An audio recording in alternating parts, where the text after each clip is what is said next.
Hey guys and welcome back to my channel. This is part 4 of What If Naruto Was the Chosen Undead. And before we begin, don't forget to like, share and subscribe, and also go and support the author, link in description.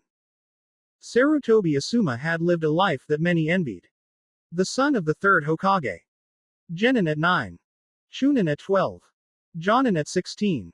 150 A rank missions completed. 18 S rank missions successful.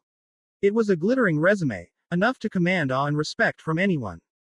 Yet, none of it mattered when your father was the professor, Hiruzen Sarutobi, the legend of Konoha. And so, despite his accolades, despite his achievements, Asuma left the village 5 years after the Kyuubi attack. The reason? A petty argument. His father had chosen his older brother to be the head of the Sarutobi clan. That decision, that one slight, had been the final straw in a string of frustrations. Without so much as a backward glance, Asuma stormed out of Konoha to join the 12 Guardian Ninja, the elite bodyguards of the Fire Daimyo. Life outside the village had brought him fame and hardship in equal measure. It was thrilling, grueling, dangerous. He was recognized, feared, respected. His bounty on the black market soared to 35 million ryo, a price tag he considered a badge of honor. But the glory came at a cost. When 10 of the 12 guardians were killed in a single assassination attempt, Asuma was left standing amidst the aftermath, wondering what the hell he was doing. When the time came to select the new leader of the guardians, he was the obvious choice. But he turned it down. What good was all the fame, all the danger, all the riches, if he couldn't enjoy any of it? And so, after years away, he returned to Konoha. Coming back wasn't what Asuma had imagined.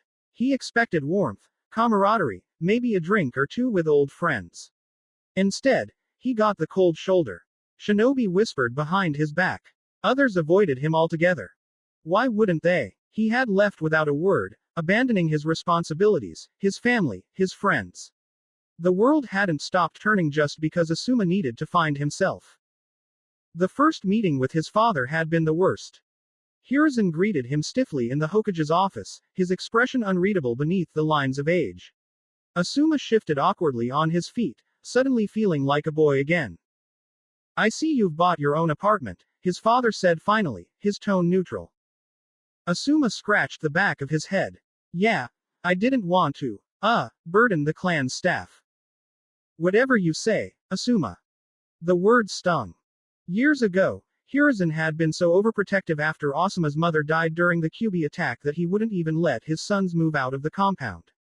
That suffocating care had been one of the many reasons for their falling out. Yet now, the third Hokage was suddenly indifferent. The conversation ended with Hiruzen extending an invitation. "Are you free this evening? Your nephew would love to meet you. A family dinner." Asuma forced a grin. "Sorry, I can't. I've got plans tonight." It was a lie. There was no party, no friends waiting for him, no drinks to share. He spent that night alone in his apartment, staring at the ceiling as the hard truth settled over him. Konoha had moved on. The months that followed were no easier. Asuma tried to adapt to his new reality, taking on solo jonin missions, but it all felt meaningless. He was good, damn good, but what was the point of being one of Konoha's strongest if there was no one to share it with? Desperate for connection, he reached out to his old teammates, Rado and Kurenai. Rado was polite but distant. They had never been close, and that hadn't changed. Kurenai was different. She had always been different. Asuma had nursed a quiet crush on her for years, one that had lingered even during his time away. She was sharp, confident, and beautiful, everything he admired in a kunoichi. He had hoped, prayed, that she might not have moved on. That she might still see him as he once was. But when he saw her again, it wasn't the reunion he had envisioned. It happened a month later in the Hokage Tower, where Hiruzen was announcing her promotion to Jonin. She stood at the center of the room, radiant and surrounded by friends. They laughed, congratulated her, celebrated her achievement. Asuma watched from the sidelines, his mouth dry, unable to find the words to approach her. He left without saying a word. The next day, Asuma decided enough was enough. He wasn't a ladies' man by any stretch of the imagination. Sure, his rugged looks and solid build had earned him attention during his years with the Guardians, but that was different. Those were fleeting, meaningless encounters. What he wanted now was substance, a real connection. And he was determined to find it with Kurenai. Asuma prepped himself like a shinobi preparing for a mission. First, he ditched the cigarette and bought the strongest breath mints he could find. He was not about to approach Kurenai reeking of smoke. Second, he spruced himself up. He trimmed his beard, slicked back his hair, and even splashed on some cologne. Not too much, just enough to leave a subtle, confident impression. Lastly, he rehearsed what he was going to say. He didn't want to come off as desperate, but he also didn't want to be too casual. He needed the perfect balance. With everything set, he marched into the Jonin lounge, his chest puffed out, his shoulders broad, his gait steady. He looked like a man on a mission. And in many ways, he was. The lounge was mostly empty now, quiet except for the low murmur of voices and the occasional clink of glass. Asuma approached Kurenai, his steps steady, though his heart wasn't. Hey, Red Eyes, he said casually. Did you unlock your Sharingan yet? The same joke. The same line he'd used when they were fresh-faced genin so many years ago. Kurenai looked up, startled, her crimson eyes widening slightly. Asuma, you're back. The surprise in her voice stung more than Asuma cared to admit. He forced a smile, ignoring the twinge of bitterness that crept in. Guess no one told her, he thought grimly. Of course, they didn't. I'm the outcast now, right? The guy who abandoned the village to go find himself. Why would anyone bother telling her I came back? But he pushed those thoughts aside. Of course, I'm back, he said. And this time, I'm here to stay. Why? Asuma paused, the bluntness of the question catching him off guard. Don't tell me, he thought, his stomach sinking. She's giving me the cold shoulder too. He shrugged, trying to sound casual. Well, this is my home, right? Kurenai looked away, her expression unreadable. Asuma scratched the back of his neck awkwardly, then forced himself to push forward. Look, he began, let me make it up to you. A drink, maybe some food, let's catch up. I've been dying to know why you became a genjutsu specialist, of all things. Kurenai hesitated, her polite smile not quite reaching her eyes. I don't know, Asuma. I'm really busy right now, preparing for this year's genin graduation. Her words were polite, but the tone behind them was distant. Asuma felt the rejection like a punch to the gut. He masked it well, though, years of dealing with nobles in the daimyo's court had taught him how to keep his face calm, even when he felt like crumbling inside. Well, he said after a beat, why don't we discuss it together? I was actually thinking about becoming a Jonin instructor myself. That was a lie. Asuma couldn't picture himself teaching a team of green, hyperactive genin. He was a man who loved his lazy afternoons, a simple life with the occasional mission to keep things interesting. The thought of wrangling 3 brats day in and day out was enough to make him want to light another cigarette right then and there. But he couldn't say that. Not now. Kurenai tilted her head slightly, her gaze unreadable as she studied him. What were you saying about a drink? Asuma's heart jumped, but he kept his cool, only allowing the corners of his mouth to lift into a small smile. Let's go, he said. The Fire Bop Club was alive with noise and energy. It was one of the most popular bars in Konoha, known for its wide selection of drinks from across the elemental nations. Shinobi and civilians mingled, their laughter and conversations mixing with the soft hum of music in the background. Asuma led Kurenai to a quieter corner, ordering a couple of light drinks as they began to talk. They caught up on what they had been doing over the past 7 years, trading stories about missions and experiences. For a while, Asuma let himself believe that things might finally be normal again. But halfway through the evening, some of Kurenai's friends called her over to join them at another table. She gave him an apologetic smile before leaving, disappearing into a crowd that seemed to welcome her like family. Asuma stayed behind, nursing his drink. He glanced over at her occasionally, watching as her laughter lit up the room, her smile easy and genuine as she spoke with her friends. And in that moment, it hit him. He didn't belong here. He had left Konoha to find himself, and now that he was back, there was no place for him. Not with his father, not with his colleagues, not even with Kurenai. He paid the tab quietly and slipped out of the bar without saying goodbye. Asuma wandered through the streets of Konoha aimlessly, his hands shoved deep into his pockets. The quiet hum of the village at night was both comforting and isolating, a sharp reminder of how much he'd missed and how much had changed. He wasn't sure how long he'd been walking when he heard a familiar voice. Asuma. He looked up and froze. Standing before him was a woman holding a bag of groceries. Long time no see, huh? It was his sister-in-law, Sarutobi Akari. Akari was striking in a quiet way, her features sharp but elegant. She wore a simple navy yukata, her jonin vest folded over her arm, the sleeves of her shirt rolled up to reveal the faint scars of an experienced shinobi. Her sharp brown eyes softened slightly as she looked at him. Maybe it would have been sooner if you bothered to come, she said, her tone teasing but not unkind. I didn't know how to approach my brother after what I said, Asuma admitted. There was no point in lying. Akari was an elite jonin, an Anbu member no less. She'd see through him in a heartbeat. Akari's gaze didn't waver. Take the first step, Asuma, she said simply. You might be surprised what happens next.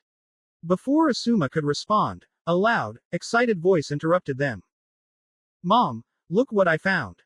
Asuma turned to see a young boy running toward them, cradling a small, squirming cat in his arms. Konohamaru, Akari said with a sigh, what did I tell you about picking up random animals? The boy pouted. That I can't because they belong in the wild. Exactly, Akari said, taking the cat from his arms and setting it down gently. Now, let's go home. Dinner's waiting. Konohamaru's face lit up. Can I help you make the food, Mom? Asuma watched the scene unfold, a small smile tugging at his lips. It didn't take him long to piece it together. The boy, with his messy hair and bright, eager eyes, could only be his nephew. Hello there, little guy, Asuma said, crouching slightly to meet Konohamaru's gaze. Who are you, suspiciously bearded man? Asuma's sweat dropped at those adjectives, taking a deep breath before exhaling. A small flame serpent formed in the air between them, curling and twisting like a living thing. It was a trick he had picked up in the fire daimyo's court, and it worked like a charm. Whoa, that's so cool. Akari chuckled. Would you like to join us for dinner, Asuma? He hesitated for only a moment before nodding. If you don't mind me intruding. Of course not, Akari said, turning to Konohamaru. What do you think, Konohamaru? This dinner is gonna be awesome. The boy exclaimed, grinning from ear to ear. We've got everyone in the family coming. Dinner was nothing short of amazing. Asuma couldn't remember the last time he'd sat at a family table like this, with the comforting clatter of dishes, the smell of home-cooked food, and the warmth of shared company. His sister-in-law, Akari, was an exceptional cook, and her efforts hadn't gone unnoticed. To his left, Akari was trying, unsuccessfully, to make Konohamaru eat his vegetables. The 6-year-old had puffed up his cheeks in defiance, claiming he was too full after his third serving of rice. Across from him, Hiruzen sat at the head of the table, unusually relaxed, a faint smile on his lips as he sipped his tea. But it was the man seated at the other end of the table that caught Asuma's attention. Sarutobi Hikaru. His older brother was a man who carried himself with quiet authority. His features were sharp but refined, with the same intelligent eyes their father had, though his gaze often held an edge of sternness. His dark brown hair was neatly tied into a short ponytail, and his beard was trimmed with precision. Unlike Asuma's rugged, laid-back appearance, Hikaru had the polished look of a man who commanded respect wherever he went. Hikaru's demeanor had always been calm, measured, a man of logic and control. But as their gazes met across the table, there was a faint smile tugging at the corners of his mouth. You really are something else, Asuma, Hikaru said, setting down his chopsticks. Thanks, Asuma replied, though his voice was tinged with surprise. For years, he had assumed Hikaru hated him, resented him, even, for the way he had stormed out of Konoha, for the angry words they had exchanged before he left. Back then, Asuma had shouted, accused Hikaru of stealing the title of clan head that he had deserved. He expected hostility now, not this. Did hanging out with nobles make you dense or something? You've been running from everything your whole life. What's that supposed to mean? Oh, don't give me that look, Hikaru said, firm. You ran from home. You ran from your responsibilities here. Then you ran from the Fire Guardians when things got tough. What's next? Asuma's hand curled into a fist under the table, his anger simmering just below the surface. I came back, didn't I? Shouldn't you be glad that I'm alive? The tension in the room rose sharply, the air heavy with unspoken words. Asuma's chakra flared slightly, a subtle warning of the frustration building within him. Hikaru's chakra spiked in response, his own irritation evident. Before things could escalate further, Hiruzen's presence filled the room, his chakra washing over both of them like an iron grip. The sheer weight of it forced both brothers to still, their tempers immediately quelled. Enough, Hiruzen said firmly, his tone brooking no argument. Akari, take Konohamaru to bed. Yes, father, Akari replied without hesitation. Asuma turned to see that she had already placed Konohamaru in a light genjutsu, the boy fast asleep in her arms. She gave both brothers a sharp look before leaving the room, her presence lingering like a reprimand. The silence that followed was deafening. Hiruzen coughed lightly, breaking the tension. Now then, you two. Stop acting like children and talk it out properly. Both Asuma and Hikaru opened their mouths to protest, but Hiruzen's glare silenced them instantly. With a flick of his wrist, he summoned a small shogi board, setting it on the table between them. You will play 1 round, Hiruzen said. 1 round, and as you play, you will talk. No interruptions, no yelling. Understood. You want us to settle this with shogi? Correct. Asuma will play black, so he moves first. Asuma sighed but leaned forward, picking up his first piece. What's your problem with me? Hikaru mirrored his movement, placing his own piece. My problem is that you think you can just stroll back into Konoha and act like nothing's happened. Asuma's jaw tightened. He moved another piece. Don't you think I know that? Every damn day since I came back, people have been treating me like I'm a traitor. So excuse me for trying to see the good side of things instead of just running away again. Hikaru's expression didn't soften. Then why didn't you come back sooner? Why did it take you so long to even visit your family? Asuma froze for a moment, his fingers hovering over the next piece. Because I didn't see the point. I said a lot of things before I left, and I didn't think I could take them back. I'm sorry for that. Doesn't matter. The past is the past. Hikaru paused, his fingers lightly tapping his piece before he moved it. I kept up with your exploits as a fire guardian, you know. You had everything you wanted there. Fame, money, power. So why come back? Because none of it meant anything. I got older. I got closer to death. And I realized something. What's the point of having everything if there's no one to share it with? At that, the game slowed, both brothers holding their pieces but not placing them. And yet you came back to Konoha, knowing people wouldn't welcome you. Knowing how they'd see you. Why? Asuma gave him a lopsided smile, lighting a cigarette as he spoke. What, were you hoping I'd just stay gone? You idiot, Hikaru said. I'm worried about you. Konoha is built on the will of fire, on loyalty, on honoring it. You dishonored that by leaving. People won't forgive you easily. Asuma exhaled a stream of smoke, his grin widening. Good. That just means I've got a new hurdle to overcome. Well said, Asuma. I know you're strong enough to handle it. Hikaru shook his head, a faint smile tugging at his lips. So, what's next? What's your plan now? I'm thinking about becoming a Jonin instructor. For the first time that night, Hikaru laughed, shaking his head. You, a teacher. Those kids don't know what they're in for. We'll see, Asuma said with a smirk. I might surprise you. And for the first time in years, the Sarutobi brothers shared a moment of understanding. A few months after settling back in Konoha, life had started to feel lighter for Asuma. He made a point of visiting his family on weekends, often babysitting Konohamaru when Akari and Hikaru were busy with clan duties or Anbu missions. The little brat had grown on him fast, especially with his endless energy and unfiltered honesty. It was nice, really nice, to feel like he was a part of the Sarutobi household again. Meanwhile, his reputation in the village had begun to recover. Successful missions stacked up under his belt, and slowly but surely, people were beginning to look at him with less suspicion. But there was one problem he hadn't quite solved yet, Kurenai. To catch Kurenai's attention, Asuma finally committed to the idea of becoming a Jonin instructor. And luck, it seemed, was on his side. He was assigned the Ino Shika Cho trio of the current generation. 3 clan heirs. 3 shinobi who had been raised since birth to work as a team. 3 kids whose families had likely prepped them so thoroughly that Asuma could afford to take it easy as their instructor. An easy life as a Jonin instructor. That was the plan. Of course, he quickly learned that while Shikamaru was the laziest brat he'd ever met and Choji was sweet and harmless, Ino was spirited, to put it mildly. Managing her relentless energy and constant nitpicking of her teammates wasn't as easy as he'd hoped. Still, the trio grew on him. He found himself genuinely enjoying their sessions, even if he wouldn't admit it outright. A few days after the academy's graduation exams, Asuma found himself walking back to his apartment after another mind-numbing D-rank mission. Escorting an old man with a cart of cabbages hadn't exactly been thrilling, but he wasn't in the mood for anything too taxing today. The evening was quiet, the streets painted in warm orange hues as the sun dipped below the horizon. He was halfway to his place when something, or rather, someone, caught his eye. Kakashi Hatake was leaning against the railing of a nearby staircase, engrossed in his infamous orange book.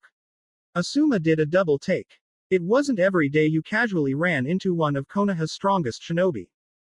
Good to see you again, Kakashi. Kakashi didn't look up from his book. Instead, he gave a slight nod, his eye crinkling in what could have been a smile. Want to come in? Well, Kakashi drawled, finally closing his book with a snap, I do have something we could discuss over something to drink. Come on, then. I've got some coffee the fire daimyo gave me. Didn't know you liked coffee. I don't, Asuma replied. But when the fire daimyo gives you a gift, you take it. No questions asked. Asuma's apartment was simple yet comfortable, reflecting the quiet, no-frills lifestyle he had adopted since his return. Traditional tatami mats covered the floors, and the furniture was minimal, a low wooden table with cushions for seating, a few shelves lined with books and small trinkets from his travels, and a kotatsu in the corner for colder nights. The walls were adorned with subtle touches of Sarutobi clan heritage, a framed calligraphy scroll bearing the kanji for Will of Fire and a few weapons hung neatly on display. Asuma set about preparing the coffee, the rich aroma filling the air as Kakashi took a seat on one of the cushions. So, Kakashi began, how's life as a Jonin instructor treating you? Easier than I thought, Asuma replied, pouring the coffee into 2 cups. What about you? I heard you finally passed a team. They're doing well. I think they're shaping up to be a great team. Asuma handed Kakashi a cup. Not that I mind you dropping by, but you and I were never exactly close. So, what's this about? Kakashi let out a mock sigh, slumping back dramatically. I thought we were as close as 2 peas in a pod.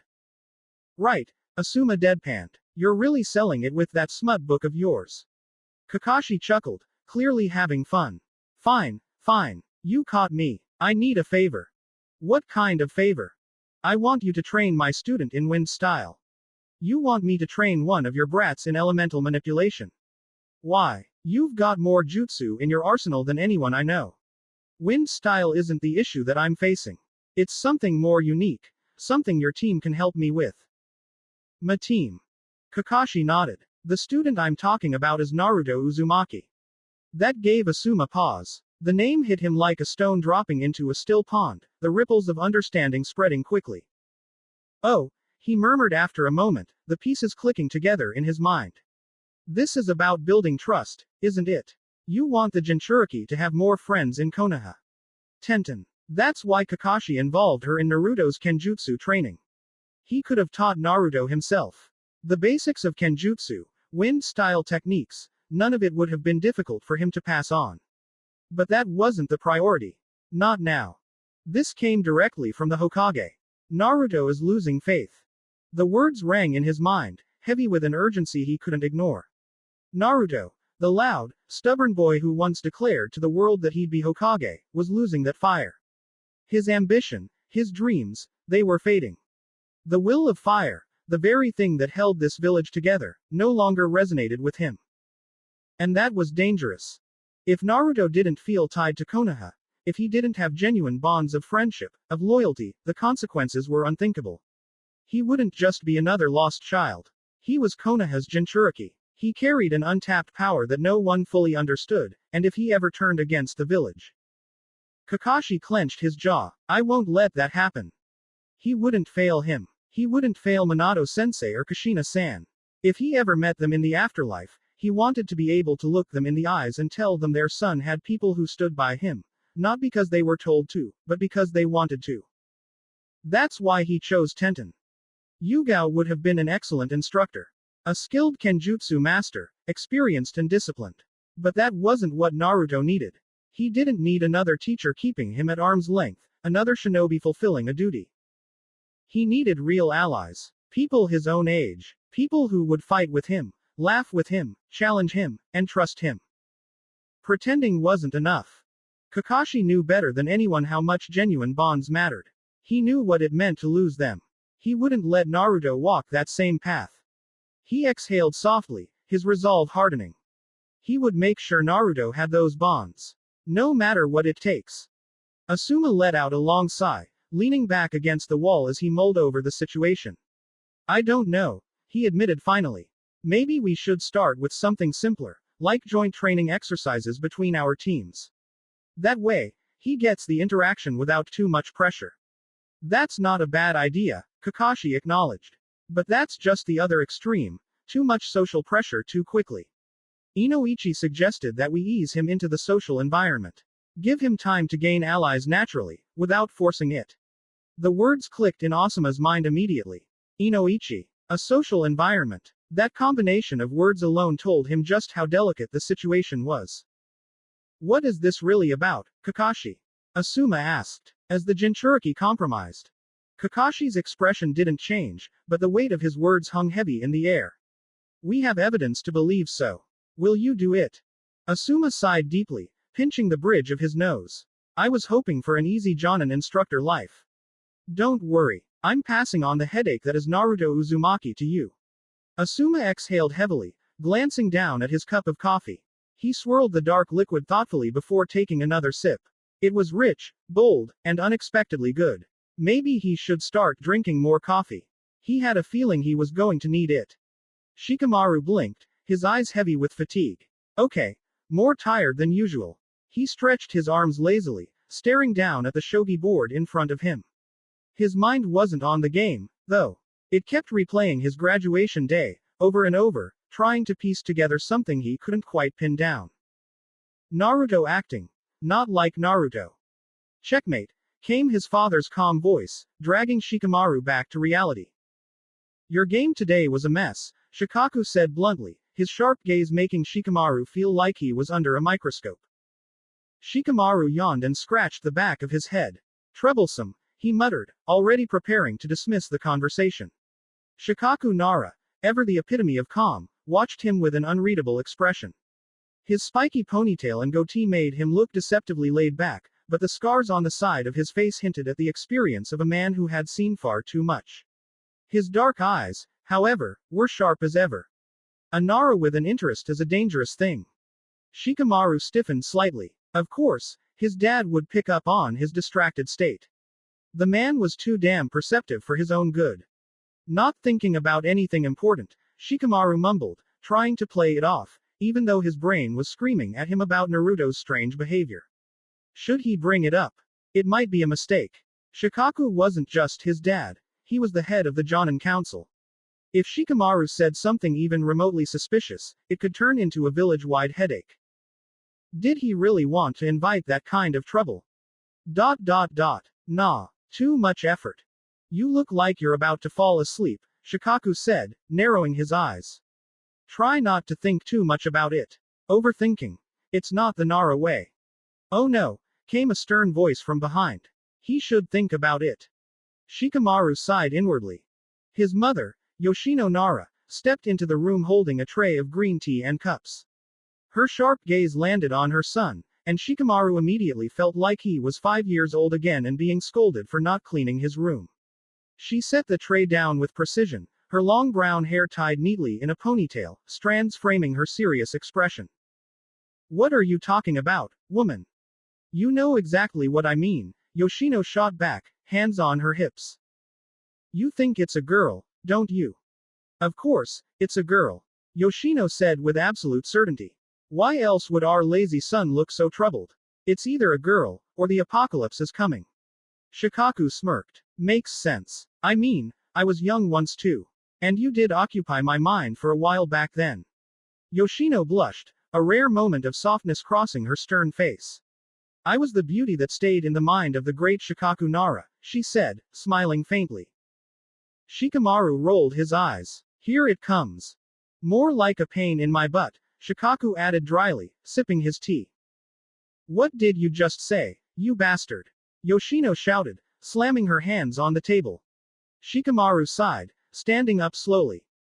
Don't you dare walk out while I'm yelling at your father, young man. I'm just getting some air, Shikamaru said lazily, waving a hand behind him.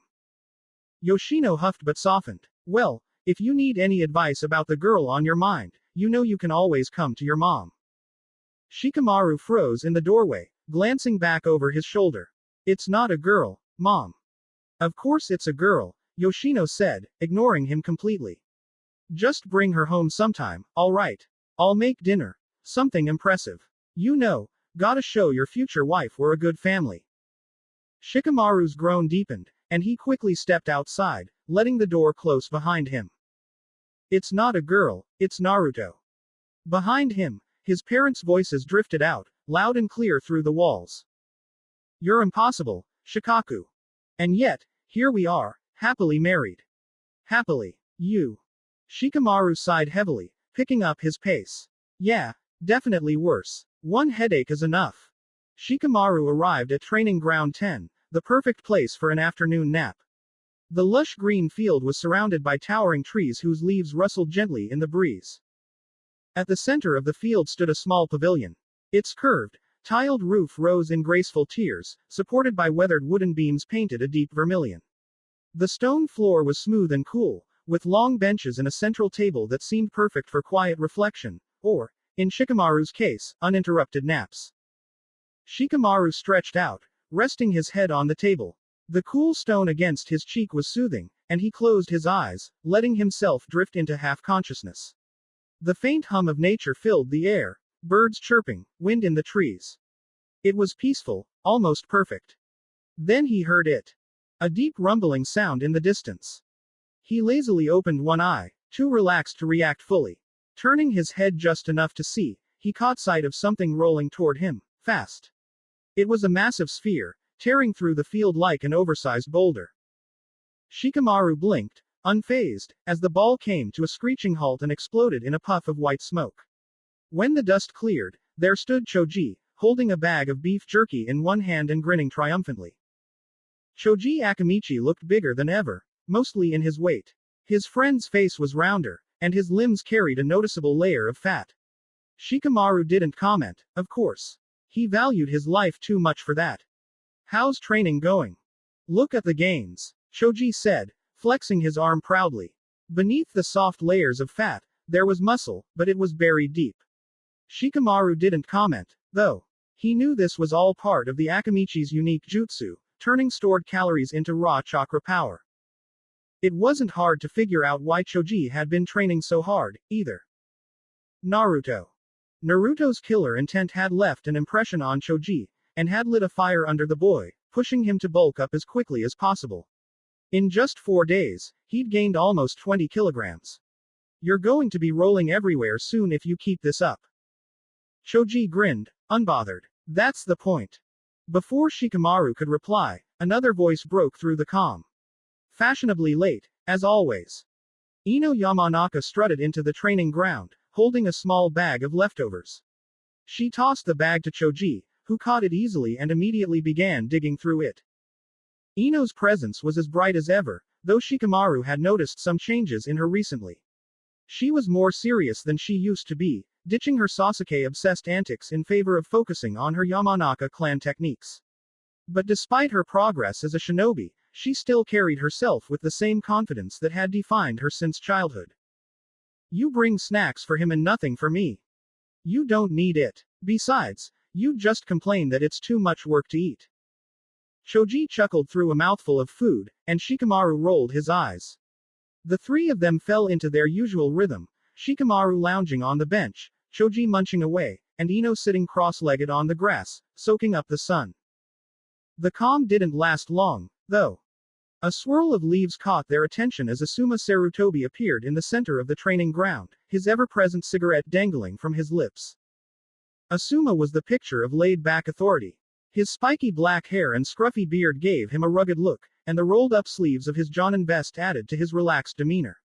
But the sharpness in his eyes betrayed his true nature. This was a man who didn't miss much. Sensei, Ino said, stretching her arms dramatically. What boring mission do you have for us today? Asuma exhaled a puff of smoke, smiling faintly. No mission today. A friend of mine asked me to do him a favor. We're going to help one of his students with elemental jutsu training.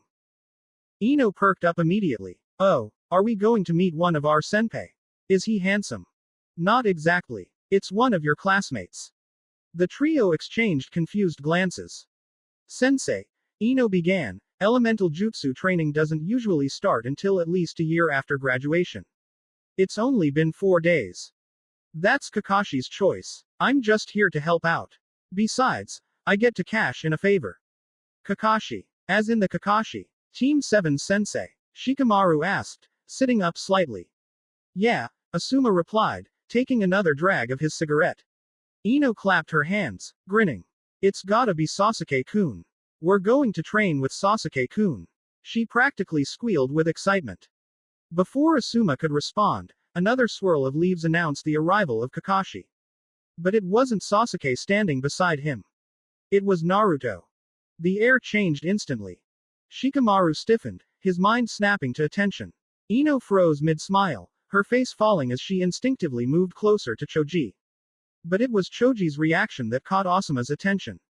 Choji, who usually wouldn't hurt a fly unless he absolutely had to, clenched his fists. His fingers trembled halfway through the motion before stopping altogether, his body paralyzed by a fear so primal it was as if he were staring down a demon. Are you three okay? Asuma asked, his tone sharp. This reaction was unnatural. Ino snapped out of it first, rushing to Choji's side. She grabbed his arm, whispering to him urgently, trying to pull him back. Shikamaru stayed rooted in place, gripping the edge of the stone table so hard his knuckles turned white. Asuma watched his students leave, slightly concerned, before turning his attention back to Kakashi and the blonde genin beside him. Asuma, is everything alright with your team? I think so. Maybe it's because you arrived early, Asuma joked, subtly telling Kakashi that he'd handle it. I am a clone, Kakashi replied, subtly telling Asuma that he was, in fact, a clone. Of course you are, Asuma said, turning his attention to Naruto. So, you must be Naruto Uzumaki. Heard a lot about you from your sensei. The name's Asuma. Nice to meet you, bearded man. Asuma's sweat dropped. Bearded man. Yeah, Naruto said with a shrug. You've got a beard. What else am I supposed to call you? How about Asuma sensei? Nah, you have to teach me something first before I call you sensei. Otherwise, you're just a bearded guy. I'm not sure that's much better, Asuma muttered under his breath. I'll leave you to it, Kakashi said before disappearing in a puff of smoke. Alright, kid, what do you know about wind chakra? Naruto immediately perked up. It's one of the 5 chakra natures, and I have it. So, what jutsu are you gonna teach me? Hold your horses. Before we jump into jutsu, you need to learn how to use your chakra nature first. Otherwise, it's like trying to swing a sword without knowing how to sharpen it. Alright, so what's the first step? Asuma pulled out his cigarette, holding it loosely between his fingers. Let me show you something. He filled his fingertip with normal chakra and flicked the cigarette. The lit end exploded, scattering ash and tobacco everywhere. That's what happens when I use regular chakra, Asuma said. He pulled out another cigarette and flicked it again, this time, using wind chakra. The result was precise and clean. The cigarette's lit end was sliced clean off, leaving the bud with a perfectly sharp edge. Whoa, you sharpened your chakra. Not exactly, Asuma said. What I did was change my chakra into wind nature. Wind chakra is sharp and precise, meant for cutting. From the look in your eyes, I think you're getting the point. Naruto nodded slowly. So, I need to learn how to change my chakra before I even think about learning a jutsu. Exactly, Asuma said with an approving nod. Any questions? Naruto scratched his head. Yeah, what happens if I try to learn a wind jutsu before I figure out how to change my chakra? In response, Asuma reached into his pouch and pulled out a pair of trench knives. These are made from chakra metal, he explained, holding the blades up for Naruto to see. They're designed to absorb and amplify the user's chakra. Here, give it a shot. Item. Custom trench knife. Weapon type. Dagger. Attack type. Magic. Description. A weapon created using a special iron sand only found in the deserts of the Land of Wind. A very expensive weapon that excels in mid and short range combat. Naruto raised an eyebrow at the attack type line in the system's description. Magic. Remembering Asuma's words, he quickly concluded that the system was lumping chakra into the same category as magic. His mind started racing. Could he channel his pyromancy or divine energy into the knives? That'd be insane. His excitement, however, was quickly dampened as he remembered the chakra paper incident, the unsettling moment when his pyromancy flame turned the paper into something unnatural. I don't think I want to see what happens if I use the pyromancy flame on a weapon. Last thing I need is a demonic knife in my hand. He shuddered at the thought. That would probably ruin the knife too.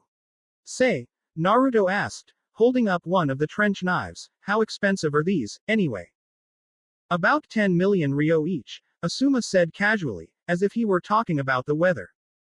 Naruto froze, his mind blank for a second as the weight of that number hit him. What? He finally shouted. You're loaded, bearded man. Not rich, kid, Asuma said, smirking. Just lived long enough to save up and invest in the right gear. Naruto hummed in thought, watching as Asuma channeled his chakra into the knife. The blade began to glow with a sharp, steady light, the edges shimmering faintly with power. Naruto attempted the same, focusing his chakra into the knife. The metal started to glow faintly, but the light flickered erratically, wobbling like an unsteady flame. Now, Asuma said, throw it. Both of them hurled their trench knives at a nearby tree. Naruto's knife stuck in the bark, quivering slightly. Asuma's, however, sliced straight through the tree, embedding itself in the ground on the other side. Whoa, it's like a hot knife through butter. Asuma retrieved his knife and gestured to the tree. See the difference? A jutsu is only as strong as the chakra nature behind it. If I gave you a powerful wind jutsu right now, say, an A- rank 1, it'd barely register as AC rank because you haven't learned the basics. So, you're saying I gotta walk before I can run, huh? Exactly, Asuma said with a grin. Glad you're catching on. So, what do I do now? Go grab a leaf. Hold it flat between your palms and try to split it using your chakra. The goal is to focus your chakra into a thin, sharp edge, like a blade. Naruto grinned. Got it. Then, without missing a beat, he formed the cross-shaped hand sign. Shadow Clone Jutsu. A dozen Naruto clones popped into existence, each one immediately grabbing a leaf and getting to work. Well, that's one way to speed up training. An hour later. Bearded Sensei, can you ask them to stop glaring at me? Asuma followed Naruto's gaze toward his team. Shikamaru was lying on his back, arms behind his head, staring at the clouds. Ino was using her mirror to fix her hair, though she kept sneaking glances at Naruto. And Choji, well, Choji wasn't even pretending to be subtle. He was glaring at Naruto, fists clenched, his usual easygoing demeanor nowhere to be seen. Naruto, did you do something to my team? No, nothing, Naruto said quickly, shaking his head. I mean, I skipped a few classes with Shikamaru and Choji back in the academy, but I never even talked to Ino. I swear. Asuma hummed. Uh-huh. And what about recently? Did anything happen that might have upset them? No. Naruto groaned. Well, maybe. There was this thing with Kiba. Asuma blinked. Kiba. Yeah, that jerk insulted my master, so I defended his honor. Naruto crossed his arms, frowning.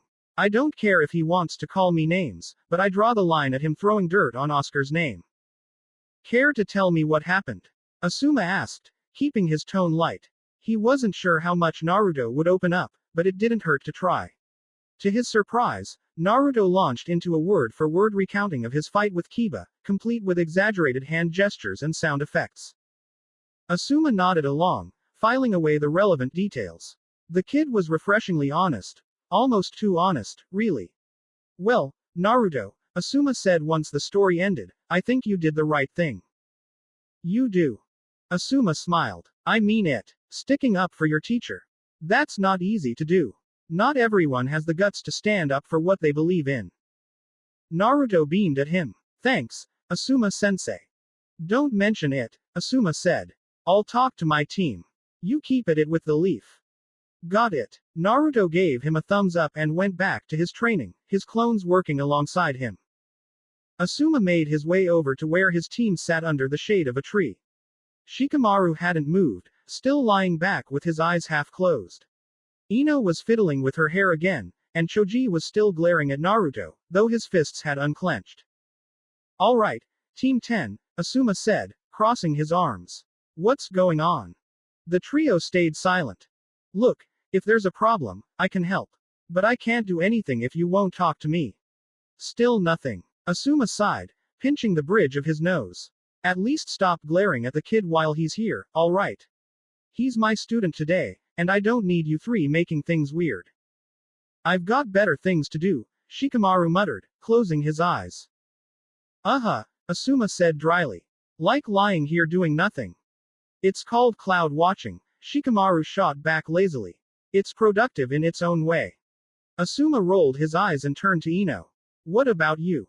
Ino shrugged. I wasn't glaring. I mean, now that I really think about it, he's not bad looking. That awful orange jumpsuit was doing him no favors, but with that armor, he might actually be kind of cute. Sasuke's still way better, though. Shikamaru cracked an eye open and gave her a look. Ino. What? Ino said, smirking. I'm just saying. Not that it matters. I've got standards, you know. Asuma groaned and turned to Choji. Alright, big guy, what's your deal? The big guy stayed silent. Come on, Choji. I'll take us to Yakiniku-Q after this. Choji glanced at him, then slowly leaned back against the tree.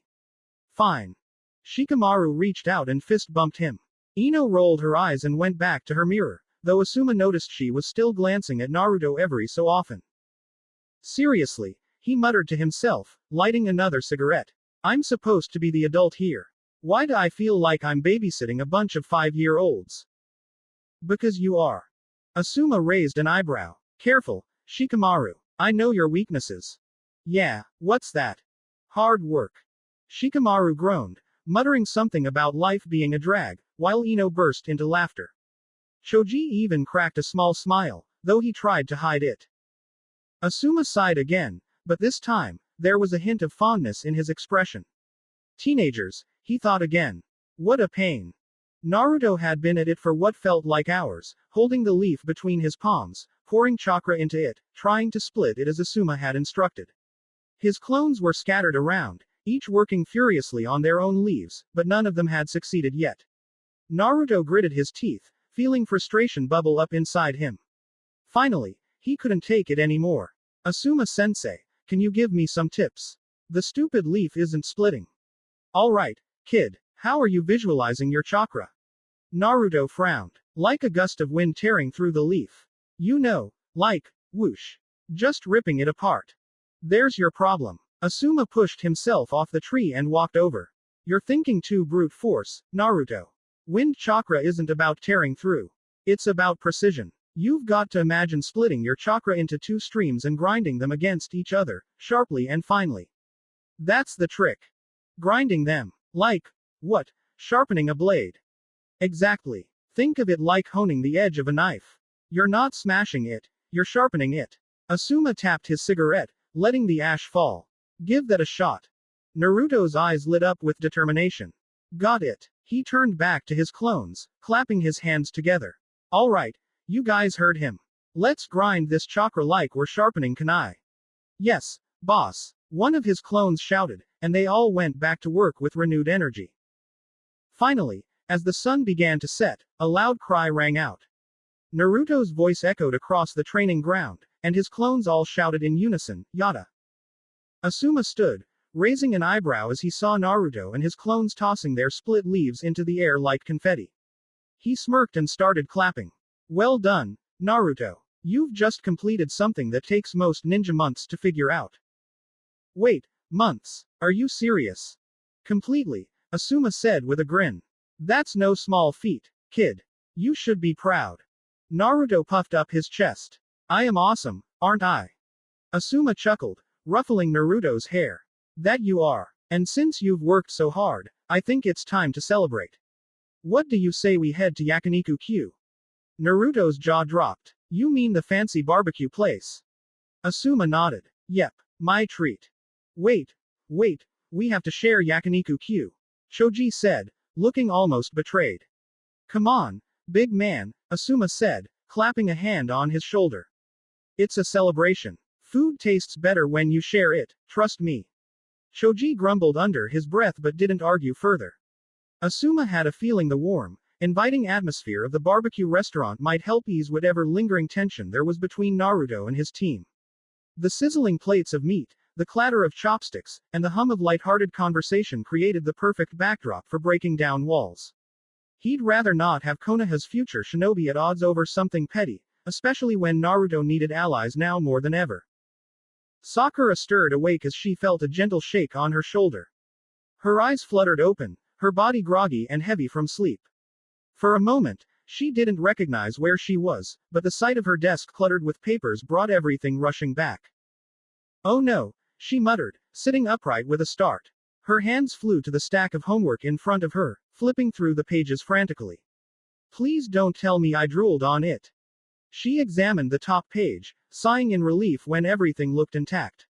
No embarrassing stains. Everything okay. Her mother's soft voice came from beside her. Sakura turned to see Mebuyuki standing there, a warm smile on her face and a tray in her hands. It held a glass of milk and an egg sandwich, neatly prepared. Yeah, Sakura said, fixing her disheveled hair as best as she could. I just fell asleep while doing homework. I still need to finish this. Well, first, eat something, Mebuyuki said gently, placing the tray down on Sakura's desk. You can't think straight on an empty stomach. Thanks, Mom, Sakura murmured, reaching for the sandwich. As Mebuyuki started to leave, Sakura hesitated. Something about the moment made her chest tighten, and before she knew it, the words came out. Mom, I'm sorry. Mebuyuki paused. For what, sweetie? For not taking you seriously before, Sakura said quietly, her voice wavering. She looked down at her desk, embarrassed but needing to get it out. I used to think you were just being pushy, trying to turn me into someone I'm not. But now I get it. You just wanted what's best for me. And thank you. For a moment, Mebuyuki said nothing, and Sakura wondered if she had said the wrong thing. But then her mother's face softened, her smile full of warmth. She knelt beside Sakura and placed a gentle hand on her daughter's cheek. Oh, my sweet Sakura, Mebuyuki said, her voice brimming with love. You don't need to apologize for the past. I've always been proud of you. I just wanted you to see the amazing person you were, and now you do. That's all a mother could ask for. Sakura blinked rapidly, fighting the unexpected sting of tears. Still, I'm trying harder now. I want to make you proud. You already do, honey, Mebuyuki said, brushing a strand of hair behind Sakura's ear. But I am glad Kakashi-sensei is helping you. He must be a good teacher. He is, Sakura said, taking a bite of her sandwich and chewing thoughtfully. He's strict, but in a good way. He makes me feel like I'm actually getting better. Mebuyuki smiled brightly. You should invite him to dinner sometime. Your whole team, actually. I'd love to meet them. Sakura froze mid-bite, her mind racing. The idea of her chaotic team sitting at their dining table was overwhelming. Not to mention, they weren't exactly the closest yet. I don't know about that, Mom, she said hesitantly, setting the sandwich down. We've only been a team for, like, a few days. It's still new. The beginnings of a playful grin formed on Mebuyuki's face. Oh, I get it now. What do you mean? You want to get to know that boy first. What was his name? Sasuke, right. You want to make sure he's ready to meet us before you bring him home. Mom. Sakura's face turned crimson as she grabbed a nearby pillow and hurled it at her mother, who laughed and caught it easily. All right, I'm just kidding. Mebuyuki said. But the offer still stands. Whenever you're ready, invite your team over. I'll make the best meal. I've got to impress my future son-in-law, after all. Mom. Sakura groaned, burying her face in her hands. Mebuki giggled, leaning down to kiss the top of her daughter's head. I'm just teasing, sweetie. Now finish your homework and come downstairs. I'm making your favorite syrup-coated Anko dumplings. Sakura peeked out from behind her hands, unable to stop a small smile from forming. Thanks, Mom. Anytime, Mebuki said, ruffling Sakura's hair before heading downstairs. It was lunchtime, and Sakura found herself perched on the edge of the border wall, nervously clutching her bento as Iwashi carefully examined the scrolls she had handed him. Each one contained her best attempts at basic fuinjutsu seals, written in painstakingly deliberate calligraphy. Over the last 4 days, she had poured every spare moment into practicing and perfecting these seals, staying up late and waking up early. But even now, with Iwashi silently scrutinizing her work, she couldn't stop the nervous flutter in her chest. Do you know how many kanji a beginner fuinjutsu user needs to memorize and master? 3,500. Iwashi nodded, still scanning the scrolls. And why are the 4 tones in your calligraphy so important? Explain them. Sakura took a deep breath. Iwashi had a habit of throwing these questions at her during reviews, forcing her to refresh what she'd learned in her mind. She was grateful for it, mostly. Fuinjutsu is as much a language as it is a battle art, she began. The 4 tones are subtle indicators of intent that the writer embeds into the kanji. They determine how the seal interacts with chakra and the environment. The tones are Heiban, a steady, neutral kanji; Jukyu, a rising, questioning kanji; Kaden, a dipping and rising kanji used for transitions; and Shiji, a commanding kanji for directives or activation. Changing even one tone can destabilize or completely ruin the fuinjutsu matrix.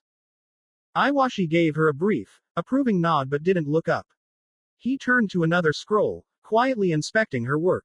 Sakura kept her eyes on him, trying to gauge his reaction, but his expression gave nothing away. What exactly is a fuinjutsu matrix? Sakura's mind whirred as she straightened her posture, ready to recite the knowledge she'd memorized. A fuinjutsu matrix is made up of 3 parts, she began. The first part is the central kanji, called the Shukaku Fuin, core seal. This kanji represents the main purpose of the seal, written in the common language. She paused for a moment to make sure she had her facts right before continuing. Surrounding the Shukaku Fuin is a circle of secondary kanji known as the Kanami Fuin, keystone seals. These provide support to the core seal, anchoring it and controlling how it functions. Finally, there's the outermost layer, called the Kekai Fuin, barrier seals. These regulate the seal's boundaries and prevent the energy from leaking or disrupting the environment. Together, these 3 layers make up a complete fuinjutsu matrix. Iwashi's hand paused for the briefest moment before rolling the scroll closed and moving on to the next one. Not bad, he murmured. Sakura's chest swelled with pride for half a second before he hit her with another question. How does fuinjutsu actually work? He asked, setting the scroll aside and finally glancing at her, his sharp gaze boring into her. Sakura swallowed and straightened. This was easier, at least. Fuinjutsu works similarly to ninjutsu in that it relies on chakra and shape manipulation, she explained, her voice growing more confident.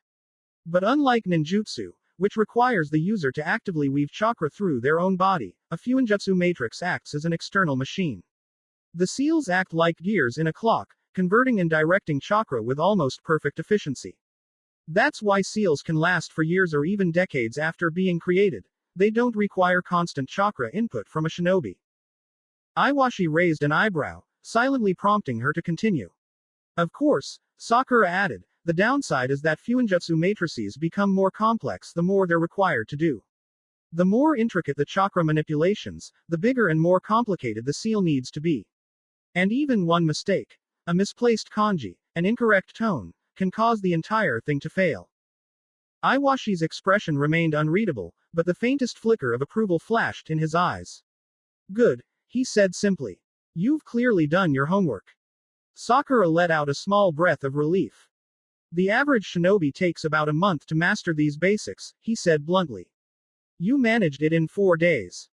Sakura blinked. Was that a compliment? It sure didn't sound like one. Thank you, sensei, she said cautiously, trying to gauge his tone. Don't thank me yet. I can also see you've been skipping sleep. And overeating to make up for it. Sakura's jaw dropped. How? Iwashi raised an eyebrow. You're not exactly subtle, Haruno. It's written all over you. The dark circles under your eyes, your unbalanced chakra flow, the faint bloating from eating too much too quickly. Sakura clenched her fists and looked down, a faint blush of embarrassment creeping up her neck. I have to push myself, she muttered. Team 7 won't be stuck doing D-rank missions forever. If I don't work harder now, I'll fall behind Naruto and Sasuke. Iwashi let out a slow exhale, shaking his head. You're rushing it. Overworking yourself isn't the same as working hard. All you're doing is setting yourself up to crash. The word stung, but deep down, Sakura knew he was right. She bit her lip, staring at the ground. Why are you doing this to yourself? Iwashi continued, his voice sharp but steady. What are you trying to prove? That you're perfect. That you don't need help. Sakura didn't answer, too ashamed to meet his eyes. After a moment, Iwashi sighed and snapped his fingers. Sakura, look at me. Reluctantly, she did. His expression wasn't harsh or judgmental, just calm and focused. What am I here for? To teach me, she replied, her voice small. Exactly. So why are you beating yourself up? You're not supposed to have all the answers. You're here to learn. You've got a teacher. Use him. Something in his words clicked, and Sakura felt the tension in her shoulders ease just a little. You're right, sensei. I'm sorry. Good. Apology accepted. Now, here's your first real lesson. Stop sabotaging yourself. Get a proper night's sleep. Eat properly. And pace yourself. You're not going to become a Jonin overnight. Sakura hesitated, then gave a small nod. Yes, sensei. I'll do better. Good, Iwashi said simply. In fact, here's your assignment for tomorrow. Come up with a balanced diet plan that you can actually stick to. Write it down, and I'll grade it. Sakura's sweat dropped. You're grading my diet. Iwashi shrugged. Of course. You're a shinobi, not a civilian. Your food is your fuel. Get it wrong, and you'll burn out faster. Sakura sighed but smiled faintly. All right, sensei. I'll do it. Iwashi leaned down and pulled a scroll from his pouch, handing it to her.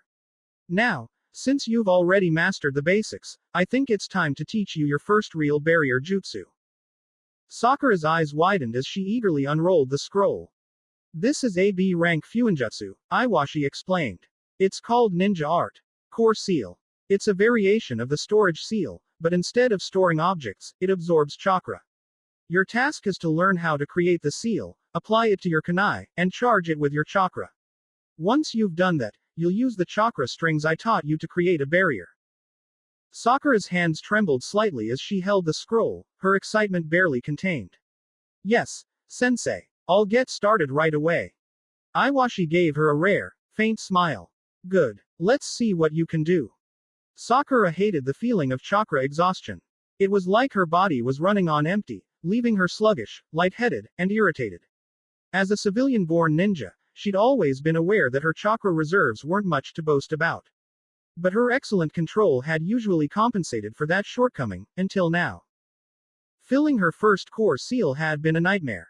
The seal itself was a complex circle, etched with intricate, looping patterns resembling spirals and wave-like shapes, designed to draw in and store chakra. The ink glowed faintly blue when active, but Sakura had spent hours painstakingly pouring her chakra into it, her control fine-tuned, only for the process to drain her completely. And now, she was stuck sitting under a tree like a lifeless lump, sipping her juice, while Kakashi-sensei read his usual book. Sasuke, annoyingly unaffected by anything, was absorbed in some kind of history text, while Naruto had been spirited away to who knows where by one of Kakashi's clones. Sensei, Sakura called out, breaking the silence. Are there any ways to recover from chakra exhaustion quickly? Kakashi didn't even glance up from his book. Meditation. Can you guide me through it? He turned the page lazily but nodded. All right. Sit comfortably, back straight. Close your eyes. Now, breathe in slowly through your nose and exhale through your mouth. Nice and steady. Sakura complied, her eyes closing as she began to breathe deeply. Kakashi's voice remained calm and even. Focus on your breath. Let it be the anchor that grounds you. Picture your chakra as a small flame inside your body, low but steady. With each breath in, imagine that flame growing brighter, stronger. With each breath out, release the tension in your body, let it flow away like smoke. She tried to visualize it, the soft glow of chakra pulsing faintly at her center. Her exhaustion didn't disappear, but it eased, her body and mind feeling slightly more aligned. Better? Kakashi asked after a few minutes. Sakura nodded but opened her eyes, still feeling the dull ache of depletion. It's helping a little, but, sensei, how do I make my chakra reserves bigger? So this doesn't happen so easily. Kakashi snapped his book shut, earning surprised glances from both her and Sasuke. He stood and pulled a kunai from his pouch, kneeling down to draw a circle in the dirt. Alright, let's go back to the basics, Kakashi began, the casual tone replaced with something more deliberate. The spiritual energy of the mind and the physical energy of the body. Together, they form the energy we call chakra. Sakura and Sasuke exchanged glances. They already knew this from the academy. Why was Kakashi repeating it? Kakashi caught their looks and smirked under his mask. Bear with me. This is important. He pointed to the circle he'd drawn. Chakra flows through your body via a network called the chakra pathway system, or the meridian system. Think of it like an interconnected web of rivers and streams running throughout your body. Did he want to guide them to their answer, or was he just lazy? Sakura squinted at Kakashi, suspicious of his motives. Where was I going with this? Kakashi mused aloud, tapping his chin as if he'd genuinely forgotten, though his tone carried a distinct note of amusement. Sakura sighed, already bracing herself for some kind of roundabout question. Now, here's my question. Why can shinobi use chakra, while civilians can't? Sasuke frowned. Because we've been trained to use it. Sakura thought for a moment. Because shinobi have more chakra than civilians. Kakashi's visible eye crinkled in approval. Exactly. Civilians have chakra, too, every living thing does. But their reserves are so small, it's like trying to fill a teacup. Shinobi have larger reserves and the training to draw it out. And here's the key. Chakra reserves aren't a big vault inside your body. They're the flow of energy through your meridians, through your pathways. He drew several lines extending out from the circle, forming a branching pattern. Think of your chakra pathways as a system of streams, brooks, and rivers. Right now, your streams are narrow. But with training, you can expand them into wider, deeper rivers, allowing more chakra to flow. How do I do that? Glad you asked, Kakashi said, standing and motioning for her to sit in the lotus position. She crossed her legs and straightened her back, her hands resting on her knees. First, we're going to stimulate your meridians. This will force your pathways to expand temporarily so you can feel what it's like. Sakura blinked. Wait, force them to expand. Is that safe? Kakashi waved off her concern. Completely safe. But it'll feel weird. She wasn't reassured by the mischievous glint in his eye. Kakashi knelt beside her, placing his hand gently on her upper back, just below her neck. A warm surge of his chakra began to pour into her body, flowing steadily through her chakra pathways. At first, it felt like a soft current, but as it reached deeper, spreading through her meridians, a wave of something unexpected struck her. It wasn't physical, but it pressed down on her all the same. Her breath caught as a wave of emotions rose to the surface, overwhelming and unrecognizable. They weren't hers. At least, she didn't think they were. There was a heaviness that clawed at her, like the echo of something lost, but the loss wasn't clear. It hurt in a way she couldn't fully understand, like a shadow of grief that left her heart aching. Then, something colder slipped in, isolating, as though she stood utterly alone in an endless void. The sensations blurred together, sharp and indistinct, twisting and tangling inside her. There was heat too, anger, maybe. But it wasn't a rage that lashed outward. No, it turned inward, biting into her like a blade. And yet, even as she tried to grasp these feelings, they shifted and slipped away like water through her fingers. She couldn't name them, couldn't parse them. They just were, fleeting and overwhelming all at once. And then, just as quickly as they had come, the emotions dissipated. Kakashi's chakra pushed deeper into her pathways, smoothing over the jagged edges left behind. The warmth of his chakra wrapped around her like a shield, steady and calming. She shuddered, her body relaxing as his energy continued to flow through her, pressing gently against the walls of her meridians, stretching them wider, coaxing them to expand. What was that? Kakashi was quiet for a moment, his hand never leaving her back as he continued to guide his chakra into her. When he finally spoke, His tone was soft but distant. Sometimes, when you share chakra, you share more than energy. Memories, feelings, fragments of who you are, they can seep through. It's rare, but it happens. He paused, glancing at her. Don't try to make sense of it now. Just focus on the exercise. It wasn't her place to question Kakashi. He was her sensei, and his role was to teach her, to guide her. But as she sat there, feeling the weight of his presence, she couldn't help but hope that maybe, in some small way, just being here, learning from him, trusting him, might offer him something too. She didn't know what he carried, but she hoped her presence could lighten it, even just a little. Good. Memorize that feeling, Kakashi instructed. Every day, I want you to sit like this and focus on expanding your meridians. Use your own chakra to mimic what I just did, bit by bit. Don't rush it. It's about consistency. Over time, this will train your body to hold more chakra naturally. Sakura nodded again. But that's just one part of it, Kakashi continued. Chakra isn't just about pathways, it's made from the energy of the mind and body. To increase your reserves, you need to strengthen both. That means keeping your body in peak condition, exercise, eat properly, and rest. And it means sharpening your mind. Meditation, mental discipline, learning new skills, all of it contributes to your chakra reserves. He stood, brushing the dirt from his gloves. Expand the streams, and keep the reservoir full. Do that, and you'll see results. Kakashi let Sakura continue the chakra expansion exercise. Beside him, Sasuke sat on a rock, his Sharingan active as he observed the flow of chakra in her body with detached curiosity. It's so slow. It's supposed to be slow, Sasuke, Kakashi replied. Expanding your reserves naturally takes time. Years. Decades. Even. How long will it take Sakura to reach my level? If she works hard. A year. Maybe a bit more. Sasuke crossed his arms. What about you? How long did it take you to get to where you are now? A decade, Kakashi answered casually, turning a page in Ika Ika. What about Naruto? He added sarcastically. Kakashi lowered his book slightly and frowned, actually doing the mental math in his head. A century. Sasuke blinked, thinking he'd misheard. You're joking. Do I look like I'm joking? How is that even possible? Why are his reserves that massive?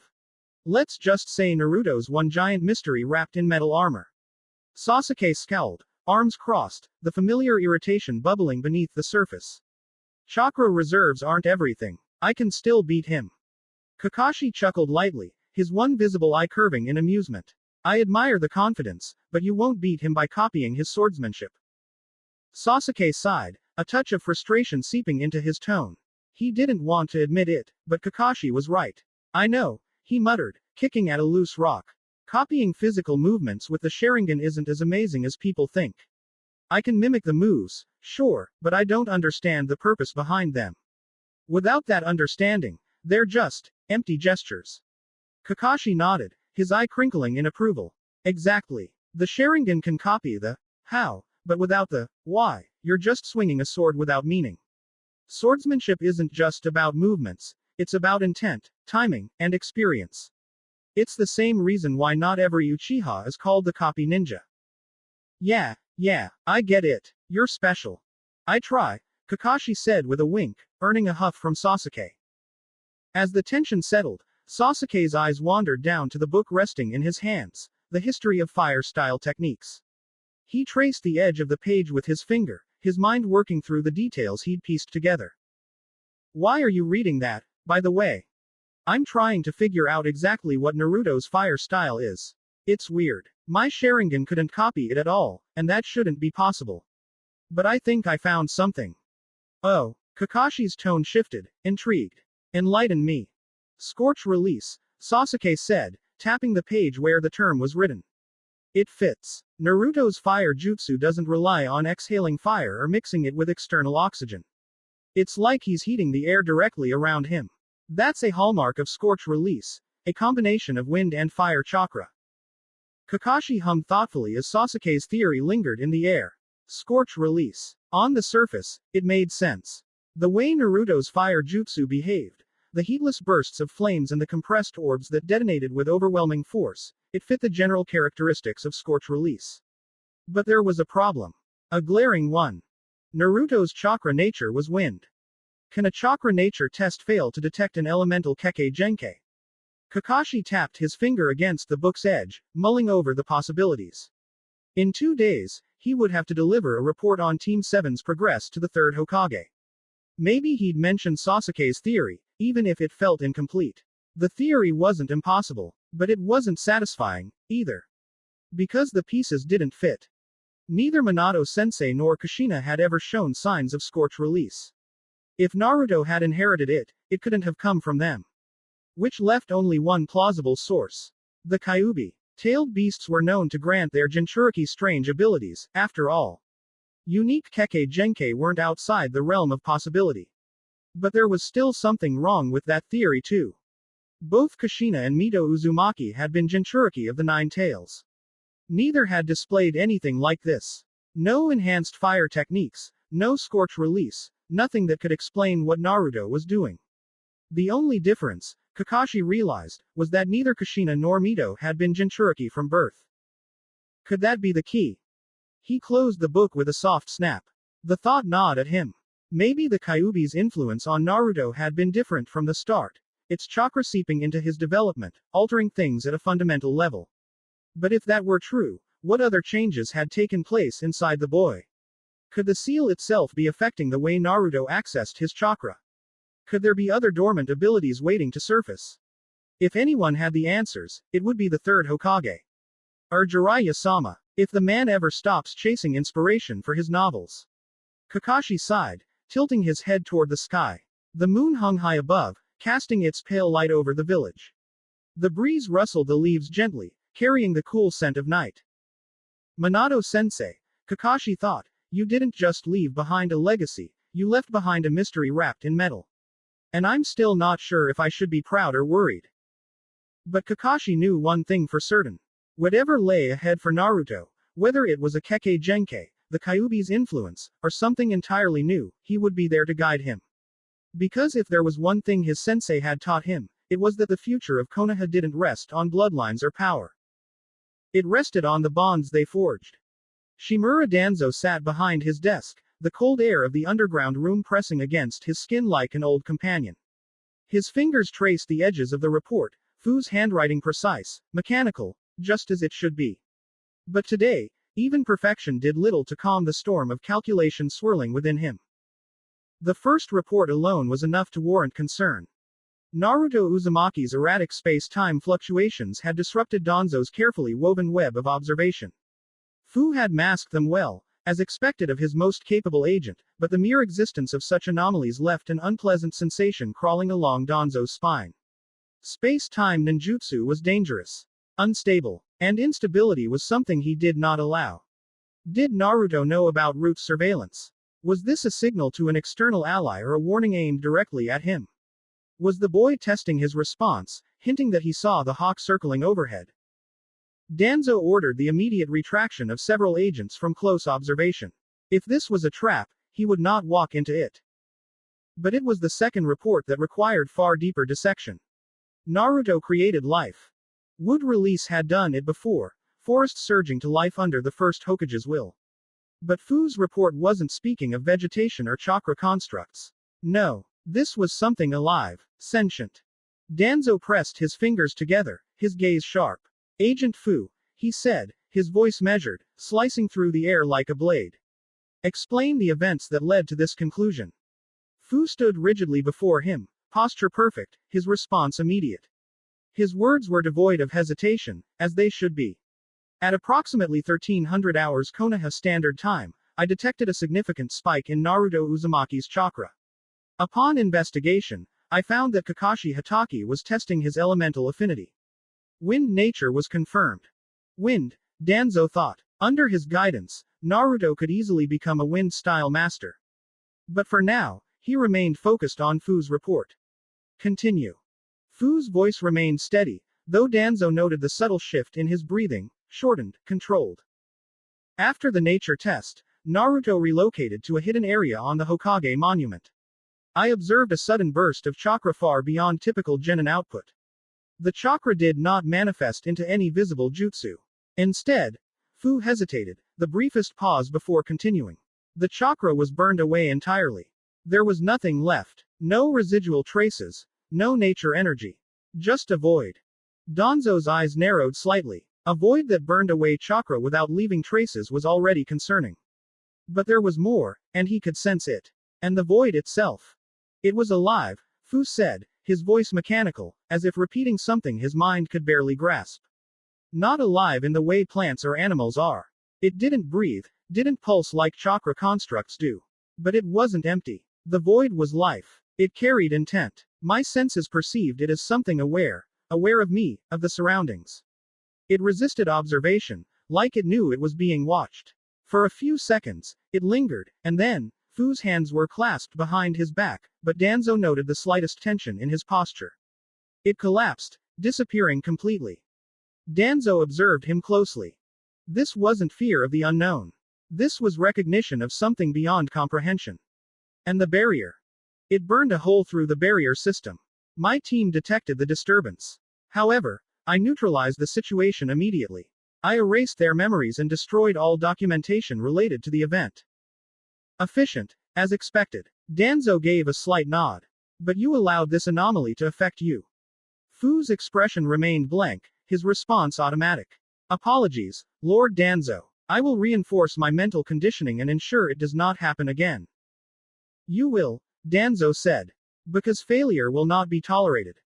Yes, Lord Danzo. Fu bowed deeply before turning and leaving, his footsteps fading into the silence of the underground corridors. Once the room was empty, Danzo leaned back and let his thoughts unfurl. Naruto Uzumaki. The boy was proving to be far more than Danzo had initially calculated. He had intended to shape him, break him down and rebuild him into a perfect weapon for Konoha. But this development required immediate reassessment. The first Hokage had altered the course of history with his ability to grow and command nature itself. But Naruto's ability to create life that didn't grow, but instead seemed to manifest from an unnatural genesis, was something far more dangerous. Danzo doubted the boy even understood the magnitude of what he had done. But Danzo did. Hiruzen would be blind to this. Trapped by sentimentality, the old fool would continue to see Naruto as a mere Jinchuriki, a vessel for the Nine Tails, nothing more. That blindness had always been Hiruzen's weakness. Danzo would act before the third Hokage even realized what was unfolding. What are you playing at, Uzumaki? Was this a subconscious appeal, an attempt to prove his worth to the only man in Konoha who could offer him what he sought? Or was he simply fumbling through a power far beyond his comprehension? No matter. Danzo would provide what Hiruzen had failed to: structure, answers, and purpose. In return, Naruto Uzumaki would become the future of this village. His power would not go to waste.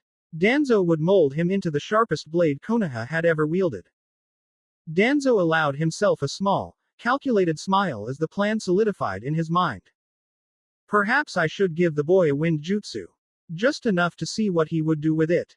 Because when you can create life, Uzumaki, the world either bends to you, or breaks beneath your will. Yakiniku Q was everything Naruto imagined it would be, and more. The warm glow of lanterns lit the interior, creating a cozy, inviting atmosphere. The air was filled with the mouthwatering scent of sizzling meat, and the low hum of chatter and laughter from other diners made the place feel alive. Each table had its own small grill in the center, and Naruto's eyes darted to the menu on the wall, overwhelmed by the sheer variety of options. Wow, Naruto whispered, practically drooling. There's so much meat. I don't even know where to start.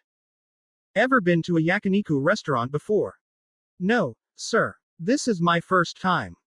Well, then, Asuma said, sitting down, let me give you a quick rundown. You pick your meats, grill them right here at the table, and enjoy. It's simple. That sounds amazing.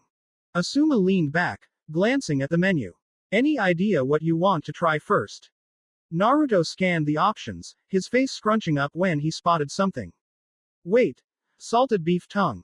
People eat tongues. That's gross. It's a delicacy, kid. You should give it a shot. No way. Naruto said, crossing his arms. I'm sticking to the normal stuff. You know, like beef and chicken. Not tongues. Suit yourself. More for me. Naruto leaned closer, his curiosity getting the better of him. Okay. But, do you actually like it? It's not bad. Has a bit of a chewy texture, but the flavor's worth it. Naruto made a face. Yeah, no thanks. I'll take your word for it. The two of them continued their back and forth, with Asuma pointing out different items on the menu and Naruto reacting with a mix of awe and disgust. All right, team, Asuma said, standing up suddenly. I've gotta hit the bathroom. Don't start grilling without me. You got it, bearded sensei. I thought we agreed you'd stop calling me that. Not until you teach me something really cool. Naruto watched as Asuma disappeared into the distance, leaving him alone at the table with Team 10. The air felt heavy, tension thick enough to cut with a kunai. The three of them, Shikamaru, Choji, and Ino, barely glanced at him, their focus fixed anywhere but on Naruto. It wasn't just awkward, it was hostile. Naruto's hand tightened around the menu as he forced a grin. So, what should I order? He asked, trying to break the silence. He waved the menu toward Choji. Got any recommendations? Nothing. Naruto frowned, his smile faltering. He turned to Shikamaru, who looked like he was seconds away from falling asleep. What about you, Shika? You guys come here often? Sometimes. Hey, Ino, have you been putting on some weight? Naruto teased, smirking, hoping to at least get a reaction out of her. Ino's head snapped up, her eyes narrowing into a glare, but she quickly composed herself and buried her face deeper into her magazine, ignoring him again. Naruto's smirk vanished as the tension finally got under his skin. It reminded him too much of how people used to treat him when he was a kid, like he wasn't even there.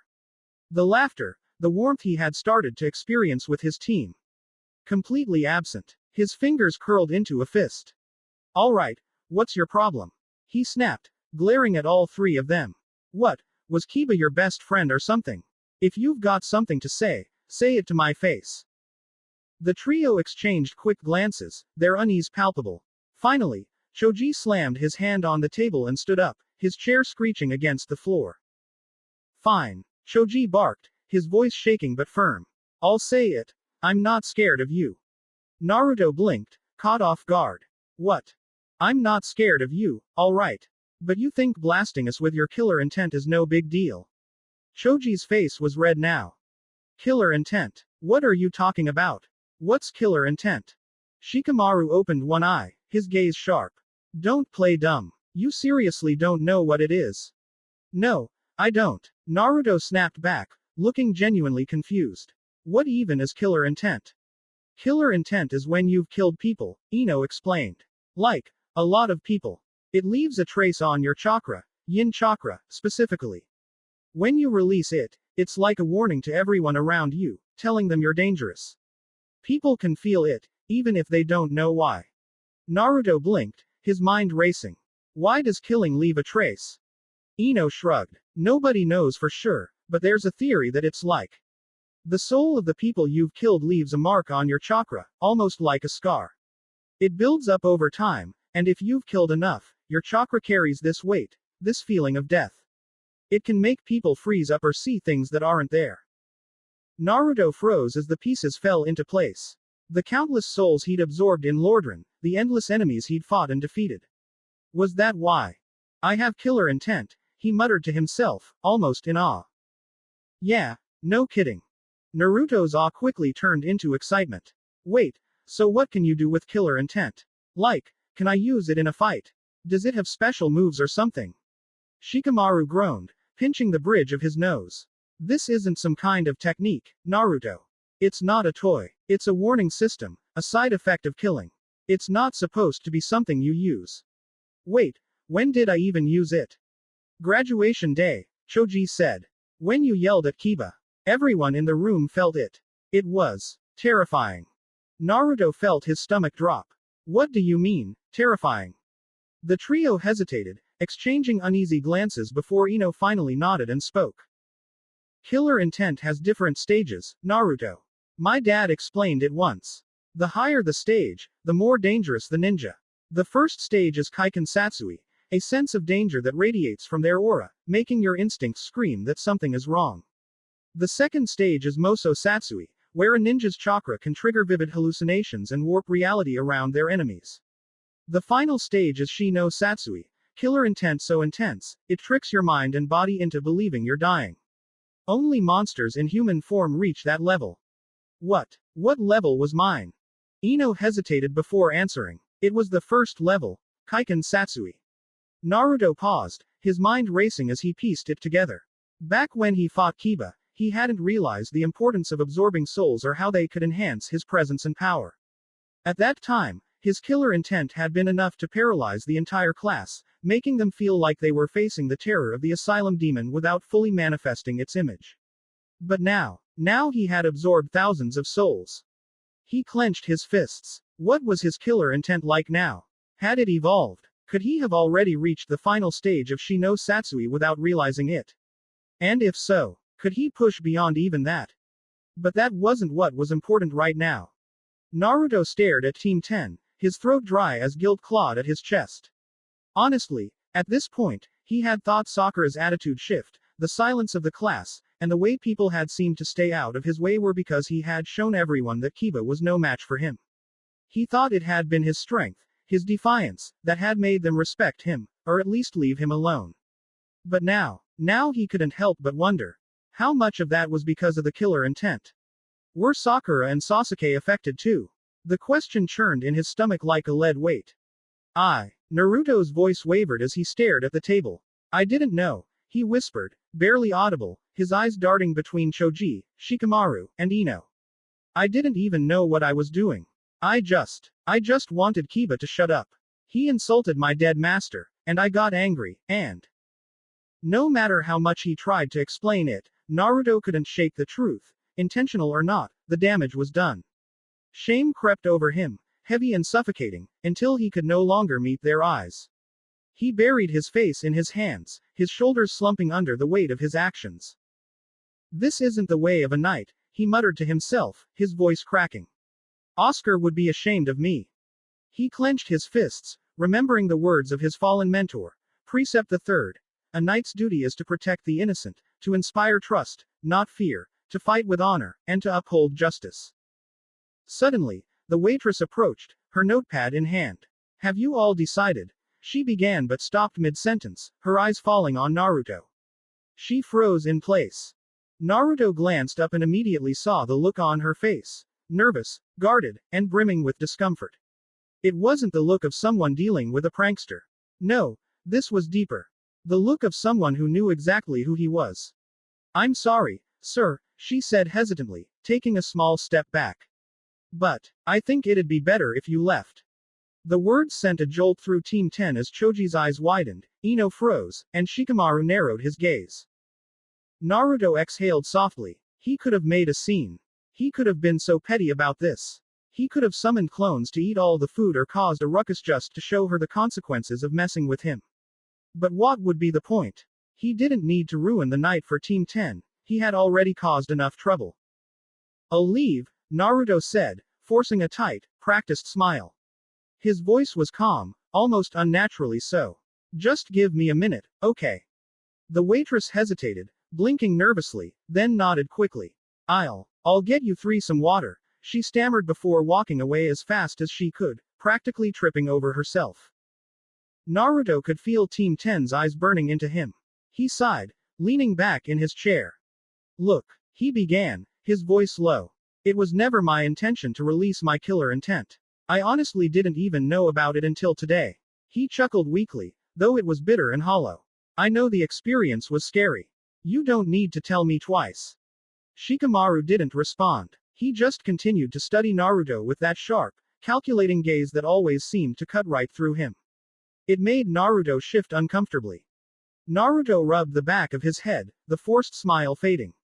I'm sorry, he said finally, his voice heavy with sincerity. That's all I can say. I didn't mean to scare anyone. For a moment, there was nothing but silence. Naruto exhaled, his hands slipping into his pockets as he avoided their gazes. You know what? I don't think I'm all that hungry after all. He forced a small smile, one that didn't quite reach his eyes. But, thanks for letting me tag along. Tell Asuma-sensei it was nice to get out for a bit. He paused, his expression flickering for a moment, like he wanted to say more but thought better of it. Anyway, I'll see you guys tomorrow. With that, he vanished in a flicker of movement, the faint hum of Shunshin no Jutsu the only thing left behind. Silence settled over the table, awkward and heavy. Ino, Shika. Choji finally spoke, breaking the quiet. His voice was unsure, but he couldn't keep the guilt out of it. He wasn't the sharpest of the group, but he knew something didn't sit right about how things had gone. What do you guys think? I think. Ino started, trailing off as she stared at the empty spot where Naruto had been sitting. I think Naruto's telling the truth. Choji tilted his head, and Shikamaru's sharp eyes flicked toward her, curious. Ino tapped a finger against the table. Look, what do we really know about Naruto? He's an orphan, he loves ramen, and he wants to be Hokage. That's about it, right? If this Oscar guy was someone important to him, someone who gave him that weird armor, someone who maybe believed in him, and he died recently. Then yeah, Naruto has every right to be angry. I mean, wouldn't you lash out if someone insulted someone you cared about, especially if you were still mourning them? Her expression softened just a little. Naruto's loud, yeah, and kind of a spaz, but he's not a liar. That anger we saw during graduation day, that was real. His chakra probably flared out because he was pissed. And that killer intent, it wasn't something he meant to do, it's just something that happened because of his emotions. We act like he's some huge mystery, but maybe it's not that complicated. He's a kid who's been through a lot, and he's trying to hold it together. Shikamaru was quiet, his frown deepening. That makes sense, he admitted with a yawn. But it also brings up more questions. He reached for the napkin with Naruto's doodle on it and stared at the rough drawing of the asylum demon. Why does he even have killer intent? Who the hell is Oscar? And what's the deal with that armor? Ino's eyes narrowed, and she jabbed a finger at Shikamaru's chest. None of that is any of our business, Shika. Just because we're curious doesn't mean we're entitled to answers. If Naruto wanted us to know, he'd tell us. I know. Doesn't mean it's not a drag, though. Should we apologize? Both Ino and Shikamaru looked at Choji. I mean, I feel bad about how I acted. It wasn't right. Before anyone could respond, the waitress approached the table, her notepad in hand and her voice overly cheerful. Are you three ready to order? Ino turned her sharp gaze on the woman. Why did you kick out Naruto? The waitress froze, her smile faltering for just a moment before she quickly covered it up. Oh, ha ha ha, well, you know how that boy is, always pulling pranks. We didn't want a troublemaker causing issues for our other customers. That's a lie, Shikamaru said, his lazy tone making it all the more cutting. Your hands are shaking, Ino said coolly. Your voice cracked on the word, pranks, and you're sweating like you're about to be interrogated by Anbu.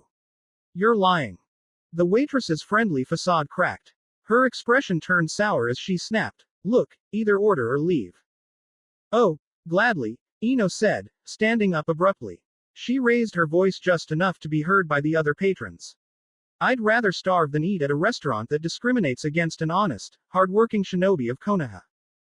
Her words rang out, drawing the attention of nearly everyone in the restaurant. A few people even whispered among themselves, casting curious glances at the waitress. Ino gave the woman one last scathing look before turning and walking out with her head held high. Choji, however, stayed seated.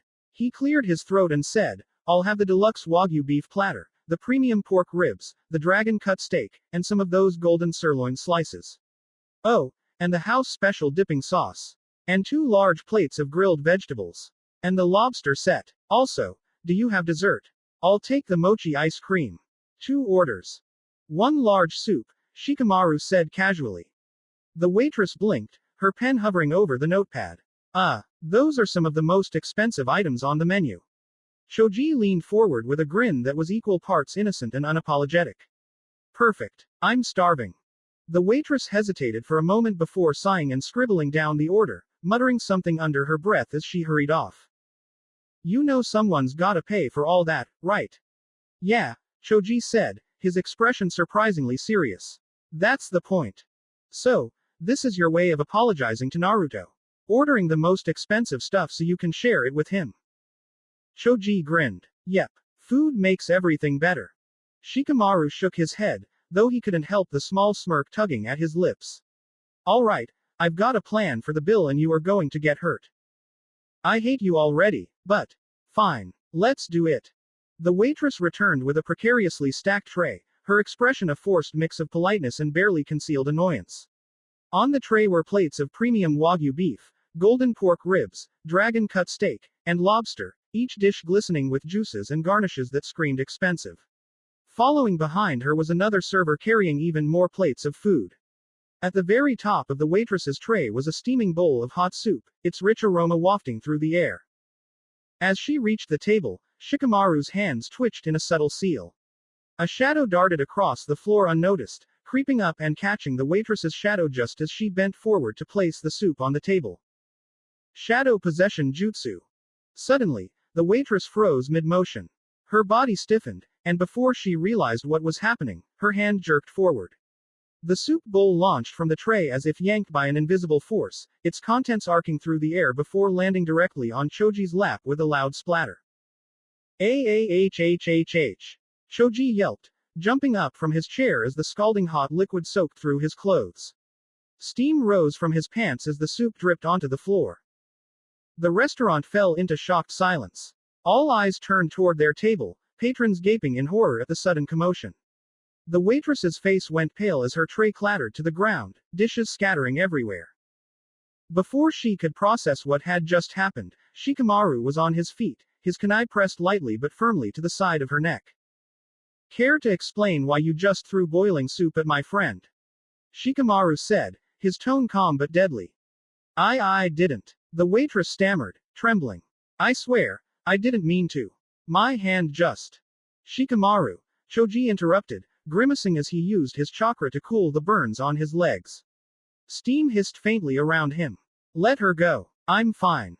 Fine. Shikamaru repeated, not moving his kunai. You call this fine? You're lucky you could react in time to minimize the damage. What if you couldn't? Huh. This isn't something we can just shrug off. At that moment, the manager, a burly man with a thick mustache and a sharp gaze, pushed through the crowd of onlookers. His dark uniform bore the restaurant's crest, and he radiated the kind of authority that made people step aside. What's going on here? He barked, his eyes darting between the trembling waitress and the scene at the table. Your waitress just threw a bowl of boiling soup at my teammate. It's only a miracle he was able to use his chakra to protect himself. Without that, we'd be taking him to the hospital right now. The manager's eyes narrowed, and he turned to the waitress. Is this true? I didn't mean to, she cried, tears welling up in her eyes. I don't know what happened. My hand just moved on its own. The manager's frown deepened. That's not good enough. You're responsible for serving the food properly. Do you have any idea what could have happened if he wasn't a ninja? I'm sorry. It won't happen again, she said, bowing so deeply it seemed like she might fall over. It better not, the manager growled, before turning back to Shikamaru and Choji. On behalf of the restaurant, I sincerely apologize for this incident. We'll cover your meal tonight, free of charge. Shikamaru raised an eyebrow, his sharp eyes glinting with something unreadable. Free of charge, huh? He gestured toward the spread of food on the table. You might want to take another look at the bill before you make that offer. The manager's gaze flicked to the food, and for the first time, a flicker of regret crossed his face. He clearly hadn't noticed how extravagant their order was. Well. Still, he straightened, though his jaw tightened slightly. It doesn't matter. The restaurant will honor my word. But this, he turned to glare at the waitress, is coming out of your paycheck. The waitress flinched, looking even more distraught. Please, sir, No excuses, the manager snapped. Now get these gentlemen some towels and to-go boxes for their food. Shikamaru gave a faint smirk, leaning back in his chair as he crossed his arms. Towels would be nice. And make sure they're clean. The manager's face twitched, but he nodded stiffly. Of course. Right away. As the waitress scurried off, the manager turned back to Shikamaru and Choji. Again, my sincerest apologies. This isn't how we run things here. Just get the food packed up. And maybe throw in an extra dessert for the trouble. The manager twitched again but forced a tight smile. We'll see what we can do.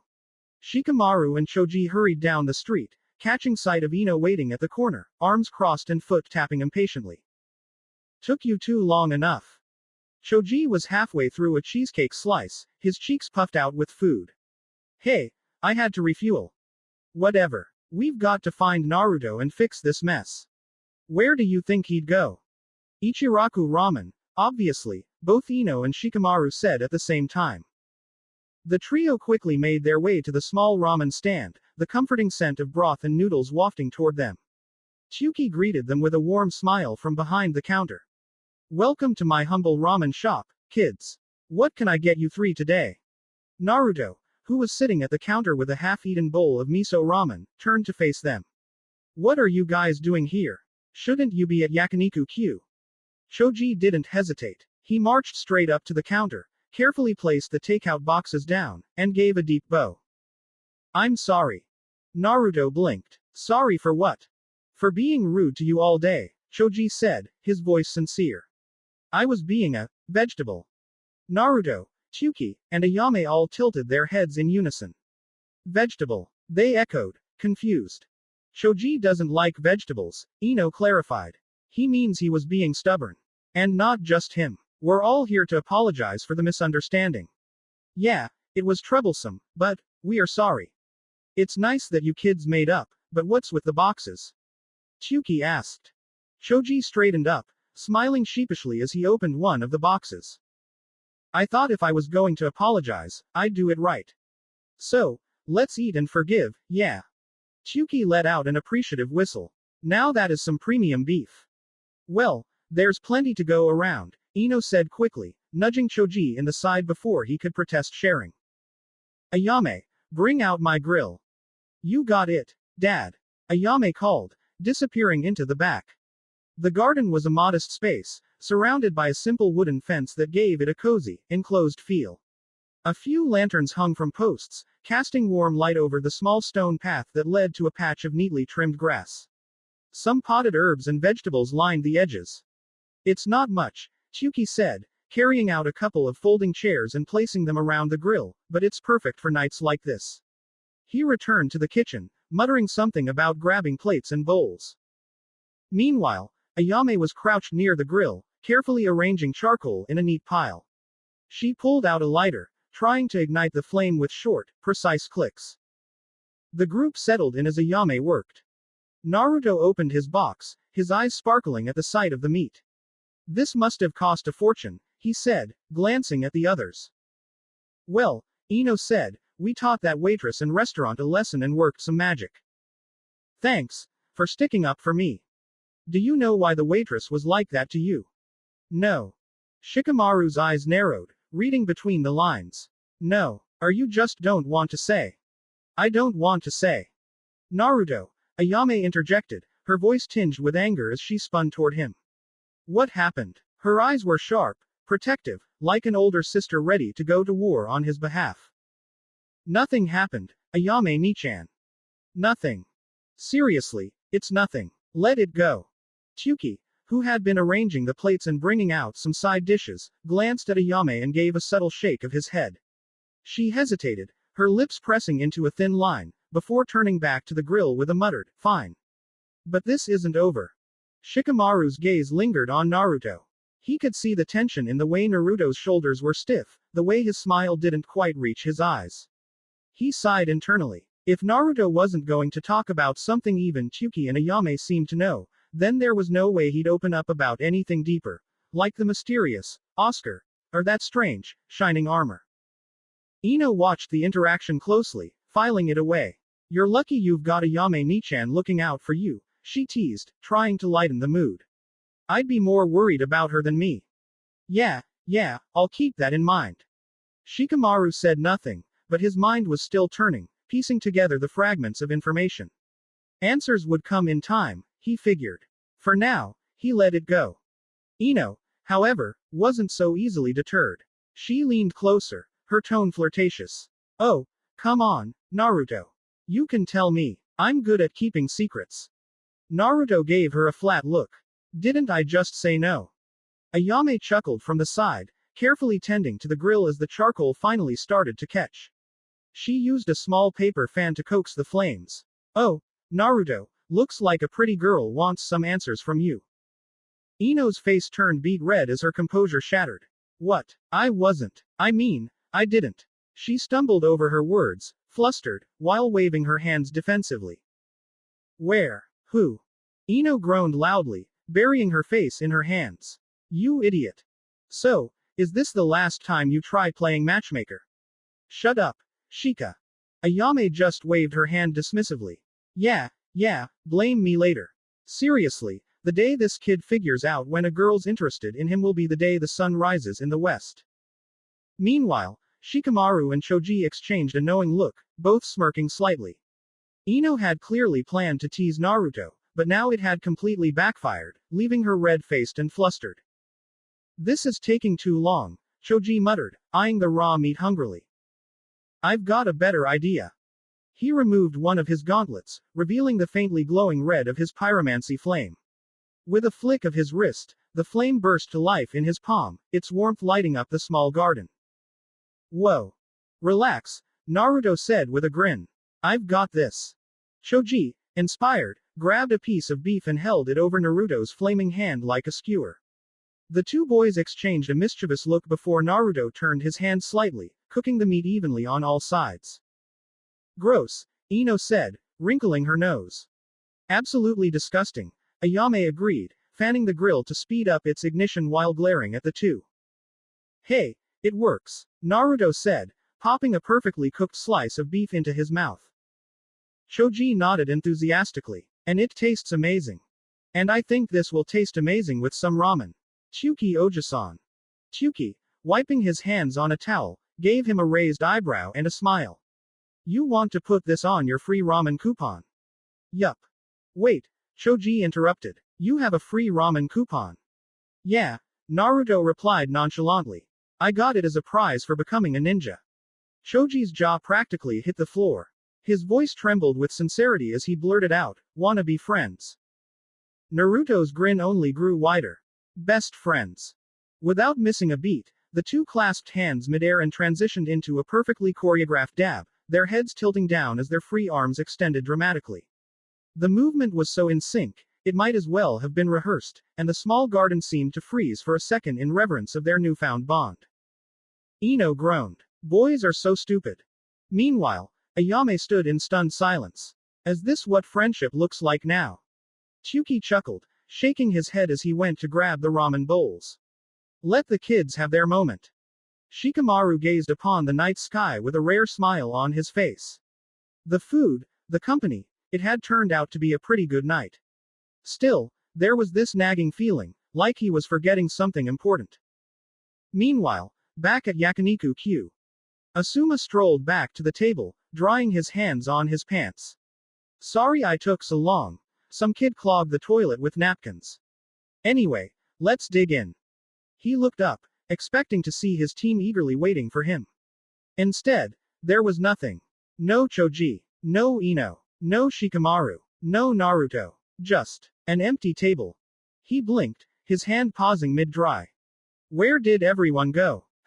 I'm sure they'll be back any minute now, Asuma muttered, leaning casually against the table as he glanced around the empty restaurant. He waited. 5 minutes turned into 15.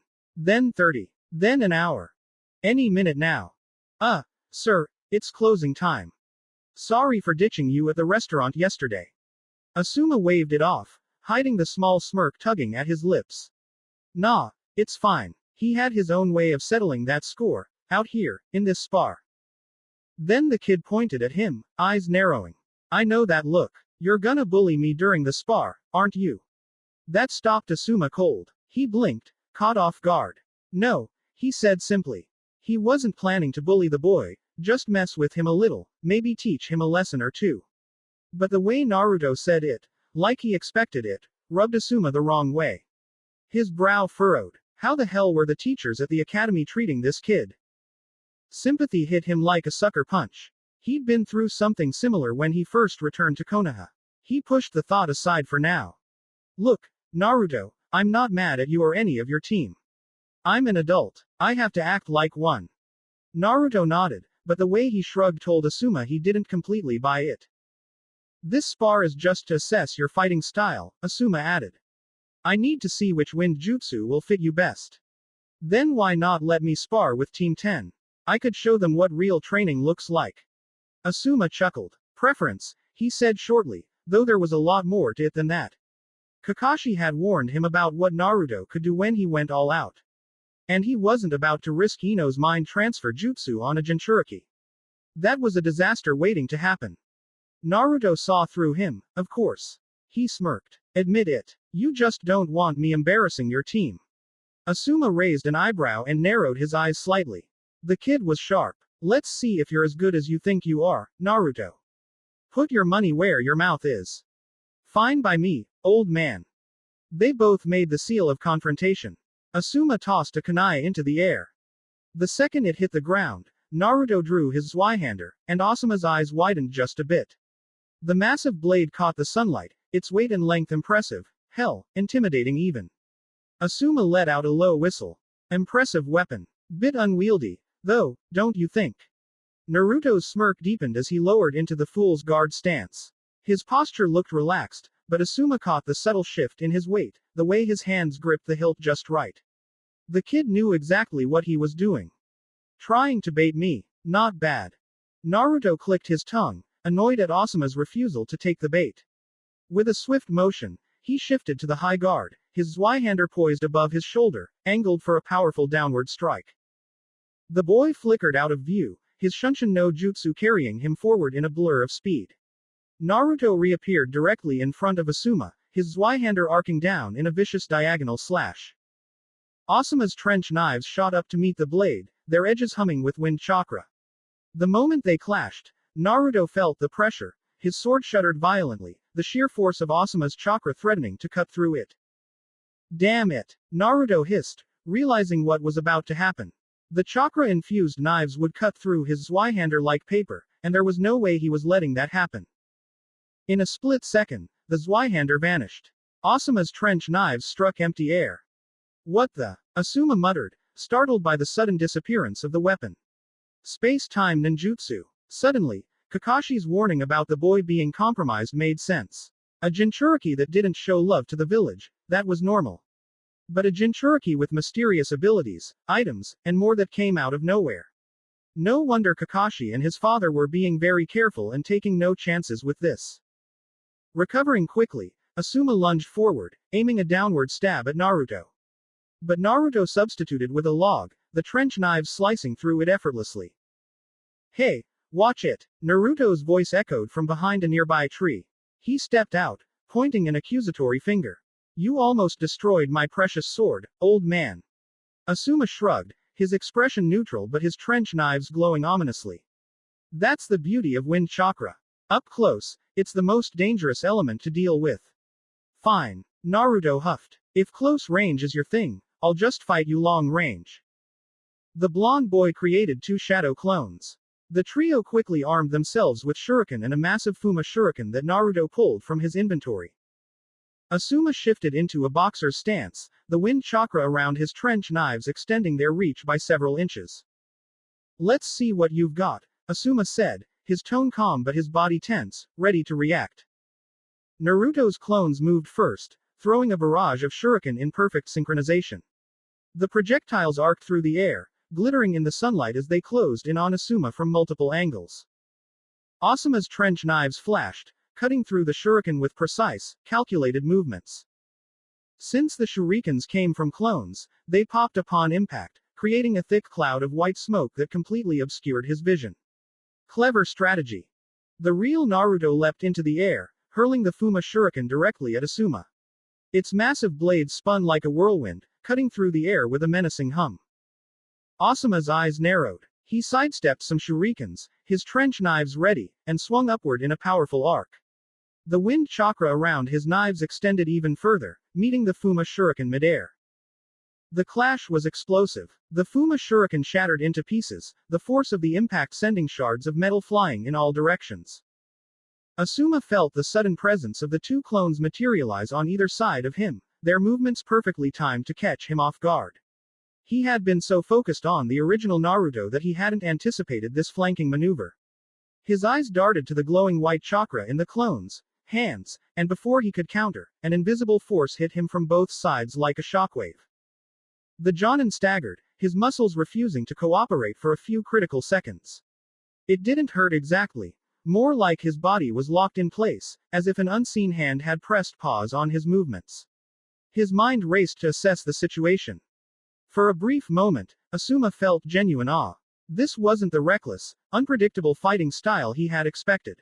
This was strategy. Distractions, timing, teamwork, even if the clones were technically himself, Naruto had coordinated them like a squad. Oh, this kid's got a tactical brain. Who would have thought? But there was no time to dwell. The air around him suddenly grew hot, and Asuma's sharp senses picked up on the disturbance. His eyes flicked to Naruto, who stood a short distance away, one hand raised. Hovering above it was a roiling orb of flame, its heat radiating out in waves. But this wasn't a normal fire jutsu. There were no hand signs, no smoke, just raw fire chakra, burning in defiance of everything Asuma knew about traditional fire style techniques. What the hell is this brat? Naruto grinned, his expression sharp and confident.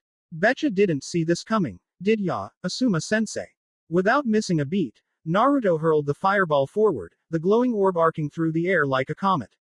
The heat intensified, making the air shimmer, and Asuma realized that even though his body was stunned, he could still feel his chakra flow.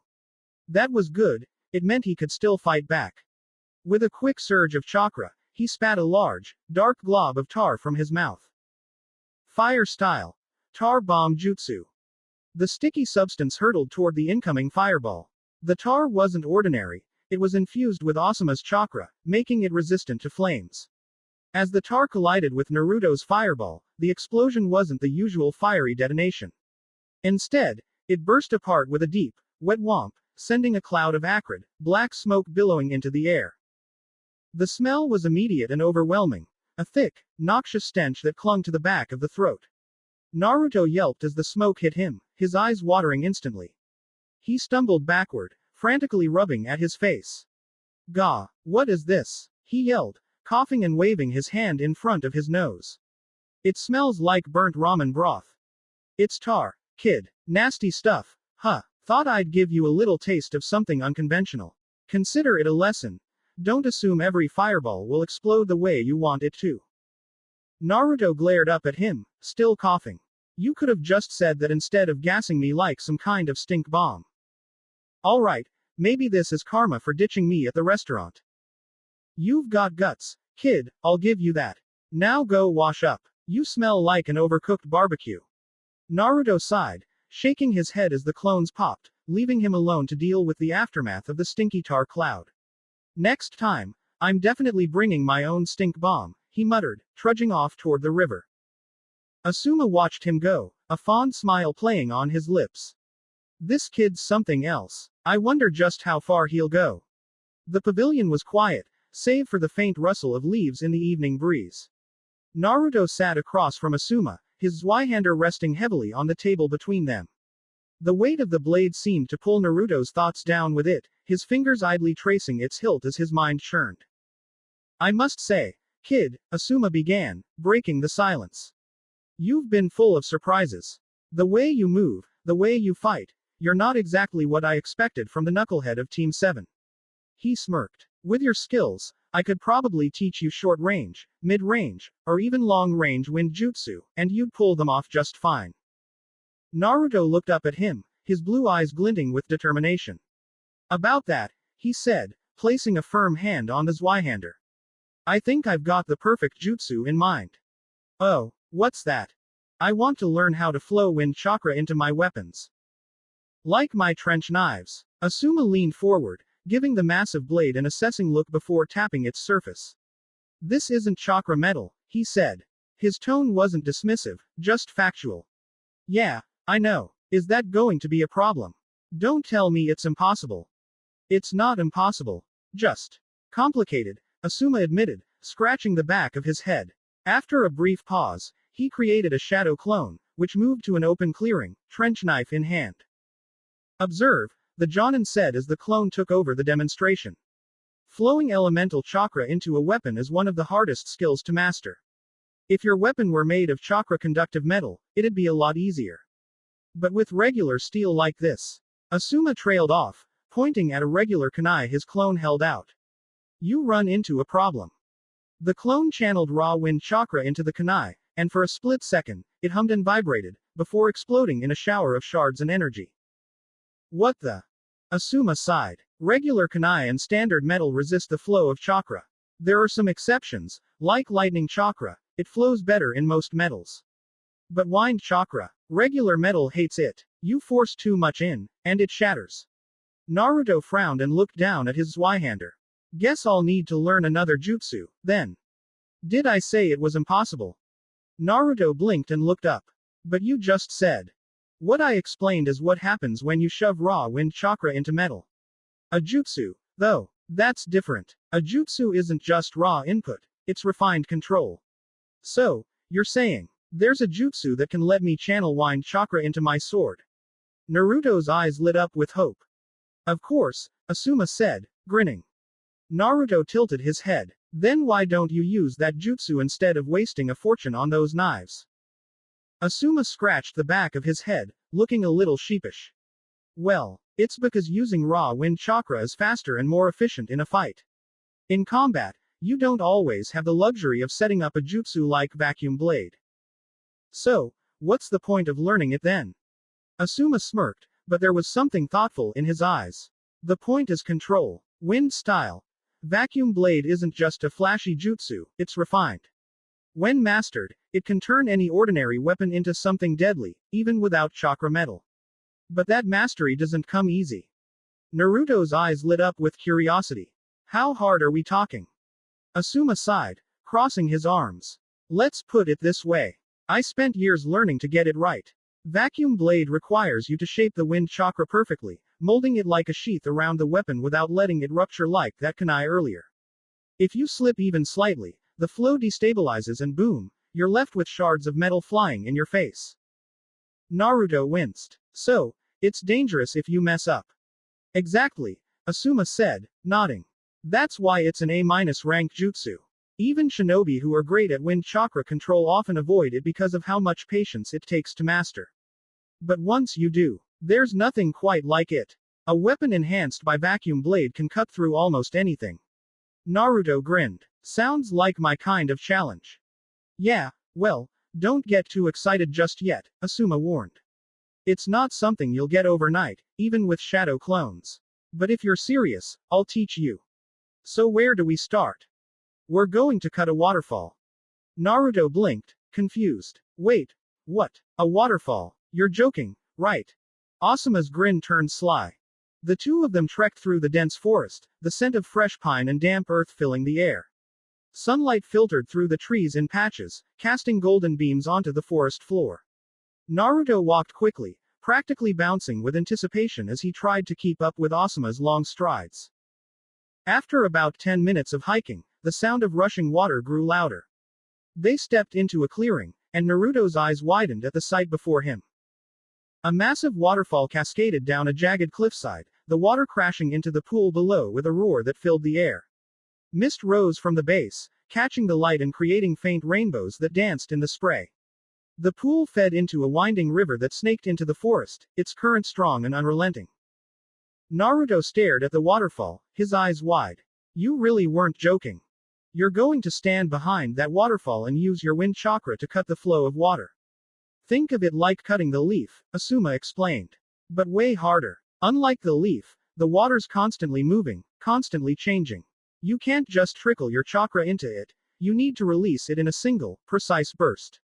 When you can manage that, we'll start with the hand signs for vacuum blade. Naruto stood at the edge of the clearing, fists clenched, eyes blazing with that unshakable determination Asuma was quickly learning to expect from him.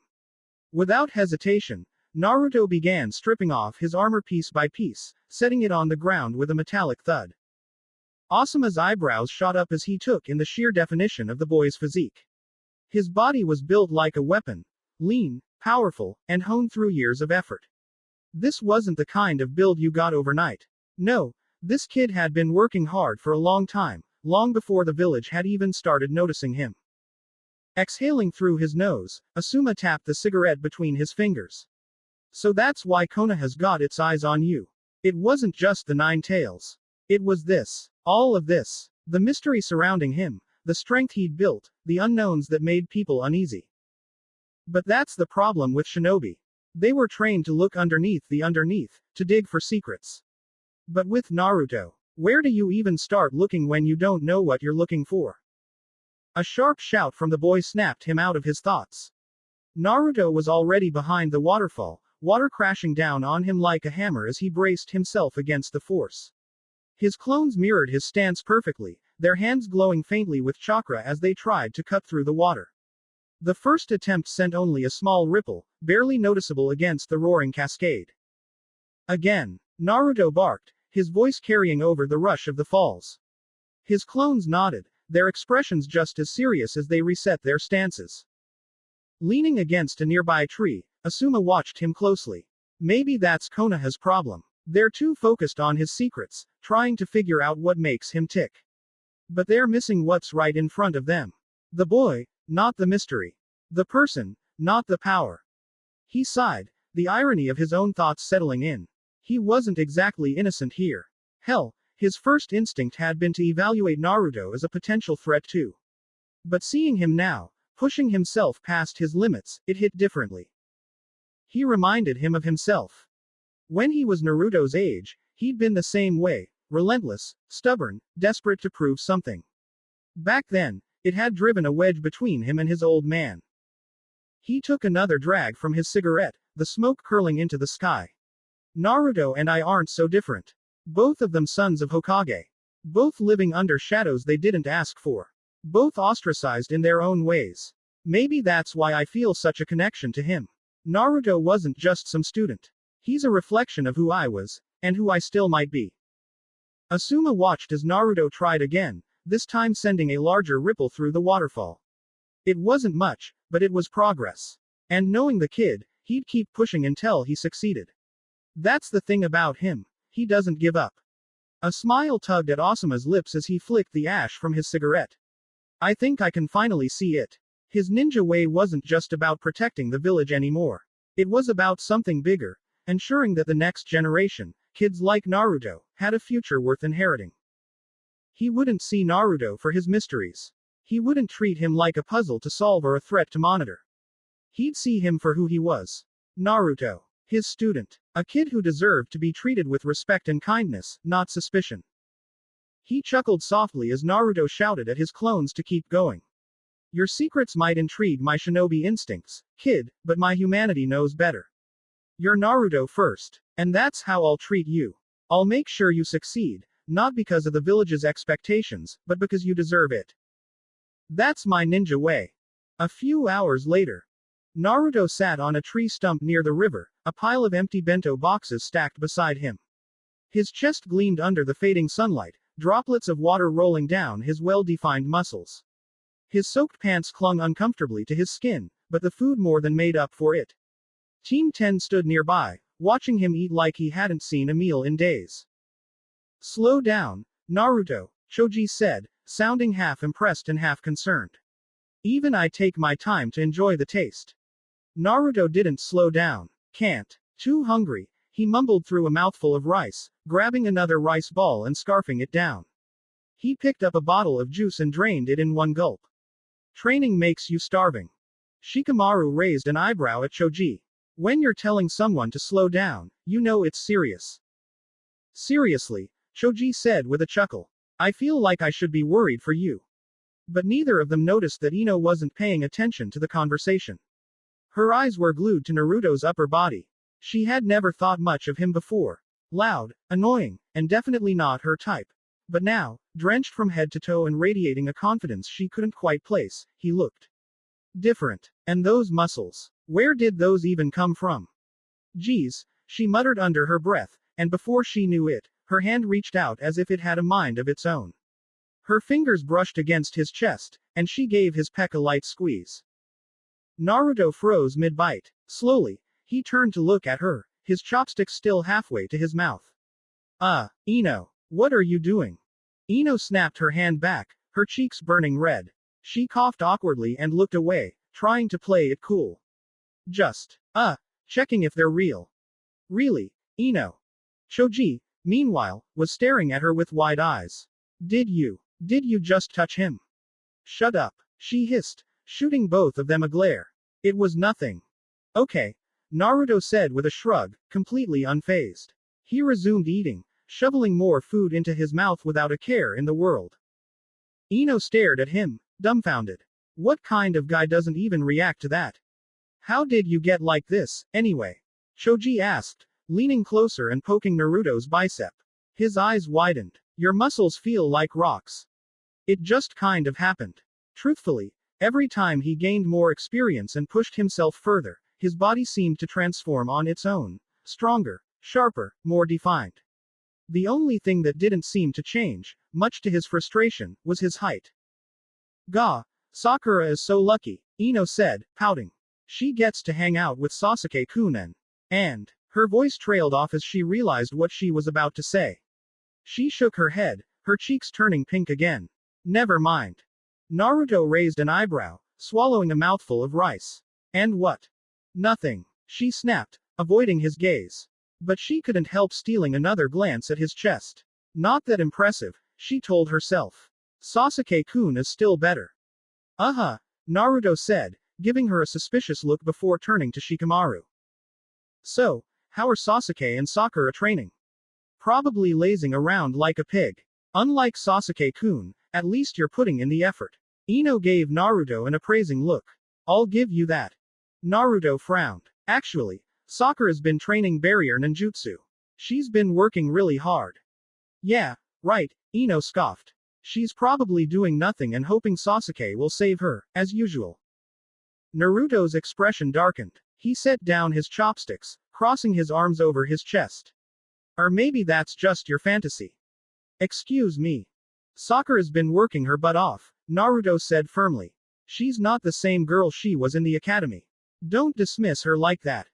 The two of them locked eyes, tension crackling in the air. Whatever you say, Ino muttered, looking away.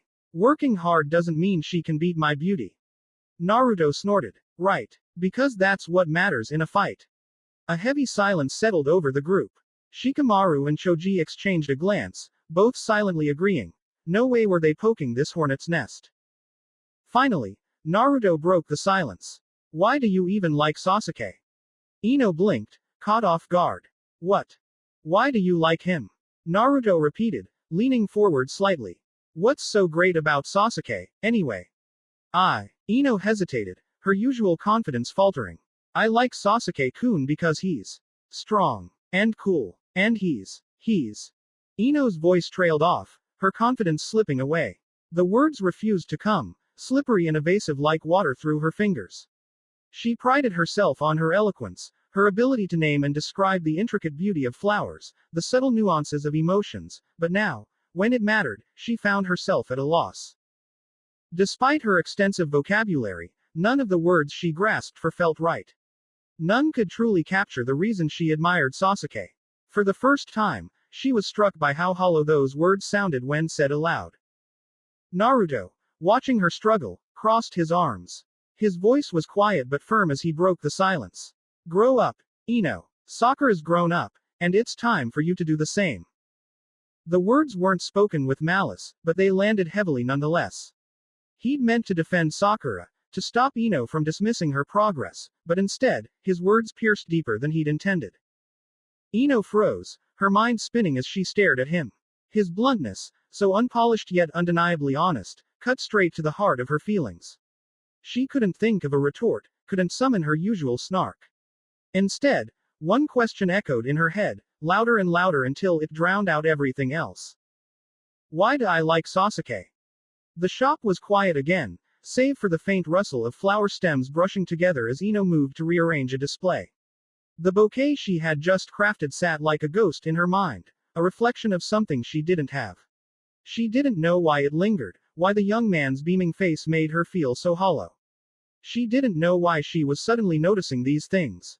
Ino's fingers hovered over a set of delicate white lilies before she stopped and placed her hands on the counter, staring out the glass window again. People bustled past, each one consumed by their own lives, their own stories, their own people. A world full of connections, of bonds, of flowers handed off in shaking hands to express words that were too difficult to say. She hated it. Not the flowers, not the shop, But the quiet moments like these, where there were no customers, no distractions, because that was when her thoughts would creep back in. Why do you like Sasuke? Naruto's blunt question echoed through her head again, that familiar frustration bubbling up. She pushed it down, pretending it didn't matter. But it did matter. It mattered because she couldn't escape it, because every time she thought about Sasuke, really thought about him, the words seemed to wedge themselves deeper into her chest. She shook her head, her hands trembling slightly as she forced herself to focus on the lilies. She adjusted their stems, moving them just so, but her thoughts kept unraveling. Why do you like Sasuke? Naruto's voice repeated again, but this time, it was her own voice underneath his. Why do I like Sasuke? At first, the question annoyed her, like it was an attack, a challenge to her feelings. But the more it repeated, the more it began to shift, to burrow deeper into places she had tried to keep hidden from herself. She wanted to dismiss it, to wave it off like she always did. Because he's strong. Because he's cool. Because he's Sasuke. But even to herself, the words felt hollow, thin, like paper crumpling under the weight of something heavier. She leaned over the counter, letting her head rest in her hands, her mind unraveling faster now. The memories began to bubble up, ones she had pushed down for so long. How long have I even liked him? Her thoughts drifted back to the first time she saw him in the academy. Sasuke, quiet and stoic, sitting alone in the back of the room, his hair messy in a way that somehow made him look perfect. Back then, her heart had skipped a beat just looking at him, and she had decided then and there that he was someone worth admiring, someone worth chasing. But why? Because he looked cool. Because he didn't notice anyone else. Because everyone else liked him, and I wanted to win. Her chest tightened. The thought felt ugly, bitter, and yet, it rang true in a way that made her stomach turn. She had told herself over and over again that it was because Sasuke was strong, because he was a prodigy, because he was destined for greatness. But if that was the case, why couldn't she name a single thing about him, beyond his face and his abilities, that she actually liked? Ino-chan. The familiar voice pulled Ino from her spiraling thoughts. She looked up from the counter to see her father, Inoichi, stepping into the shop, the soft chime of the door heralding his arrival. His ever-calm demeanor contrasted sharply with the chaos she felt inside. Is it lunchtime already? She asked, glancing at the clock. It was a routine they had fallen into. She'd take the morning shift, and then head out to join her team while her father managed the shop for a few hours. It amazed her that a man like him, head of the Yamanaka clan, leader of T&I Konoha's feared torture and interrogation unit, somehow always made time for a little flower shop. She'd asked him about it once, wondering how he managed to balance so much. His answer had been almost nonchalant. Clones and good time management, Ino. It's all about priorities. Inoichi studied her for a moment, his sharp eyes catching something in her expression. Something on your mind. Ino sighed, knowing better than to hide it. Her father had an uncanny ability to see straight through her, no matter how hard she tried to mask her emotions. Yeah, a little. Inoichi didn't press her immediately. Instead, he walked around the shop, casually tending to a row of chrysanthemums. It was his way of inviting her to speak on her own terms, giving her the space she needed. Finally, he spoke. You know, I may not be able to read your mind without your permission, but I can still tell when something's eating at you. He gave her a small smile. Want to talk about it? Ino hesitated. She could brush him off, but deep down, she knew her father was someone she could trust. He had a way of framing things that made her feel less lost. It's about Sasuke, she said finally. Inoichi nodded, as if he had expected this. Ah, the Uchiha boy. Go on. She fidgeted with the edge of the counter, her voice quieter now. I asked myself why I like Sasuke, and I couldn't answer. I thought I could, but when I tried to explain it, nothing felt real. Her father turned fully toward her, his gaze thoughtful. And that bothered you? Yeah, I mean, it's Sasuke. He's Sasuke. I've liked him for years. But now I'm starting to wonder if I even know why. She sighed, frustrated. What's wrong with me? Inoichi moved to stand beside her, his tone calm and measured. Nothing is wrong with you, Ino.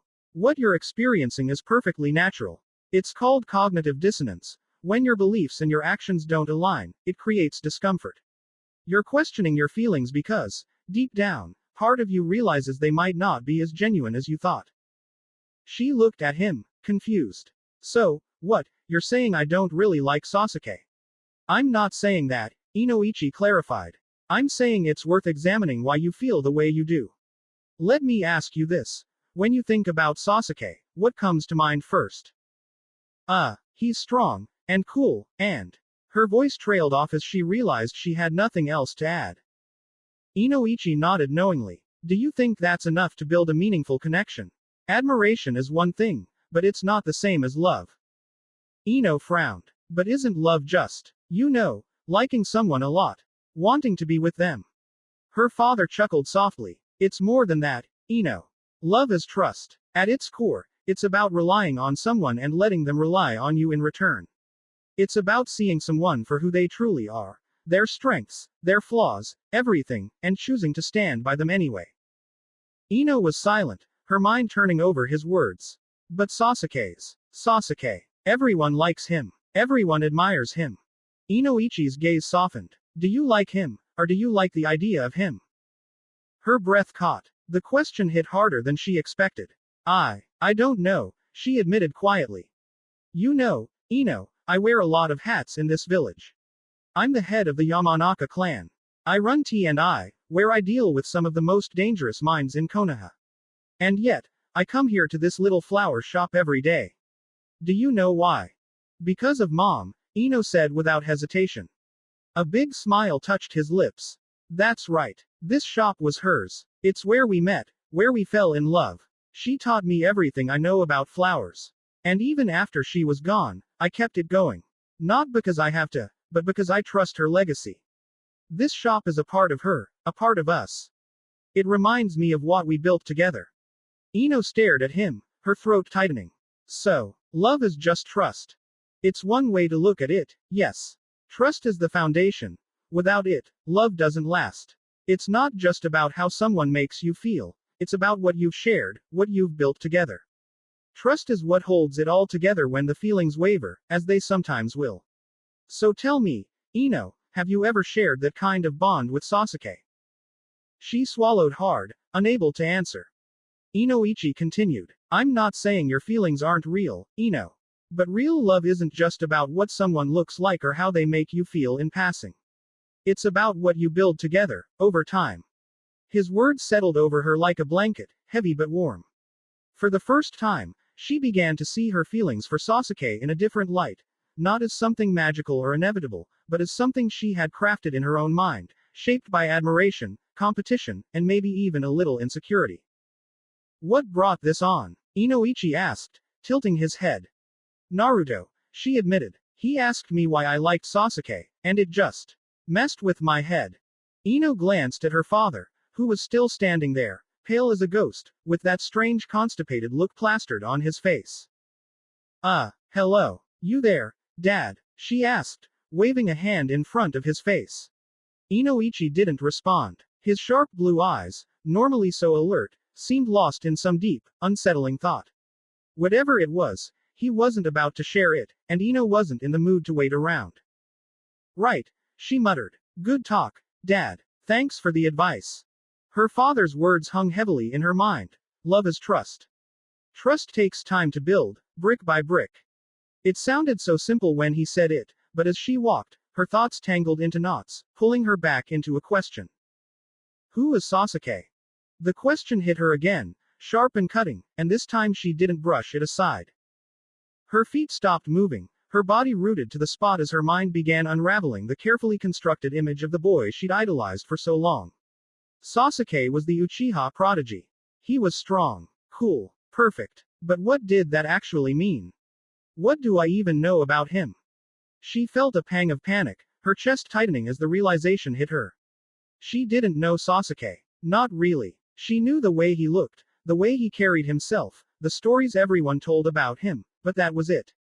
She couldn't name a single thing he liked, a single moment they had shared that wasn't just her forcing herself into his orbit. Her father's voice echoed in her head. Do you like him, or do you like the idea of him? The more she thought about it, the more her admiration for Sasuke felt like a reflection of her own insecurities. It wasn't about him. It was about her. Her desire to prove something, to be someone, to win at something that didn't even have clear stakes. Her stomach churned as the truth unraveled before her. Why did I sacrifice so much for him? Her thoughts shifted to Sakura, and a wave of guilt crashed over her. She and Sakura had once been inseparable, two halves of the same whole. They had shared everything. Their dreams, their fears, their silly fantasies about white knights and perfect weddings. They had been sisters in all but blood. And then Sasuke had come between them. She could still see the moment it happened so clearly, the day they had declared themselves rivals for his affection. It had felt dramatic and important at the time, like they were stepping into some grand story. But looking back now, all she could see was how childish it was. They had sacrificed their friendship, one of the purest, most meaningful bonds she'd ever had. For what? What did I even win? She thought bitterly. We gave up everything, and for what? For a boy who barely notices either of us. For someone who wouldn't lift a finger to protect me if I was in danger. For someone who doesn't even smile. Her chest tightened again, and she felt her throat close up as tears threatened to spill. She blinked them away angrily, refusing to cry over this. Over him. Her father's words returned to her, steady and grounding. Trust takes time to build. It's about shared experiences, vulnerability, and mutual respect. Trust, vulnerability, respect. She and Sasuke had none of that. But she and Sakura had. Once. The ache in her chest shifted, no longer anger or bitterness but something softer, more painful. Regret. She had thrown away one of the most important bonds in her life. Not for love, not even for friendship, but for pride. For competition. She stared blankly at the flowers in a nearby planter, their vibrant colors muted by the shadows.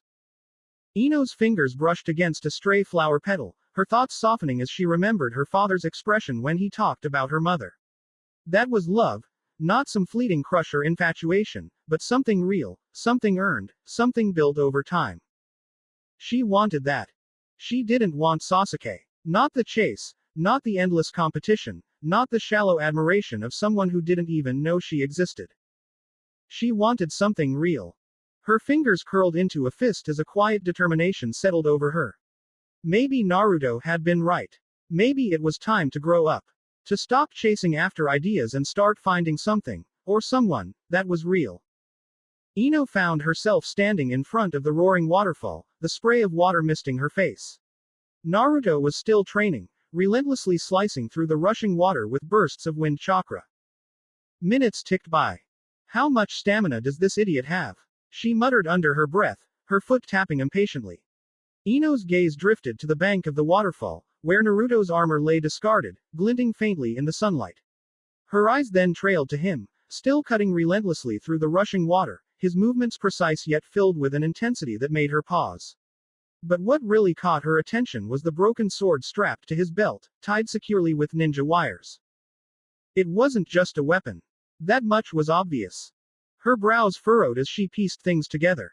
That sword. It had been at his side every time she'd seen him train. And hadn't Kiba made some snarky comment about it? She couldn't exactly forget Naruto's killer intent. Her thoughts churned as she watched him. He had changed so much. Yet, in some ways, not at all. Ino glanced back at the sword, then to the armor. Both seemed heavy, not just in the physical sense but emotionally too. Like they carried pieces of him, pieces he didn't talk about but couldn't let go of. What did he go through? She tried to evaluate him like her father had taught her, breaking down his behavior, his actions, his emotions. He wasn't the same boy who had loudly declared he'd be Hokage during every class. That boy had been full of bluster and confidence, but this Naruto. He was different. He was confident, yes, but it came from a place of experience, not blind belief. He didn't talk about his dreams as much anymore. He just worked toward them, quietly, relentlessly. But there was also a wall. She could see it now, even as he trained. He pushed himself harder than anyone she knew, but it wasn't just for improvement. It was like he was running from something, or maybe toward it. The way he clung to that broken sword, the way his anger had flared at Kiba's insult, it all pointed to something deeper. What happened to you, Naruto? Finally, after 20 grueling minutes, she cupped her hands around her mouth and yelled, Naruto. I want to talk to you. Naruto skidded to a stop, his chakra dissipating as he turned to see her. Huh. Oh. Hey, Ino. He jumped toward her with his usual energy, landing in front of her, completely drenched. What's up? Ino hesitated, looking at the ground for a moment before meeting his eyes. You were right, she said quietly.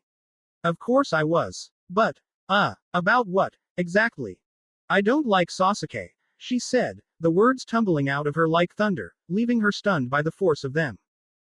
Naruto blinked, clearly baffled. Okay, he said slowly, scratching the back of his head. When did I say you didn't? Ino closed her eyes, bracing herself for some kind of mocking remark, a teasing jab, but it never came. Instead, she felt herself being pulled into a tight, unexpected hug. Her eyes flew open in shock as Naruto's wet, muscular frame pressed against her. The water from his training seeped into her clothes, and her cheeks turned scarlet. She could feel the warmth of his skin beneath the dampness, his strong arms wrapping around her in a gesture so casual it made her ears steam. What are you doing? She stammered, her voice high-pitched as she tried to push him away. Naruto pulled back slightly, looking genuinely puzzled. Isn't this what you wanted? You tell me your sad love story, I give you a hug. That's how this works, right? It's not a sad love story, she shot back, crossing her arms indignantly. Are you sure about that? Ino hesitated before letting out a defeated sigh. Okay. Maybe it is a sad love story. Naruto grinned as if he'd just won some unspoken argument. Then his eyes caught sight of the cup of ramen she was holding. Is that for me? Ino rolled her eyes but extended the cup toward him. Yeah, but it's cold now. You took too long. Cold ramen's not gonna stop me. Naruto said confidently, pulling out his pyromancy flame. Ino stared, wide-eyed. I don't think that's going to. Before she could finish, the cup caught fire. Naruto yelped, flinging the burning ramen into the river. For a moment, there was silence. Then Ino burst into laughter, clutching her stomach as she doubled over. She laughed so hard she started wheezing, covering her mouth with her hand in embarrassment. Why are you covering your face? Because my laugh is ugly. She managed between giggles, her cheeks burning. I think it's cute. You shouldn't hide it. The simplicity of his statement made her freeze, her laughter dying in her throat as her face turned bright red. Why you think my laugh is cute? Yeah, Naruto said, as if stating an obvious fact. Why wouldn't it be? Ino looked away, her heart racing. What is with this guy? After a moment of awkward silence, she cleared her throat. Naruto. I think I need to apologize to Sakura. Naruto tilted his head again. Apologize. For what? Ino hesitated but decided to explain. Sakura and we used to be really close. Like sisters. But then we both started liking Sasuke, and things just fell apart. We've been rivals ever since. And it's my fault. Naruto frowned, listening intently. He didn't interrupt her, which was rare for him. When she finished, he rubbed his chin thoughtfully. Can I say something? Ino nodded, bracing herself. You're an idiot, he said bluntly. She winced, but she didn't argue. I know. And, Naruto continued, you should just go talk to Sakura. I think she'd be happy to have her friend back. Ino hesitated, biting her lip. But, what if she doesn't want to be friends? Naruto shrugged. Well, then that's her choice. But if I was Sakura, I would probably want my old friend back.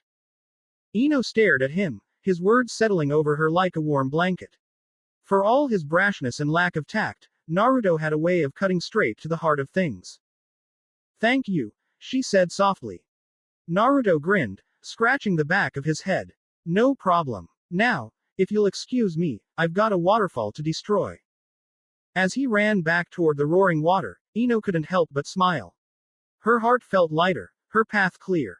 Naruto's words echoed in her mind. It was time to fix things. It was time to rebuild what she had lost. It was time to get her friend back.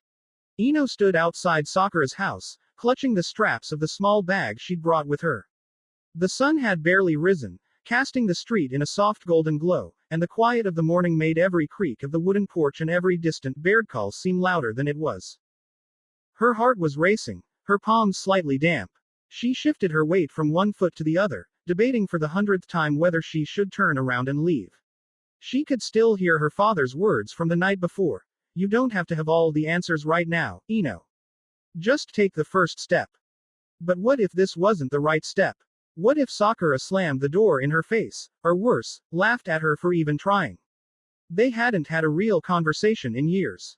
The idea of facing her old friend, or rival, now felt overwhelming. Ino took a deep breath, trying to steady herself.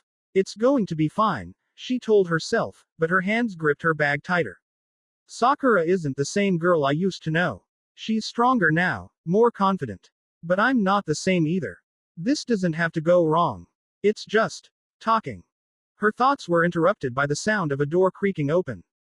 Ino straightened up instinctively, her nervous fidgeting freezing as she saw Sakura step out onto the porch. All right, I'll see you both later. Ino exhaled, her resolve hardening. This is it. Just talk. Hey, there, Bill, she started, but her mouth snapped shut.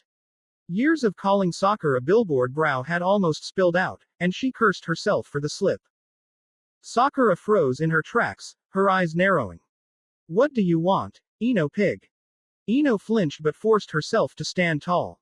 I just want to talk, Sakura, she said, her voice more earnest than she expected. Sakura blinked, her hand twitching at her side. Wait, what? She pinched her arm through her sleeve, squinting slightly as if to make sure she wasn't imagining things. This isn't a dream, right? You actually want to talk to me? Yes, Ino said, her heart thundering in her chest. I just want to talk. Well, I'm on a tight schedule, she said, her tone turning snippy. Some of us actually work hard, unlike a certain someone who spends all day arranging flowers. I'm serious, Sakura. Okay, fine, Sakura said finally. Let's just walk and talk. But if I'm late for training, I'm blaming you. Ino nodded quickly, relieved that Sakura hadn't shut her down completely.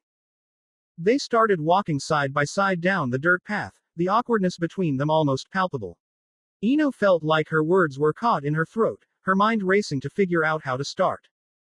So, what do you want to talk about? Ino hesitated, looking down at the ground as they walked. I wanted to say, I'm sorry. Sakura stopped abruptly. Sorry. For what? For everything, Ino said, her voice soft but steady. She met Sakura's eyes, her own filled with regret. For the way I treated you. For the things I said. For letting Sasuke come between us. Wait, Sasuke, are you saying this is about him? It's not just about him, Ino clarified quickly. But he was the reason everything fell apart between us. I mean, we used to be like sisters, and then suddenly we were rivals. And for what? For him. A boy who barely even notices us. You were the one who declared us rivals, Ino. I didn't ask for that. I know, Ino admitted. I thought it was the right thing to do at the time. I thought it would make me stronger, more focused. But all it did was push you away. Sakura looked at her for a long moment, her gaze searching. Why now? Why are you saying this now? Because I've been thinking a lot lately, Ino said. About who I am, about the kind of person I want to be. And I realized that chasing after Sasuke and holding onto this stupid rivalry with you, it's not what I want anymore. And what do you want? I want us to be friends again. You know, it really hurt, Ino, Sakura said quietly. When you called me weak. When you treated me like I was nothing compared to you. I know, Ino said. And I was wrong. You've grown so much, Sakura. You've worked so hard, and you've become so strong. I'm proud of you. Sakura's eyes widened, and for a moment, she looked completely thrown off. She opened her mouth to respond but closed it again, her emotions flickering across her face like a storm. They walked in silence for a few moments before Sakura spoke again. Do you really mean it? Every word, Ino said. I miss you, Sakura. I miss the way things used to be. Sakura slowed her steps, her face softening as the tension between them began to ease. I miss you too, she admitted quietly, almost like it was a secret she didn't want to say out loud. So, do you think we can try again? You know, start over. Sakura looked at her for a long moment before finally nodding. Yeah, I think I'd like that. Ino didn't think twice. She stepped forward and wrapped her arms tightly around Sakura. It wasn't the kind of polite, awkward hug you'd give someone out of obligation, this was real. She squeezed her, holding on to the moment like she was afraid it might disappear. Sakura stiffened at first, caught off guard, but then slowly melted into the embrace, her arms circling Ino's back. The tension that had lingered between them for years seemed to dissolve in that moment. When they finally pulled apart, Sakura cleared her throat and raised an eyebrow, trying to mask the hint of emotion in her voice. So, what's in the bag? Oh, these. Ino smiled, handing it over. Some new clothes I picked out for you. You know, as an apology gift. I figured it'd be a good start. You bought me clothes. Yeah, Ino said, crossing her arms smugly. I am Konoha's resident fashionista, after all. You can thank me later. I should get you something too. Ino shook her head. No, you don't have to. This isn't about that. Come on, Ino, Sakura said. If you're going to give me a gift, I should give you one too. Besides, she looked down at the ground briefly before meeting Ino's gaze. It's not like I wasn't part of the problem. I said a lot of things I shouldn't have, too. Before she could respond, Sakura's eyes lit up with an idea.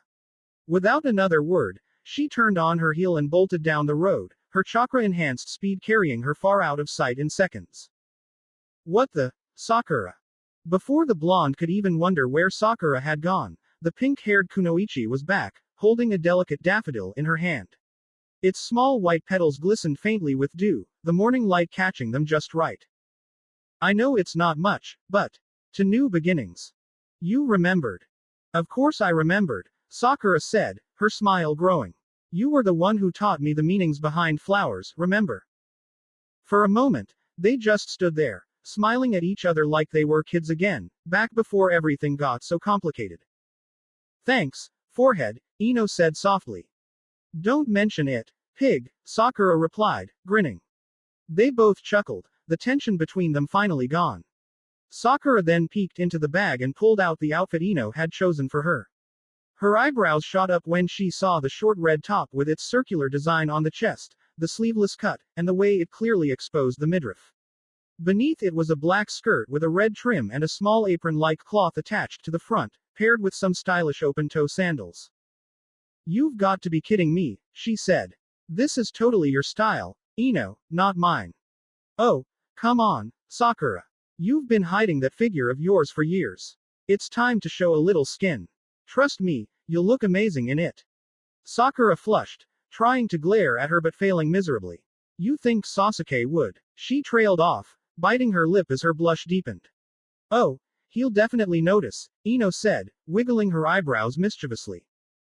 Why you really are over Sasuke, aren't you? I guess, Ino replied with a confident shrug. But you're not, so I'll be rooting for you. Sakura blinked, caught off guard by the sincerity in Ino's tone.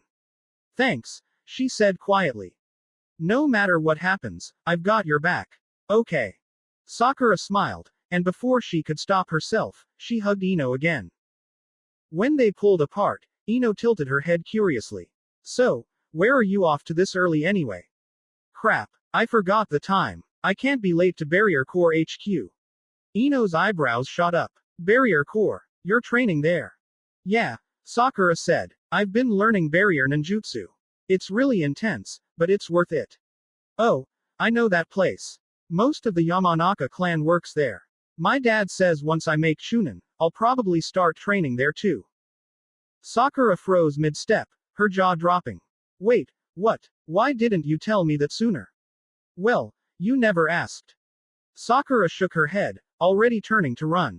Come on, if you're going to the barrier core eventually, I guess I can bring you along for a sneak peek.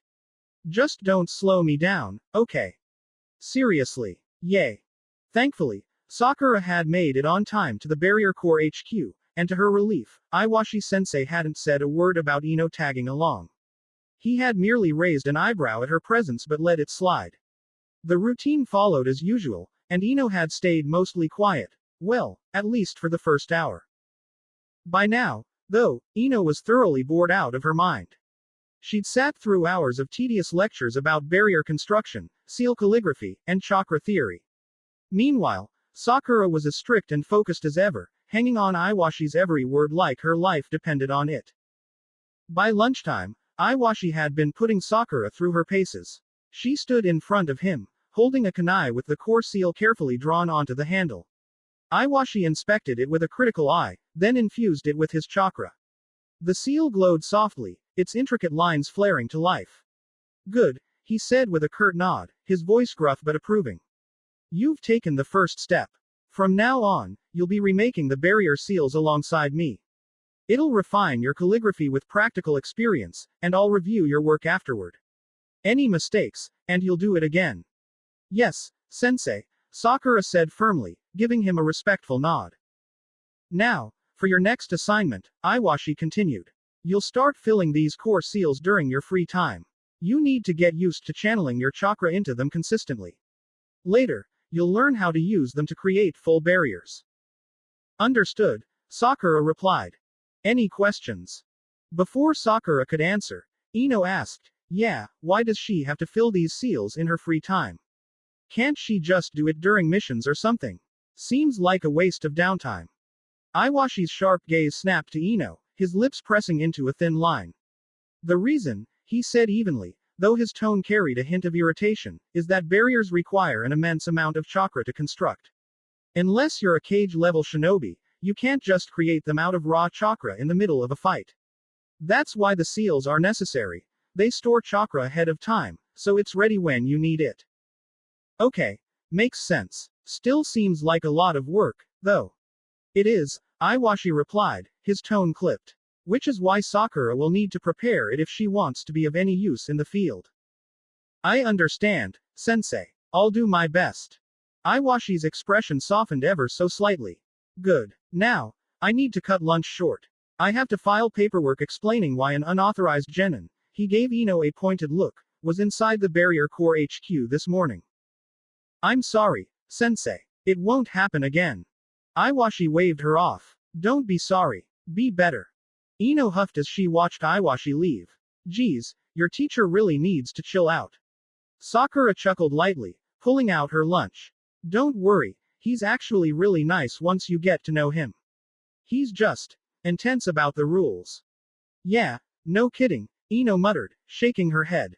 She opened her own lunch and took a bite before glancing at Sakura. So, what got you thinking about Sasuke? Ino paused mid-bite, her chopsticks hovering above her food. She sighed and set them down, her gaze drifting to the horizon. You're not going to let this go, are you? Not a chance, Sakura said with a small smirk. Spill it. Fine. It was Naruto, of all people.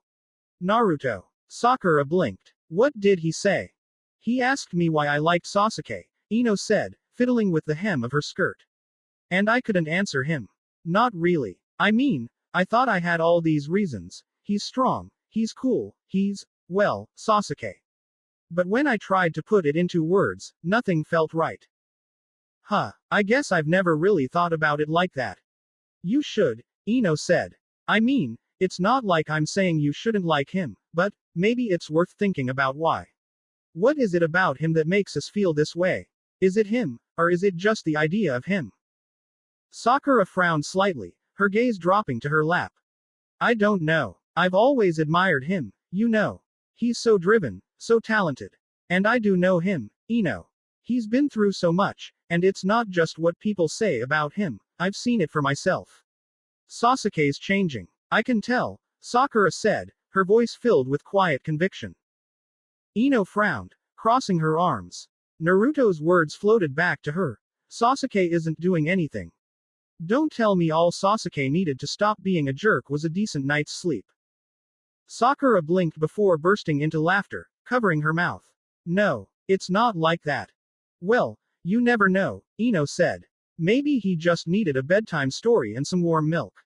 Sakura shook her head, still giggling, as Ino said, but seriously, if you think he's changing, that's good. Just make sure you're not the only one putting in the effort, okay? Yeah, you're right. Thanks, Ino. For a moment, they sat in silence again, the only sound the rustle of the wind. So, how's Naruto doing with your team? I heard he's training with Asuma-sensei now. Naruto's still Naruto. But, Ino said, her tone shifting slightly, he's also more. I don't know how to explain it. What do you mean? Ino hesitated, searching for the right words. I used to think he was so simple, you know. Like, everything he felt was just out there for everyone to see. He's always been so open. About his dreams, his emotions, everything. But now, I don't think he's as simple as I thought. Sakura leaned forward for the juicy detail. Continue. He's like this river. On the surface, it looks so straightforward, just water flowing in one direction. But if you look closer, there are all these currents underneath, moving in ways you can't see right away. That's Naruto. He's strong, unstoppable, but there's so much more going on beneath the surface. Sakura blinked, surprised by the depth of Ino's words. Wow, that's not how I expected you to describe him. Ino nodded, a faint blush rising to her cheeks. Sakura's lips curved into a sly smile. Huh, sounds like someone might have a crush. Ino whipped her head around, her face flaming. What? No way. Oh, come on, Sakura teased, leaning closer. You just called him unstoppable, strong, and impressive. That's basically a love confession. It is not. Ino protested, her voice rising. I'm just saying I respect him, okay? Don't read into it. Sakura laughed, leaning back with a smug grin. Alright, whatever you say, Ino. But I'm keeping an eye on you. You're impossible, you know that. Takes one to know one. The two friends laughed as Ino gazed out into the distance. Her eyes softened, lost in thought. I wonder what Naruto is doing. The roar of the waterfall echoed in Naruto's ears as he stood at its base, surrounded by his shadow clones. Water cascaded over him, crashing down like thunder, but Naruto was too focused to care. For hours, he'd been trying to cut through the relentless flow with wind chakra, but something wasn't clicking. He stood still, letting the water batter his shoulders as he concentrated. I've been thinking about this wrong, he thought. I'm treating it too much like the leaf exercise, small, precise, controlled. But this isn't about finesse. It's about power, momentum. Naruto closed his eyes, inhaling deeply as he dismissed the clones. He raised his palm, gathering wind chakra into it. The energy swirled wildly at first, but he focused, shaping it into something sharper, more forceful. He waited for the right moment, his instincts guiding him. Now. With a sharp motion, he pushed the wind chakra forward, releasing it in a single, powerful burst. The air ripped through the waterfall, splitting the torrent cleanly in two. For the first time, Naruto could see the rocks behind the wall of water, gleaming wet and smooth in the sunlight. Yes, I did it. Naruto thrust his fists into the air, a triumphant grin spreading across his face as pure excitement bubbled up inside him. Without a second thought, he sprinted to the edge of the pool and leapt into the air, tucking his knees to his chest before plunging into the churning water below with an exhilarating splash. The cold of the plunge pool hit him like a shock, but it only added to the thrill. He laughed underwater, bubbles escaping his mouth as he floated in the currents beneath the waterfall. The water was murky and dark from the constant turbulence, with sunlight barely piercing through the frothing surface.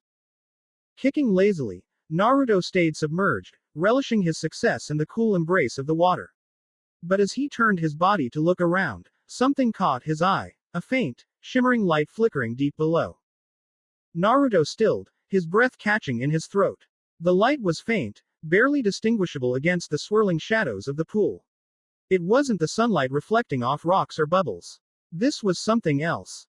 His instincts kicked in. That's gotta be something important, he thought. No way I'm leaving it down there. Naruto pushed himself toward the surface, gasping for air as his head broke through the frothy water. He inhaled deeply, steeling himself for what he was about to do. All right, he muttered to himself. Let's see what you are. Filling his lungs with as much air as he could, Naruto dove again, aiming straight for the faint glow far below. The cold pressed against him, and the further he went, the stronger the currents became, dragging at his body and threatening to push him back. The glow grew clearer as he descended, but it was still faint, like trying to see a lantern through a thick mist. Naruto squinted against the darkness, angling his body to propel himself forward. The pressure in his ears built as the water grew colder, but he pressed on, his eyes locked on the faint light. His lungs began to burn, but he ignored it, focusing on the task at hand. The glow flickered again, and now he could make out its source, a small object, no larger than his palm, wedged between two jagged rocks at the very bottom of the pool. It radiated the strange light, pulsing faintly like it was alive. What is that? Naruto wondered, his mind racing even as his chest screamed for oxygen. He stretched his hand forward, straining against the currents, but the force of the water was relentless. His body was being pushed upward, and his vision blurred from lack of air. Come on, come on. Desperate, Naruto activated the pyromancy flame in his free hand, forming a fireball. The heat fizzled instantly in the icy water, but the burst of energy was enough to propel him downward. His fingers brushed against the glowing object, the light intensifying at his touch. Naruto's heart pounded as his hand closed around it. The moment he made contact, a surge of warmth spread through him, despite the freezing water. His HUD flashed in the corner of his vision. You have picked up a soul drop. Before he could react, the glow intensified, bathing the bottom of the pool in a soft golden light. The flickering light illuminated the dark, turbulent waters around him, and for a brief moment, everything seemed to pause. But what made him freeze completely was the figure trapped beneath the rocks. A mummified corpse lay crumpled between the jagged boulders, its body twisted as though it had been caught in its final struggle. Naruto's breath caught in his throat, the water pressing in on him from all sides. The body, though decayed, was unmistakably human. Its presence felt heavy, oppressive, as if the very air, or water, around it was saturated with sorrow and regret. The HUD updated again, breaking his frozen thoughts. Soul of Shisui Uchiha acquired. You have picked up the following. Broken Anbu armor, broken Anbu mask, broken Anbu leggings. Taijutsu scroll, fist of the flickering peregrine. The Uchiha coup d'état was a secret Hiruzen Sarutobi had vowed to carry with him to his grave. But secrets, no matter how deeply buried, have a way of clawing their way back into the light. And even when buried, their shadows linger. Long after the massacre, its weight never truly lifted from Konoha, or from Hiruzen. It was a constant reminder of the choices he could not undo, a legacy of what diplomacy, leadership, and even hope had failed to resolve. The seeds of suspicion against the Uchiha were planted the night the Nine Tails attacked. In the chaos and carnage, frightened witnesses had sworn they saw the telltale glow of the Sharingan controlling the beast. There was no evidence, only fear and desperation. But in a village reeling from destruction, fear didn't need evidence, it simply needed a target. And the Uchiha, with all their power, became that target. Hiruzen remembered standing in the ruins of Konoha, the weight of Minato and Kushina's deaths pressing down on him like an iron vice. The cries of the injured, the smell of ash, those memories still haunted him. He knew the village would spiral if he allowed that fear to fester. The Uchiha needed to feel included, protected, trusted. The police force was meant to be a symbol of that trust. He had told himself it was a bridge to unity. But it wasn't. It was a cage. Instead of bridging the divide, it deepened it. Civilians feared them, shinobi resented their authority, and minor disputes became battlegrounds of mistrust. Slowly, the Uchiha were pushed to the outskirts of the village, their clan compound becoming a symbol of exile rather than inclusion. Hiruzen had tried to repair the damage, attending festivals, speaking directly with Fugaku, showing gestures of goodwill, but goodwill meant little when wounds were allowed to fester. To them, he was a man offering bandages to hide a gaping wound that needed stitches. His efforts were seen for what they were, insufficient. The warning came at night. Two loyal Uchiha, their faces pale with fear, had told him of secret meetings and dangerous rhetoric. He had listened as they described a plan to assassinate him and install Fugaku Uchiha as the next Hokage. His blood had run cold. A coup wasn't just treason, it was a death sentence for Konoha. He pictured streets painted in blood, neighbor against neighbor, clans tearing themselves apart, and the village falling prey to opportunistic nations. He had tried subtlety first. Investigations, quiet discussions, small compromises. But the anger had sunk its roots too deep, and for many, a coup wasn't rebellion, it was justice. He was running out of options. Then, Shisui had come to him. Loyal, brilliant Shisui. His Mangekyo Sharingan could do what Hiruzen could not, prevent the coup without violence. Koto Amatsukami could alter Fugaku's will, turn him toward Konoha's cause without him ever knowing he had been manipulated. It was a dangerous plan, but in that danger, Hiruzen had seen hope. He placed his trust in Shisui. It had been his last chance to save Konoha without spilling blood. And then everything unraveled. Itachi had come to him, his face cold and his voice hollow. Shisui had betrayed them, he said. His loyalty to the Uchiha outweighed his loyalty to the village. Rather than using Koto Amatsukami to stop the coup, Shisui intended to use it to protect the uprising. Itachi had been forced to kill him, his closest friend. Hiruzen didn't want to believe it, but Itachi, ever loyal, ever willing to sacrifice himself for the village, had brought him Shisui's eye as proof. With Shisui gone, all hope of a peaceful resolution had vanished. The massacre became inevitable. Hiruzen made the decision knowing it would save the village, but it did so at the cost of something greater, his soul. The scars left behind were not just on Konoha, they were on him. And he had accepted that they would remain with him until death. Or so he thought. Asuma, what did you say? His voice came out harsher than he intended, but he could feel the blood rushing to his head, his heart hammering in his chest. Genin Uzumaki Naruto has found the corpse of Shisui Uchiha at the bottom of a waterfall. Hiruzen stared at him, his breath caught halfway between disbelief and dread. Asuma placed the scroll on the desk. His hand hesitated before reaching for it, as if touching it would shatter what fragile peace he had built around this memory. Inside this scroll, Asuma continued, is the preserved body of Shisui Uchiha. Preserved. Perfectly preserved. That was when it hit him. How the waterfall's cold, oxygen-deprived environment could act like nature's embalmer, slowing decay, keeping the body intact for years. The thought turned his stomach. If Shisui's body was indeed whole, then he could no longer hide behind assumptions. There would be evidence. Real evidence. Hiruzen's fingers trembled as they hovered over the scroll. Memories of that night, of Itachi's cold, factual recounting, slammed into him like a storm. Did Itachi lie to me? He wanted to dismiss the thought as absurd, but the doubt had already sunk its teeth in. If Shisui's body could speak, what truths would it tell? For years, he had believed Itachi's version of events. Itachi had never given him reason to doubt him, and yet, why now? Why did fate insist on unearthing this ghost at a time when he could least afford to confront it? He exhaled slowly, forcing his shaking hand to still. No matter what truth lay within the scroll, he could not afford hesitation. He had lived too long in the shadows of the past, making decisions for the sake of the village while burying the toll it took on him. But perhaps this time, he owed it to the dead to listen. To uncover what he had spent years avoiding. Because if Itachi lied to him, if Shisui's death was more than what he had been told, then the massacre had been built on a lie. And that would be a weight Hiruzen Sarutobi may not be able to bear. This is quite some news, Hiruzen Sarutobi managed to say, though his mind was already spinning, riddled with questions.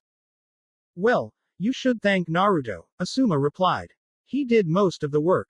Found and retrieved the corpse. That boy even split the damn waterfall to get to it. He chuckled softly, like a proud uncle who couldn't believe what the kid had pulled off. Hiruzen allowed himself a small breath of relief, one of the few he'd taken today. Naruto was growing stronger. But more importantly, he was gaining people who cared about him, people like Asuma.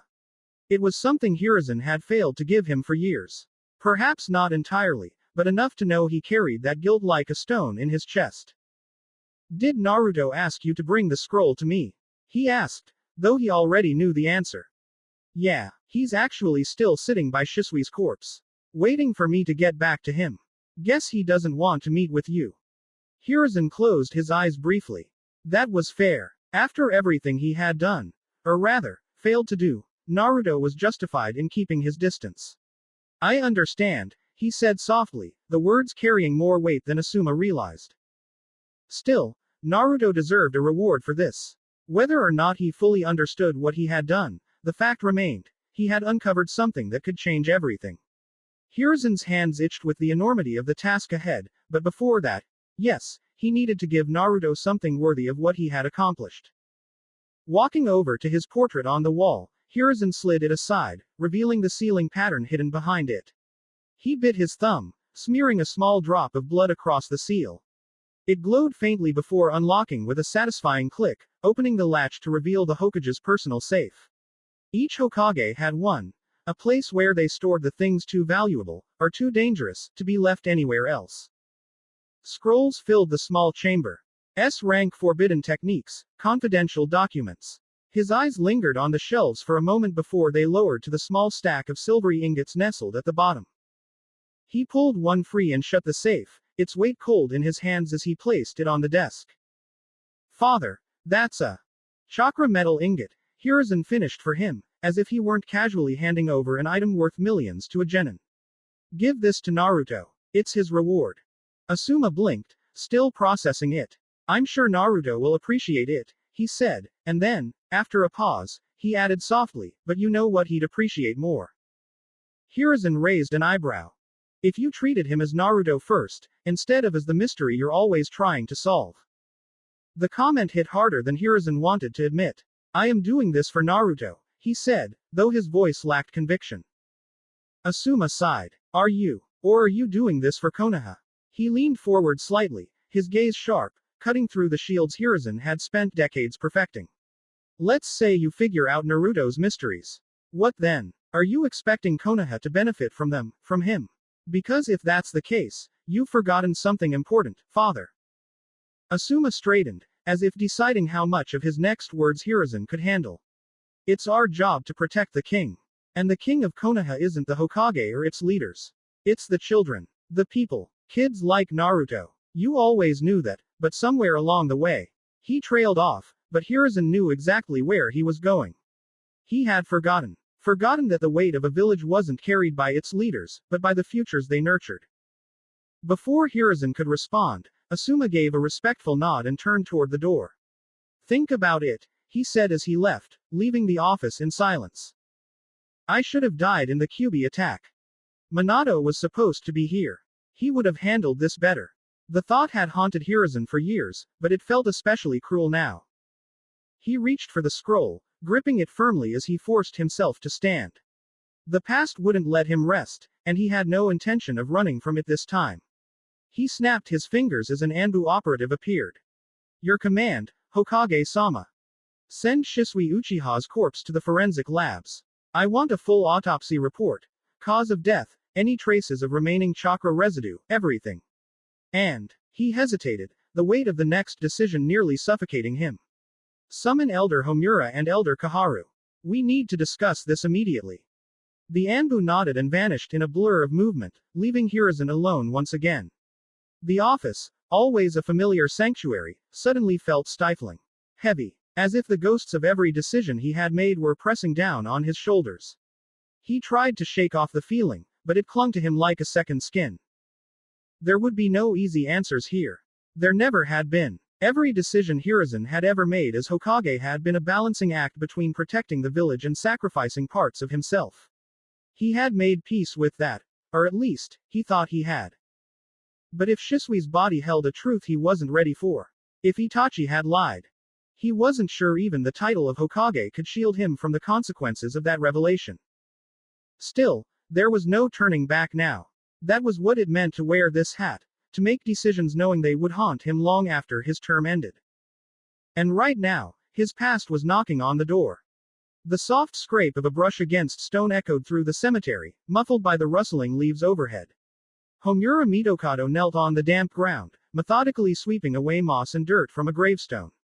His old hands, weathered and stiff from decades of writing battle strategies and making countless decisions, still moved with practiced precision. The name carved into the stone became clearer with each stroke, and he paused to read it, adjusting his glasses to see properly. The cemetery stretched out endlessly before him, rows of stone markers etched with names that spoke of Konoha's history. Heroes, nameless soldiers, and shinobi who had given everything for a dream. Homura let out a slow breath, his lips pressing into a familiar frown. Tobarama-sensei. He gazed down at the grave he had just cleaned. You believed in something better. A village where all clans could unite, where we could rise above the chaos of the Warring States era.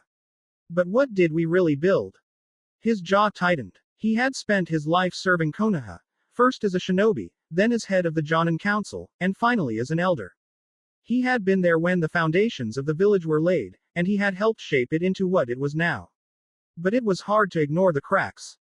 Memories surfaced unbidden. Council meetings where they had bartered ideals for survival, decisions that had made the village strong but left its soul fractured. The Uchiha massacre. The Chunin exams. Deadly spectacle. The manipulation of alliances with feudal lords. Konoha survived, he reminded himself. We did what was necessary. But the thought rang hollow, even now.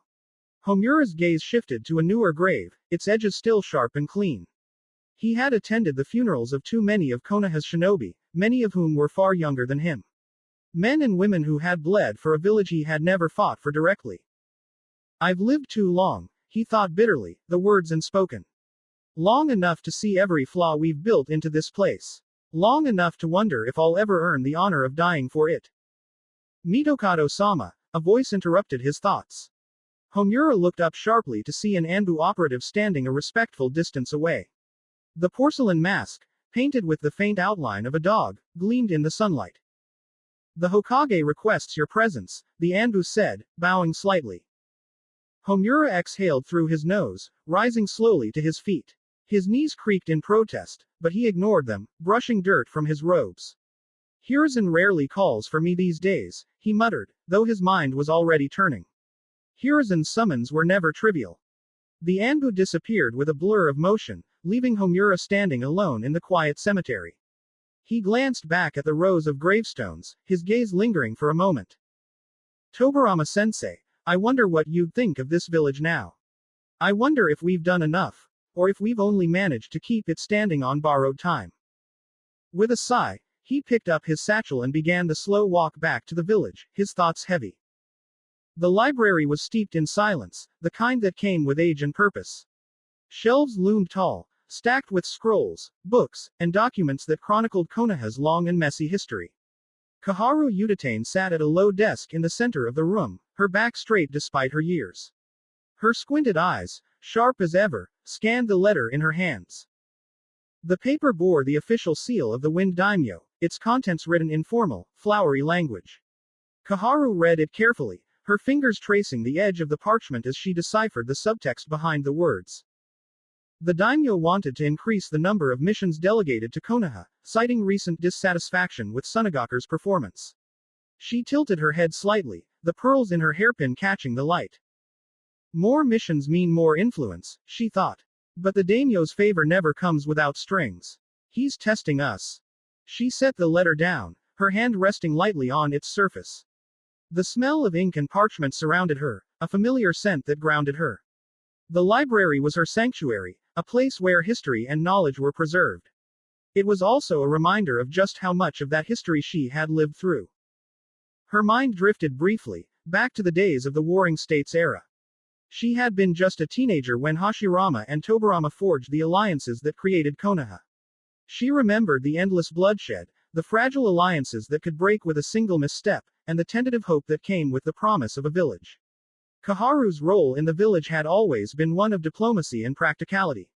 As one of Konoha's primary liaisons with the daimyo and the feudal lords, she had spent her life navigating the shifting tides of politics. It was delicate work, far less glamorous than the battlefield, but no less important. Her thoughts were interrupted by the sound of soft footsteps. She looked up to see an Anbu operative standing at the edge of the room, their mask shadowed in the dim light. Udatane-sama, the Anbu said, bowing deeply. The Hokage has requested your presence. Kaharu's lips pressed into a thin line. Very well, she said, her voice calm but tinged with curiosity. She adjusted the folds of her kimono with practiced care, rising from her seat with slow, deliberate movements. The Anbu bowed again before disappearing in a blur. Kaharu lingered for a moment, her gaze drifting back to the letter on the desk. The words seemed less important now, dwarfed by the gravity of Hiruzen's summons. He rarely called her and Homura together unless the matter was serious. What now, Tsuru? She wondered, her mind already turning over possibilities. What piece of history has come back to haunt us this time? The Elder Council rarely convened unless there was something that demanded the weight of their experience, a moment where the Hokage, no matter how seasoned, needed advice from those who had survived as long as he had. Today was one of those moments. Tsuru, nice to see you still think these old bones have some value, Kaharu muttered with a smirk. Let's just hope you didn't call us here to give us some bad news. Hiruzen offered them a small, tired smile, but his mind wasn't on pleasantries. He reminded himself why he had summoned them, why he still needed their wisdom despite how many times they had clashed. Beware of an old man in a profession where men usually die young. Old warriors didn't live long by accident. They survived through wisdom, toughness, and an instinct sharpened by years of battle and politics. Hiruzen had seen it firsthand under Tobirama's leadership, watched them make decisions others couldn't stomach, and he knew the weight of that experience was exactly what he needed right now. As the barrier surrounding his office flickered into place, sealing them in, he slid the autopsy report across the table without ceremony. In front of you is the autopsy report on Shisui Uchiha. Their eyes sharpened, the playful remarks fading instantly. Kaharu and Homura might have been many things, stubborn, politically calculating, but they were never ones to flinch when it came to business. Hiruzen watched as their gazes lowered to the report, the weight of his own unease hanging between them like smoke. And then, there it was. The words he had dreaded seeing confirmed. Salamander's milk. Kaharu's normally squinted eyes opened slightly, just a flicker, but in all the years Hiruzen had known her, that flicker meant something. He could feel it too, like the floor had shifted under them. The name echoed in his mind, dragging him back to memories of the Third Shinobi War. Hanzo of Omegakure. Tsunade's exhausted face as she worked through night after night, desperate to develop an antidote before the poison claimed more lives. Slow acting. Nearly undetectable. By the time you knew you'd been poisoned, you were already dying. It was found in his liver, Hiruzen said softly, breaking the silence. Homura's frown deepened as he flipped through the report. His fingers tapped the page rhythmically, a sign he was processing. If it's in the liver, he ingested it. Food or drink, most likely. Someone he trusted enough to eat or drink with must have given it to him. Not just someone he trusted, Kaharu added. Someone close. Close enough to know his movements and plans. Shisui wasn't just any shinobi. No one would have gotten near him casually. Hiruzen's grip on his pipe tightened, though he didn't light it. There was no comfort to be found in the ritual today. Shisui was planning to use Koto Amatsukami on Fugaku Uchiha, he said, mostly to himself. The timing isn't a coincidence. The poison must have been meant to incapacitate him before he could cast it. Homura skimmed further down the report, then paused. One of Shisui's eyes was removed violently. The socket was damaged. Whoever took it didn't care about finesse. But the other eye, it was removed with precision. Shisui removed one of those himself, Kaharu said. The thought sat like a stone in Hiruzen's stomach. He pictured Shisui, barely holding on, the poison coursing through his veins, realizing that his enemy wasn't just after his life but after the power of his eyes. He must have known what would happen if both fell into the wrong hands. Desperation. Determination. Hiruzen could see it all so clearly, the way Shisui must have torn out his own eye to keep it safe. Then he threw himself into the waterfall, Homura said, finishing the thought. To hide his body. To ensure his secrets died with him. The room seemed colder, the implications wrapping around Hiruzen's chest like a vice. He stared at the report, but his mind was already spinning elsewhere. He knew, Hiruzen muttered. Shisui must have known someone was after him, but he trusted Itachi. Trusted him enough to make him the keeper of one of his eyes. But if that's true, Homura said, why did Itachi lie to you about Shisui's death? Kaharu leaned forward slightly, her gaze narrowing. Itachi had to know something we didn't. Either he was protecting someone or manipulating the truth to protect the village.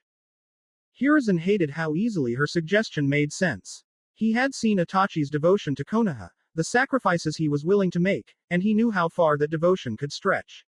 Had he lied to save the village from something larger? Or was there a more personal reason buried beneath that cold exterior?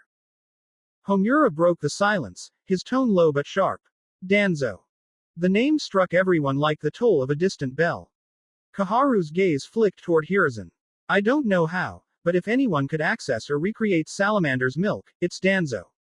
As head of the Anbu, he had access to everything, classified resources, black market connections.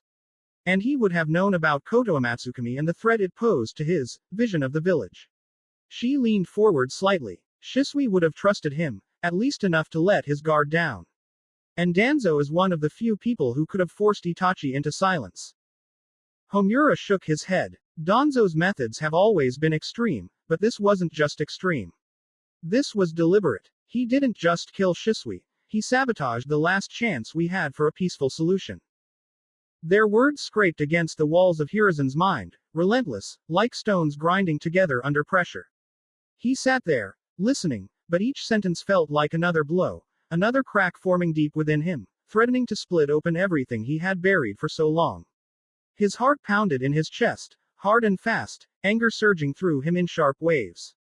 He tried to suppress it, but it clawed its way through, tearing apart years of carefully built restraint. His hand trembled as he gripped the edge of the desk, the polished wood creaking under the pressure.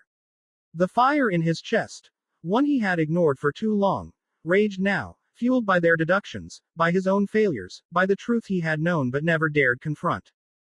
You demand fairness, you demand justice, you demand control, but you don't give any of it.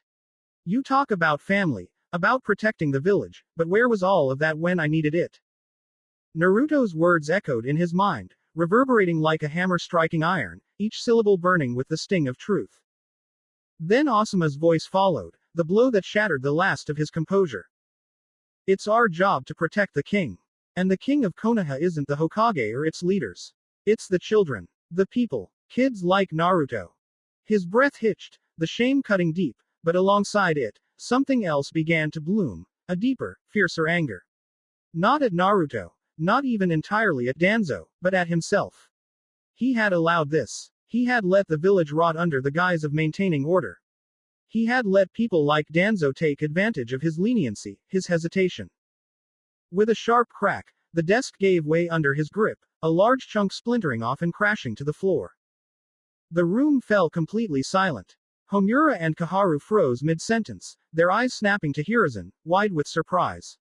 The third Hokage, the professor, had lost his composure. Hiruzen rose to his feet slowly, shoulders straightening as though a great weight had finally been lifted, or perhaps, as though he had finally chosen to carry it properly.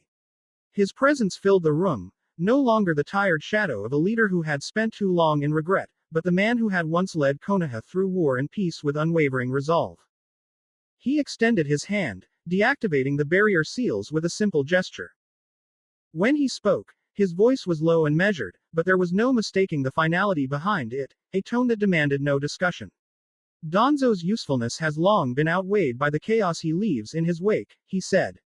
The village can no longer bear the burden of his necessary evils. For years, Hiruzen had convinced himself that Danzo was a necessary shadow, a counterbalance to his idealism. He had allowed him to move unchecked because he thought he needed him. But now, as he stood there, that belief seemed almost laughable. He had always known what Danzo was capable of. He had just chosen to turn a blind eye. No more. His gaze hardened, and he could see in Kaharu and Homura's eyes that they understood. This was not a conversation. This was a decision. He turned toward the Anbu operative lingering silently in the shadows of the room. Send a team to Fire Zen Temple, Hiruzen ordered. Shimura Danzo is to be brought back to the village, not as a trusted advisor, but as a traitor. He will face judgment before the council. Before me. The Anbu bowed deeply, vanishing in a flicker of chakra. The room fell back into silence, but this time it wasn't the oppressive kind Hiruzen had endured for years. No, this silence carried something different, like the stillness before the first crack of thunder in a storm. Kaharu and Homura exchanged glances, but neither of them spoke. There was nothing left to say. Hiruzen turned his gaze to the broken desk, the splinters scattered across the floor. He had failed before. Failed Naruto, failed Shisui, failed the Uchiha, and failed the very ideals he had once stood for. But now he felt something he hadn't allowed himself to feel, clarity. This time, he wouldn't falter. This time, he wouldn't bury his failures under more excuses. It would start with Danzo. Shimura Danzo, the traitor who had thrived in the shadows for far too long, would finally face the light of justice. His days of manipulating the village from behind the scenes were over. Hiruzen had made his choice. He would give justice to Shisui, to the Uchiha, and to Naruto. There would be no going back. The evening sun hung low in the sky, casting long shadows across the village as the day gave way to twilight. The cemetery, bathed in the warm hues of dusk, seemed almost peaceful, if not for the weight of the occasion. Kakashi stood by the unadorned casket, his face unreadable, the setting sun painting the silver strands of his hair with a faint orange glow. Shisui Uchiha's mummified remains lay within, surrounded by ritualistic precision. Kakashi's single visible eye lingered on the casket, his mind uncharacteristically reflective. It wasn't like him to dwell. he preferred to keep moving, to keep himself occupied.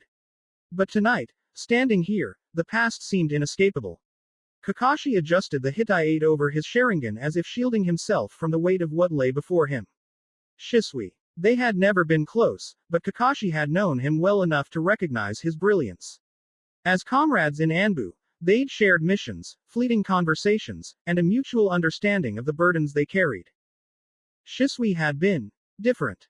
Talented, yes, but unassuming. A man whose ideals shone even in the bleakest corners of their world. Kakashi's mind flitted back to one of those rare moments of quiet after a mission, the two of them sitting shoulder to shoulder in the dark. Peace is fleeting, Shisui had said then, his voice soft but unwavering. But isn't it worth chasing anyway? That memory lingered, even now. Kakashi had never replied, unsure at the time if he agreed. And now, the man who had once dared to chase that peace lay lifeless in a casket, reduced to a secret Konoha couldn't afford to leave intact. He took a slow step forward, pausing when he noticed the faint, almost imperceptible movement within the casket. His eye narrowed, honing in on the tiny specks shifting under Shisui's skin. Oreshkagal beetles. These beetles were bred for decay, laying eggs that would hatch within hours and rapidly decompose the body. Flesh, bone, chakra residue, everything would be consumed, leaving nothing behind. Kakashi's gaze lingered on the faint twitches of the eggs nestled within the corpse. The ritual was ancient and brutal, meant to keep a body from falling into enemy hands. Even now, it carried an eerie, almost grotesque efficiency. A crunch of gravel behind him drew Kakashi's attention. He turned slightly, watching as Sasuke approached. The boy's expression was unreadable, but his fists were clenched at his sides, his entire frame taut with barely restrained tension. Without a word, Kakashi stepped aside, giving Sasuke space to stand before the casket. Naruto and Sakura hung back, their faces somber as they watched their teammate. The usual liveliness in Naruto's eyes was muted, and Sakura's hands fidgeted nervously at her sides. Kakashi moved to stand beside them, his gaze shifting to the treeline. There, in the fading light, he could just make out faint flickers of movement, the Anbu operatives hidden in the shadows. Of course, they were here. Anbu were always there, hovering at the edges of sight like ghosts. But Kakashi knew their presence wasn't merely ceremonial. Hiruzen Sarutobi had ordered this. The Hokage didn't take risks when it came to the Uchiha, even now. The thought unsettled Kakashi. If this was a trap for grave robbers, or worse, what secrets did Hiruzen fear might come to light? His gaze shifted to Sasuke, standing stiff and silent near the casket. The boy stared at the mummified remains of Shisui Uchiha, the name carving itself into his mind like a jagged knife. Kakashi said nothing as he let Sasuke have the space he needed. Shisui Uchiha. The name washed over Sasuke like a cold wave, bringing with it memories he wished he could forget. But some things carve themselves so deeply into the mind that you can't erase them, no matter how hard you try. Shisui wasn't just another Uchiha. To Sasuke, to his family, and especially to Itachi, Shisui was everything. He was Itachi's best friend and sparring partner, the only person who could push his brother to his limits and walk away smiling. Sasuke remembered watching them from a distance as a child, how they moved like they shared the same heartbeat, like their bond was something sacred. He was always on the outside of that. Always. When he was younger, he used to hover around them during their sparring sessions, his feet shuffling in the dirt as he waited for an invitation that never came. Shisui would ruffle his hair or throw him a quick tip about his stance when Itachi would brush him off. But no matter how kind Shisui was, it felt wrong, like he was being treated as the little kid tagging along rather than someone worthy of standing beside them. He didn't want kindness. He wanted to be included. And it stung. It stung more than he ever let on. Sasuke clenched his fists, his nails digging into his palms. His father had spoken of Shisui with admiration, the kind of admiration Sasuke had once craved for himself. There are only two in our clan whose talents stand above the rest, Itachi and Shisui. If the Uchiha ever rise to their rightful place in this village, it will be because of them. Those words had felt like a dagger back then, the blade twisting between pride and envy. Even his father, stoic, distant Fugaku, acknowledged Shisui before he ever acknowledged Sasuke. But all of that changed 5 years ago. His breathing hitched as his thoughts spiraled toward the memories he had buried beneath layers of training and revenge. He could still hear the whispers, the rumors he wasn't supposed to hear, circling through the clan compound. Itachi killed him. Itachi betrayed Shisui. He had laughed at the absurdity of it back then. Itachi and Shisui were inseparable. The idea of Itachi killing Shisui had seemed impossible. Until it wasn't. Shisui disappeared. Then Itachi became the butcher of the Uchiha clan. He felt the nausea twist in his stomach like it always did when he thought about that night. The night of screams, of blood, of betrayal. But in the aftermath, his thoughts always drifted back to Shisui. If Shisui had been alive, would any of it have happened? Sasuke let out a sharp breath, grounding himself in the present. His hands were shaking slightly, but he didn't try to stop them. The graveyard was quiet, and for a moment, he felt like the only living person in it, surrounded by ghosts of people he couldn't save. He broke the silence, his voice steady but heavy. Shisui Uchiha. The name left his lips like a stone being dropped into deep water. He paused, the weight of it threatening to suffocate him. Makoto Uchiha. His mother. The woman who had made him breakfast every morning, who had combed her fingers through his hair when he was scared. Fugaku Uchiha. His father. The man who had always seemed so untouchable, so distant, but who had carried the burden of their clan on his shoulders until the end. Sasuke let the names hang there, like tolling bells marking the end of something sacred. His throat tightened, but he forced the words to keep coming. These are just 3 of the hundreds of names of my clan, he whispered, his voice cracking. The names of the Uchiha who were massacred 5 years ago.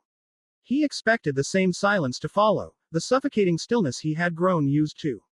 The kind of silence that pressed down on him after he had cried himself to sleep and woken up to find the world hadn't changed. But this time, the silence broke. Sakura gasped softly behind him, and when he turned, he saw them standing there, Team 7. Kakashi, Naruto, and Sakura. He wasn't alone. Not this time. They looked at him not with pity, but with something that hit him harder, sympathy. Understanding. Empathy. You're not alone, Sasuke. You don't have to be. Kakashi's words echoed in his head, the words he had told Sasuke before but that he had never let sink in. The people you've lost wouldn't want this for you. They wouldn't want you to destroy yourself trying to live up to something they never asked for. For the first time in years, something cracked inside him, not from pain, but from the possibility of healing. He felt it, faint but present, the idea that maybe he didn't have to carry this burden alone. Sasuke swallowed hard, his throat dry and aching, but he needed to say this. The Uchiha massacre, he said, his voice faltering as his throat tightened. He forced the words out anyway, the weight of them clawing at him like they always did. It was carried out by a man named Itachi Uchiha. He clenched his fists, closing his eyes against the tears threatening to spill. He was my older brother. My Aniki. Someone I trusted. Someone I admired. Someone who meant everything to me. The words felt like shards of glass tearing through his throat, but he didn't stop. He couldn't stop. They needed to be said. A heavy silence followed Sasuke's confession, settling like a shroud over the graveyard. He had expected that. He had expected them to back off, to leave him to this burden that was his alone. But Naruto just stepped forward, his footsteps slow and deliberate, and stood beside him as if it was the most natural thing in the world. The feeling of vengeance, Naruto said, his voice softer than Sasuke had ever heard it. I know you'll achieve it one day. It wasn't much, just a few words, but for some reason, they were enough. Enough to make something in Sasuke stir, a flicker of belief, not in himself, but in how Naruto believed in him. Like even if Sasuke didn't know if he could win against Itachi, Naruto had already made up his mind that he would. Sasuke exhaled sharply, masking the tightness in his throat. What would you know about that? Naruto reached for the broken hilt of the sword strapped to his belt and held it up. His fingers curled around it like it was a memory. A promise. I broke this sword when I killed the monster that took my master away, Naruto said, his eyes meeting Sasuke's. The words hit Sasuke like a punch to the gut. He stared at Naruto, not because of the sword, but because of the meaning behind it. Naruto wasn't just a loudmouth fool. He knew loss. He knew what it meant to fight for someone who could never come back. Get ready, Naruto said, his voice steady, but there was something dangerous in his smile, something that made Sasuke think maybe Naruto wasn't so naive after all. Because the euphoria you'll feel when you win, it'll be unlike anything. A snort escaped Sasuke before he could stop it, but it wasn't bitter. For once, it wasn't bitter. Beside him, Sakura stepped closer, her hand brushing against his. He looked down, expecting to see the shy, blushing girl who had once stumbled over her words whenever she spoke to him. But she wasn't that girl anymore. There was no awkward hesitation, no childish infatuation. When she wrapped her fingers around his, her grip was steady, firm. Confident. You'll win, Sasuke, she said, and there was no doubt in her voice. Only certainty. Sasuke blinked, and for a moment, he couldn't breathe. The weight he had carried for so long, the weight of his clan's massacre, the suffocating ache of vengeance, didn't feel as heavy. It was still there, but it was lighter. He wasn't sure if it was because of Sakura's hand, or Naruto's words, or just the fact that they were here, standing with him, refusing to leave him behind. For years, Sasuke had convinced himself that this weight was his to bear and his alone. His vengeance was personal. His pain was personal. But now, standing here with them, he realized something he hadn't let himself acknowledge before. He didn't have to carry this burden alone. His mind drifted back to their first day as Team 7. He remembered the words he had spoken during their introductions, how carefully he had crafted them to keep everyone at a distance. Don't get close. Don't get attached. It had been his shield, his armor. At the time, he thought it made him strong, independent. But looking back now, he could see the truth. It wasn't strength. It was loneliness. Attachments slowed you down. Attachments made you vulnerable. That was what he had believed. And yet, as he watched Naruto and Sakura grow stronger over time, a part of him had felt relieved. Relieved because their strength meant Itachi couldn't hurt them. He couldn't take them away from Sasuke. He shook his head, grounding himself in the present. He wasn't thinking about how far ahead he needed to be. He wasn't chasing some finish line today. Today, he was looking around, at Naruto, at Sakura, at Kakashi, and realizing, maybe it's okay not to do this alone. He took a deep breath, steadying the storm inside him. This time, Sasuke wanted to introduce himself properly. Not because he had to, but because he wanted to. Because for the first time, he wanted them to see him. My name is Uchiha Sasuke, he said, his voice softer than usual, but steady. There are many things I hate. Loud noises, bright colors, and anything sweet. There's not much I like, except for onigiri and tomatoes. He paused, feeling the breeze against his skin, cool and refreshing like a long-forgotten memory of peace. But as for dreams, he continued, and this time, his voice was firm, sharpened by a truth he could finally accept. My dream is to live a life my parents would be proud of. And my goal. He felt the familiar ache in his chest, but instead of letting it drown him, he let it ground him. Remind him. My goal is to restore my clan and bring justice to the Uchiha name. And to do that, I will kill Itachi Uchiha. The words hung in the air, heavy but not suffocating. For so long, they had been his only purpose, his only guide. But as he spoke them aloud now, they didn't feel like a curse. They felt like a commitment. A promise he no longer had to carry alone. Naruto's hand landed on Sasuke's shoulder, his grip firm. He didn't say anything, but he didn't need to. The weight of his hand was enough, a silent promise that he wasn't going anywhere. Sakura's hand remained in his, steady and warm. There was something in her touch that he hadn't noticed before, stability. Something he didn't know he needed until now. Then Sasuke met Kakashi's gaze. He stood a few steps back, his posture relaxed, but his eyes were locked on Sasuke's. He wasn't smiling, but he didn't need to. His presence was enough. For the first time in years, Sasuke felt calm. Not numb. Not detached. Just calm. Like the storm that had raged inside him had finally settled into something manageable. This is my team, he thought. People who will walk beside me. People I won't lose. People that Itachi can never take away from me. And for once, he believed it. The morning sun bled across the training ground, casting long amber streaks across the grass. The warmth barely touched Sasuke. All he could feel was the sharp pulse of adrenaline coursing through his veins, as if his body knew exactly what today meant. Kakashi stood in front of him, arms folded, watching with that lazy gaze of his that never gave away much but always knew more than it let on. You look eager, Kakashi said, eyeing Sasuke's stance.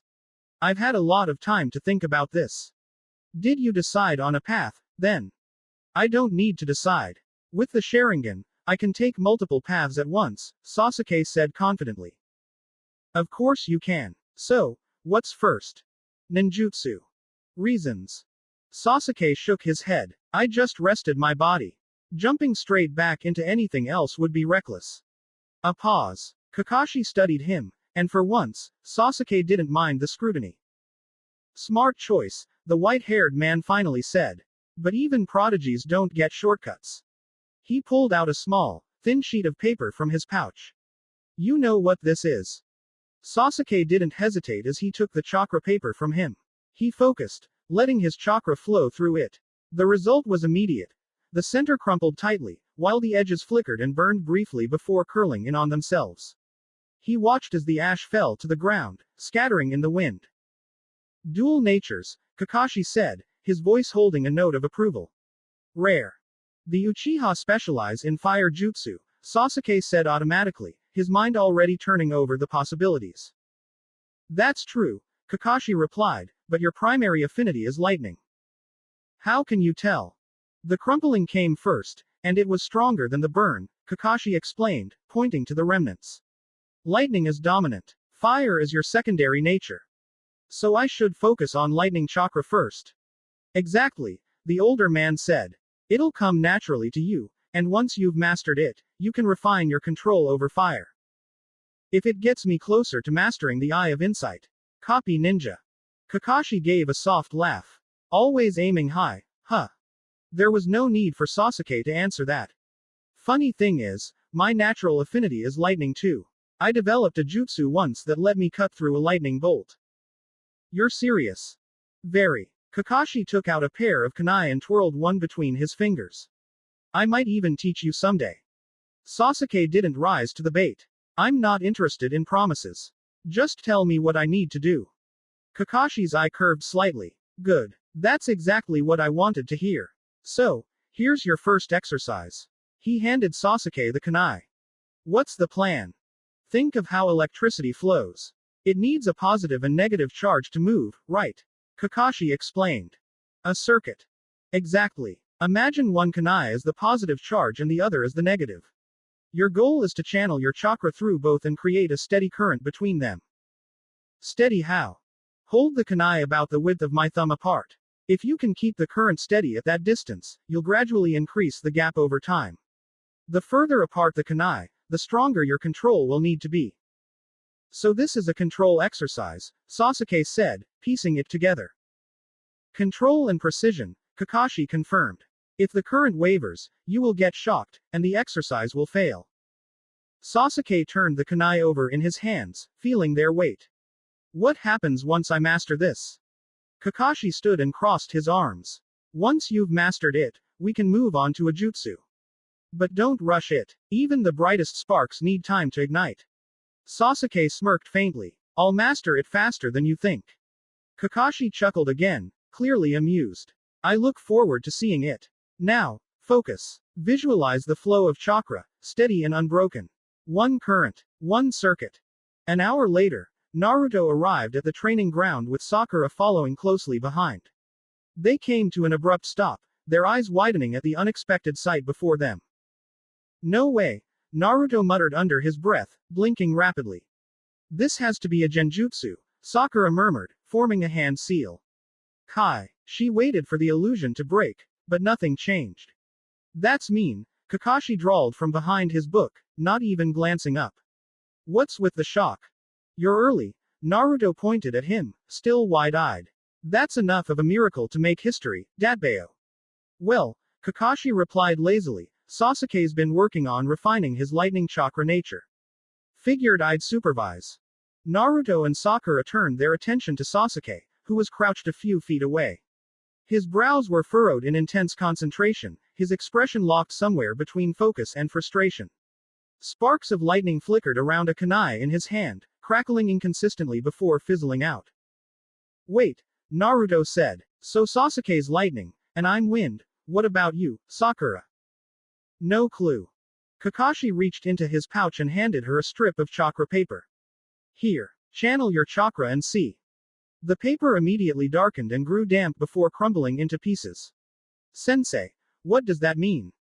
Kakashi studied the paper, a flicker of surprise crossing his normally calm features. It means you have dual affinities, earth and water. Sakura, you're awesome. You've got two affinities. Sasuke smirked. Guess that makes you the odd one out, Naruto. What's that supposed to mean, Tem? It's simple, Sasuke said smugly, puffing out his chest. Sakura and I have dual natures. You only have one. Naruto stared, his mouth opening and closing like a fish out of water. Beside him, Sakura giggled behind her hand. Quite the debate, Kakashi cut in, smoothly redirecting their attention. He closed his book and stood, his tone shifting into that of a teacher. But let's take a step back and look at the bigger picture. Kakashi glanced between them. Do you three know how the elements interact with each other? It's called the elemental circle. Each element has strengths and weaknesses. Fire beats wind, wind beats lightning, lightning beats earth, earth beats water, and water beats fire. So it's like rock paper scissors. In layman's terms, yes, Kakashi said with a shrug. Naruto's eyes lit up with excitement. Wait, so Team 7 has all 5 elements. Doesn't that mean we'll always have an advantage against any enemy's nature? Kakashi chuckled. It's not quite that simple, but you're on the right track. This brings us to something called elemental supremacy. If two techniques of the same level clash, the superior nature will always win. For example, a fire jutsu of equal strength will lose to a water jutsu every time. But, Kakashi continued, there's a catch. A weaker nature technique can still overpower a stronger nature if it's of a higher level. For instance, a powerful fire jutsu can overpower a weaker water jutsu if the fire is amplified by wind chakra. Naruto, Sasuke, and Sakura listened intently, their enthusiasm palpable. Naruto's mind wandered briefly as he considered combining his wind chakra with the pyromancy flame. But he quickly pushed the thought aside. I'm not ready to mess with something that might just turn into a living demonic fire. Maybe when he found someone who could actually teach him more about pyromancy. But, of course, that didn't stop him from taking a jab at Sasuke. Tem should probably focus on figuring out how to turn his chakra into actual lightning first. You act like you've already mastered wind chakra. Naruto grinned smugly. Oh, I have. He strode toward a nearby tree, placing his hand on the bark. With a surge of chakra, a jagged gash split the tree's surface, cutting deep into the wood.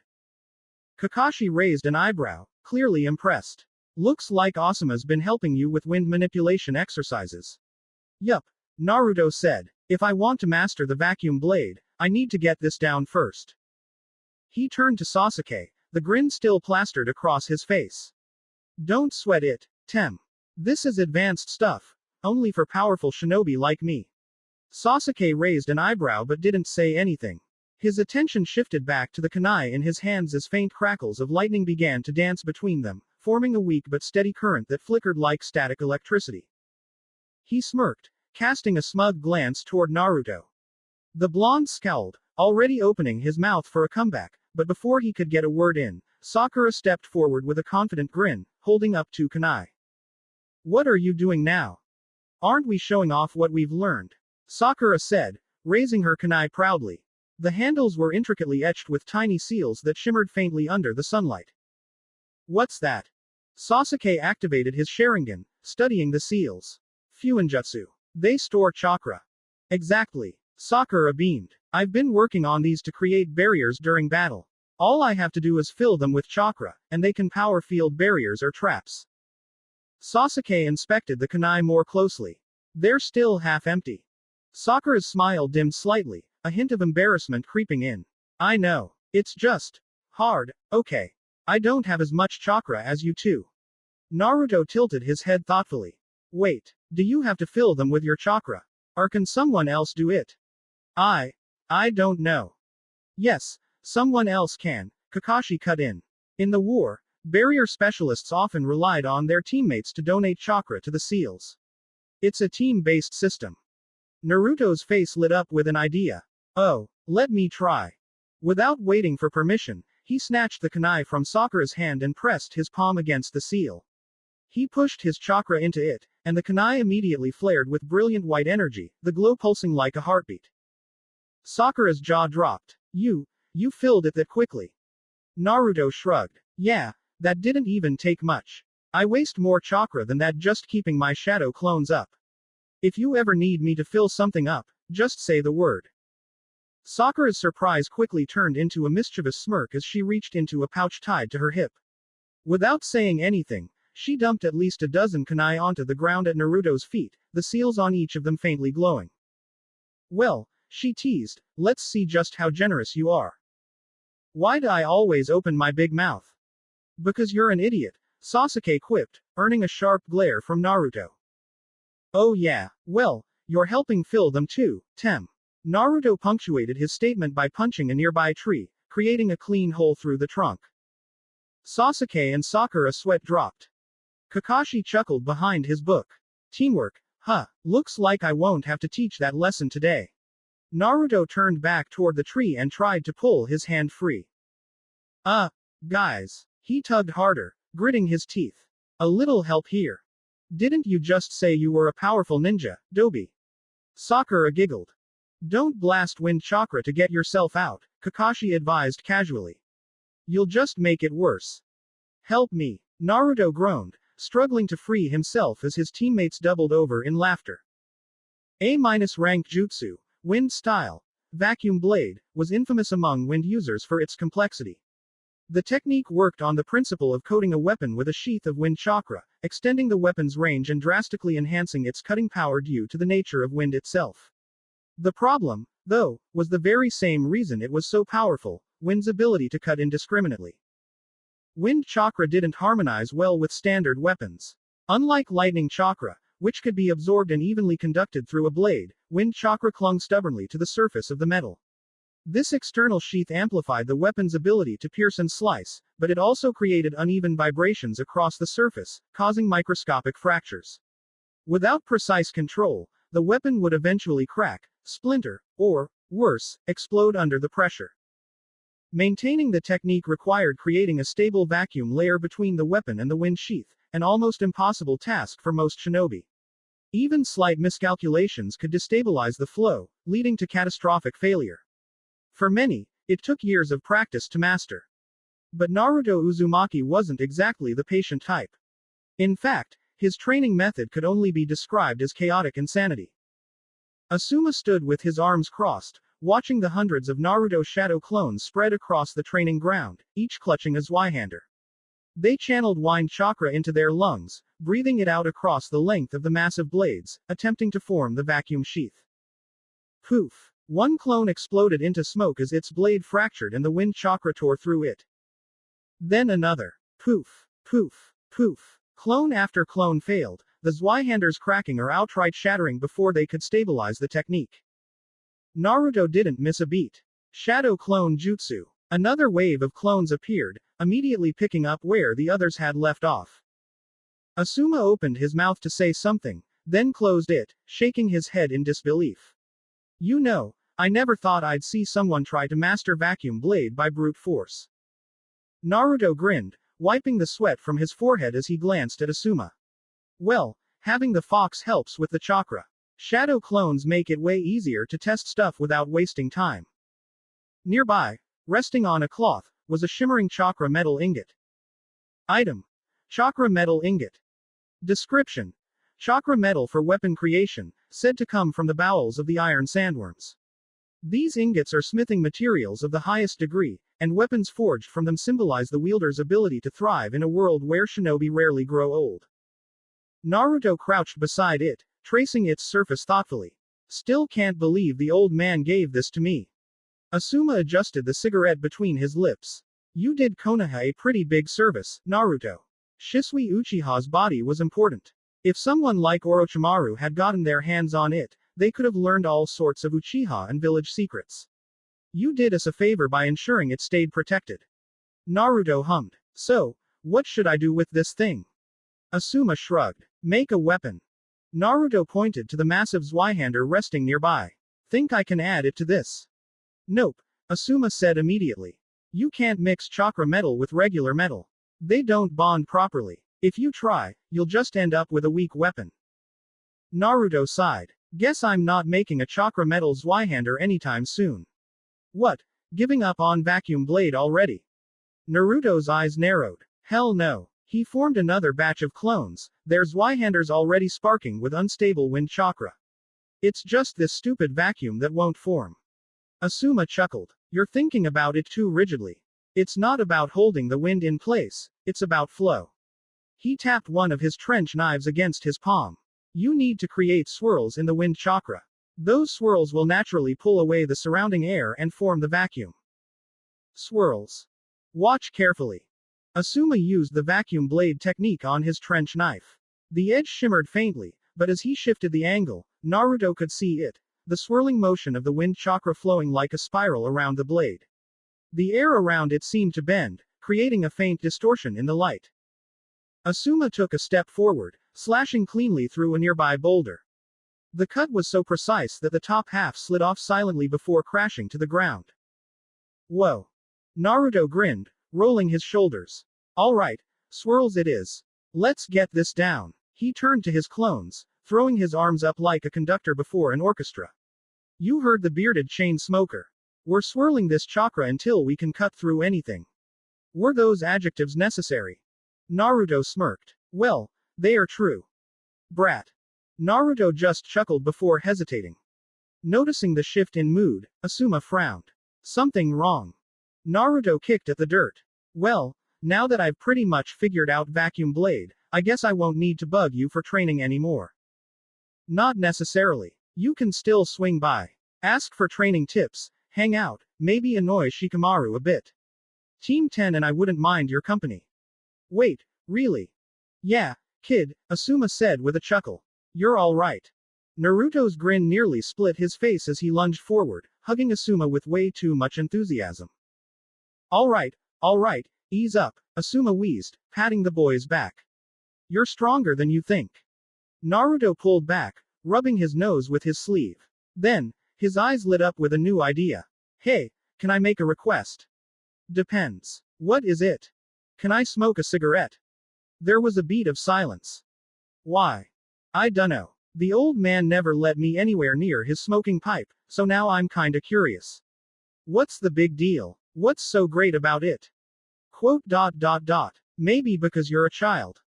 Naruto squinted. What? That doesn't sound right. Asuma pinched the bridge of his nose. He really shouldn't. As long as you don't tell anyone, he muttered.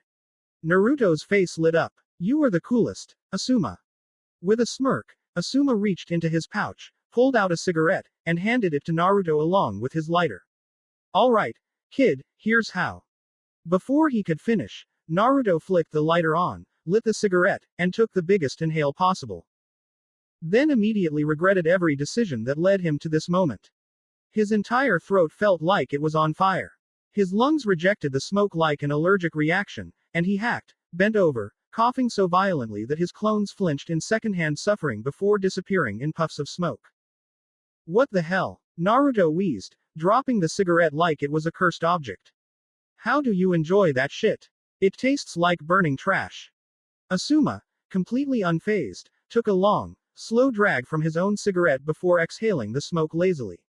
You get used to it. Why would you want to get used to it? Naruto's voice cracked as he continued to cough, hands on his knees. Asuma just laughed, clapping Naruto on the back. Guess smoking isn't for you, huh? Naruto glared at him, eyes watering from the lingering burn. You think? Wheezing, Naruto straightened up, still glaring as Asuma took another slow, relaxed puff. The man smirked. Still think I'm the coolest? Naruto scowled, pointing at him. No, you're the dumbass for actually liking that crap. Asuma just chuckled, shaking his head. Brat.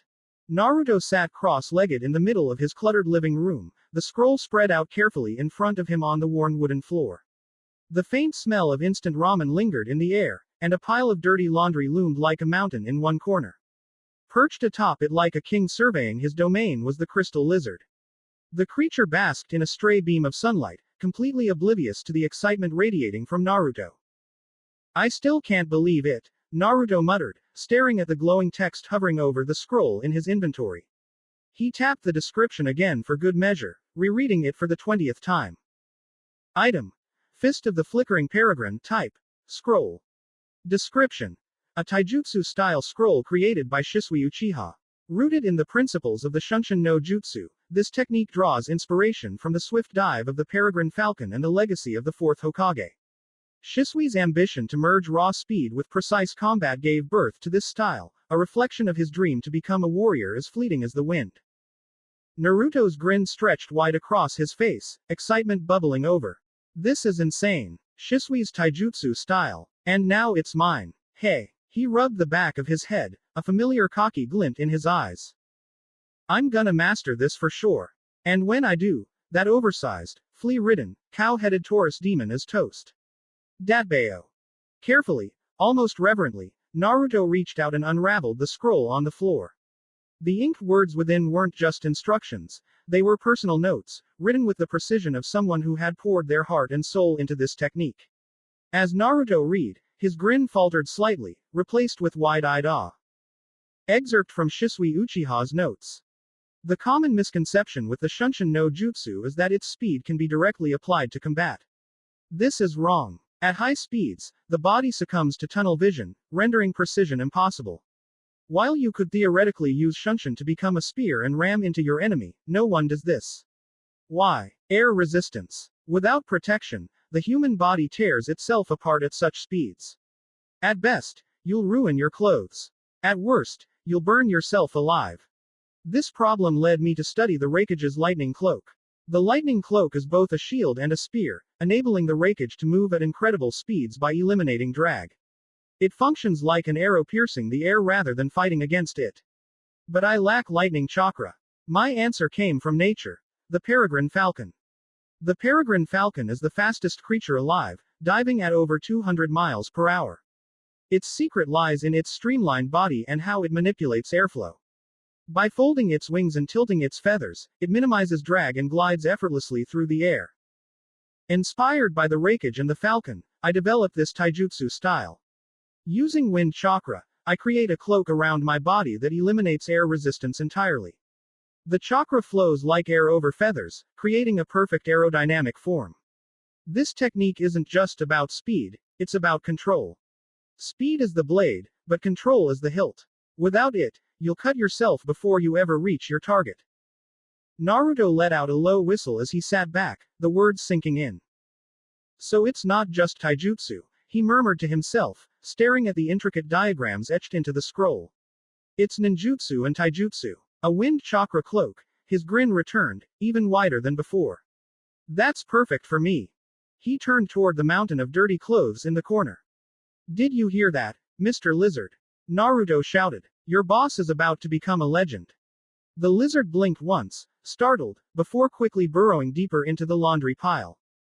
Naruto sighed dramatically, throwing his hands in the air. I'll get you to love me one day. You'll see.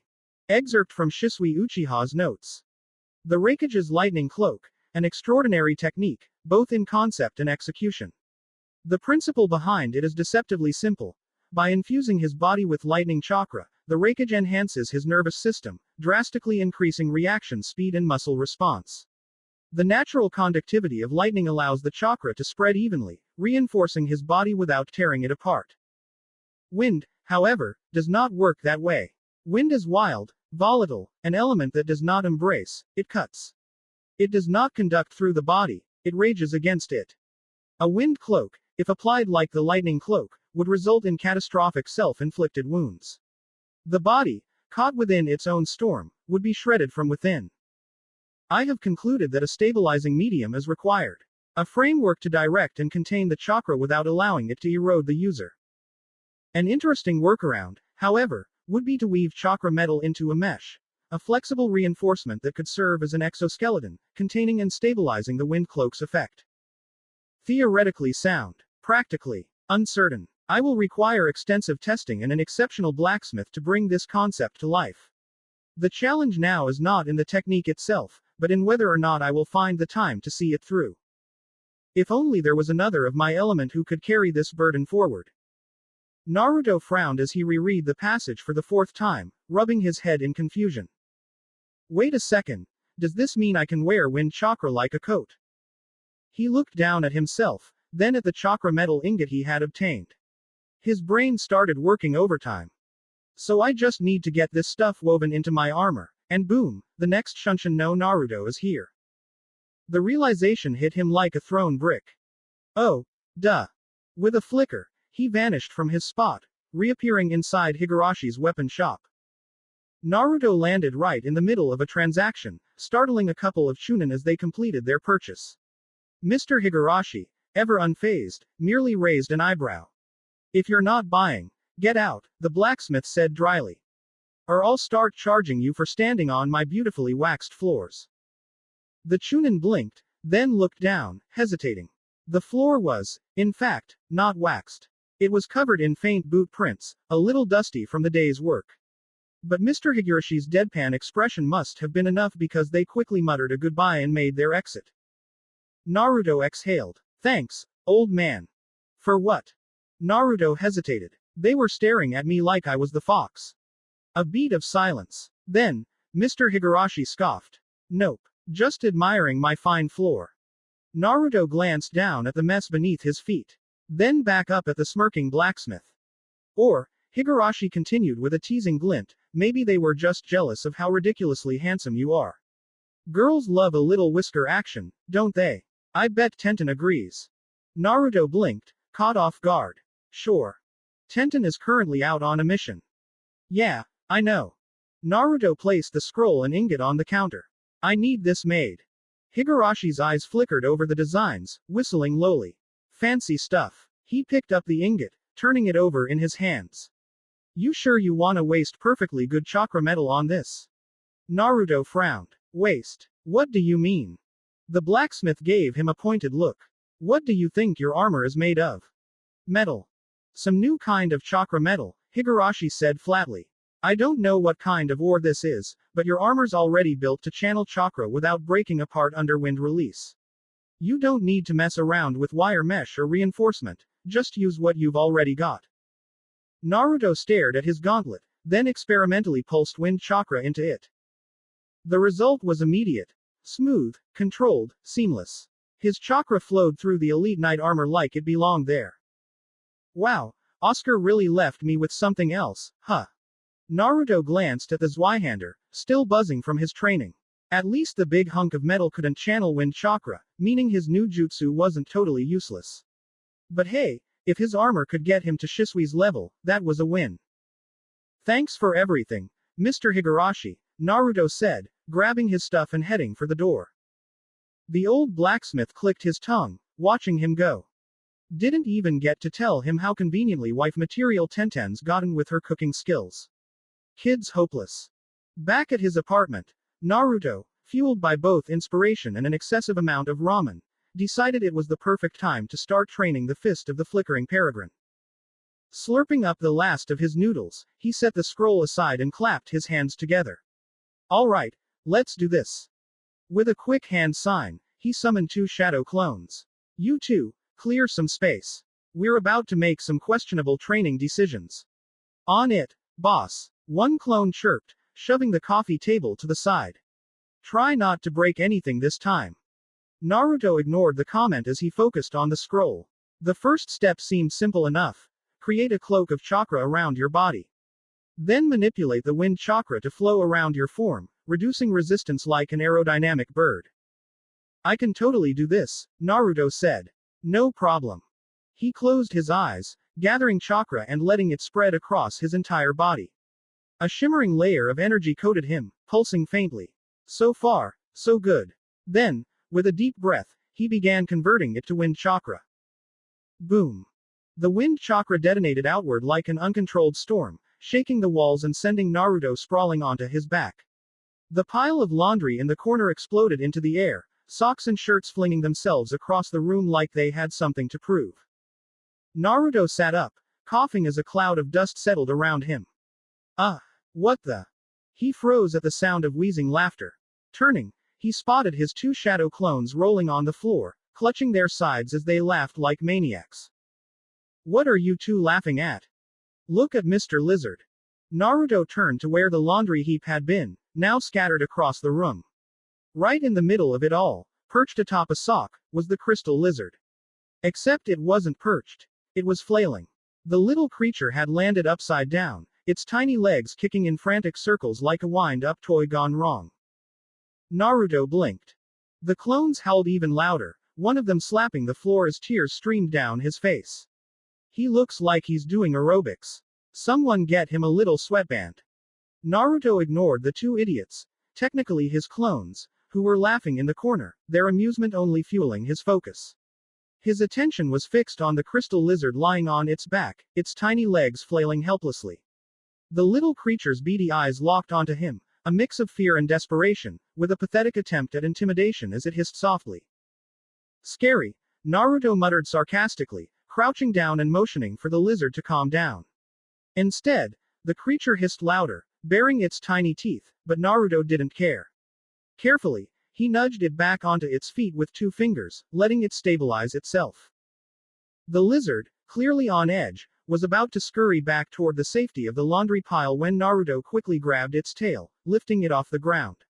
The tiny reptile immediately started thrashing wildly, wiggling like crazy, its movements frantic. Naruto held it steady with one hand as he poked a scale near its side, noticing a small wound beneath the scaly exterior. The creature cried out softly in pain.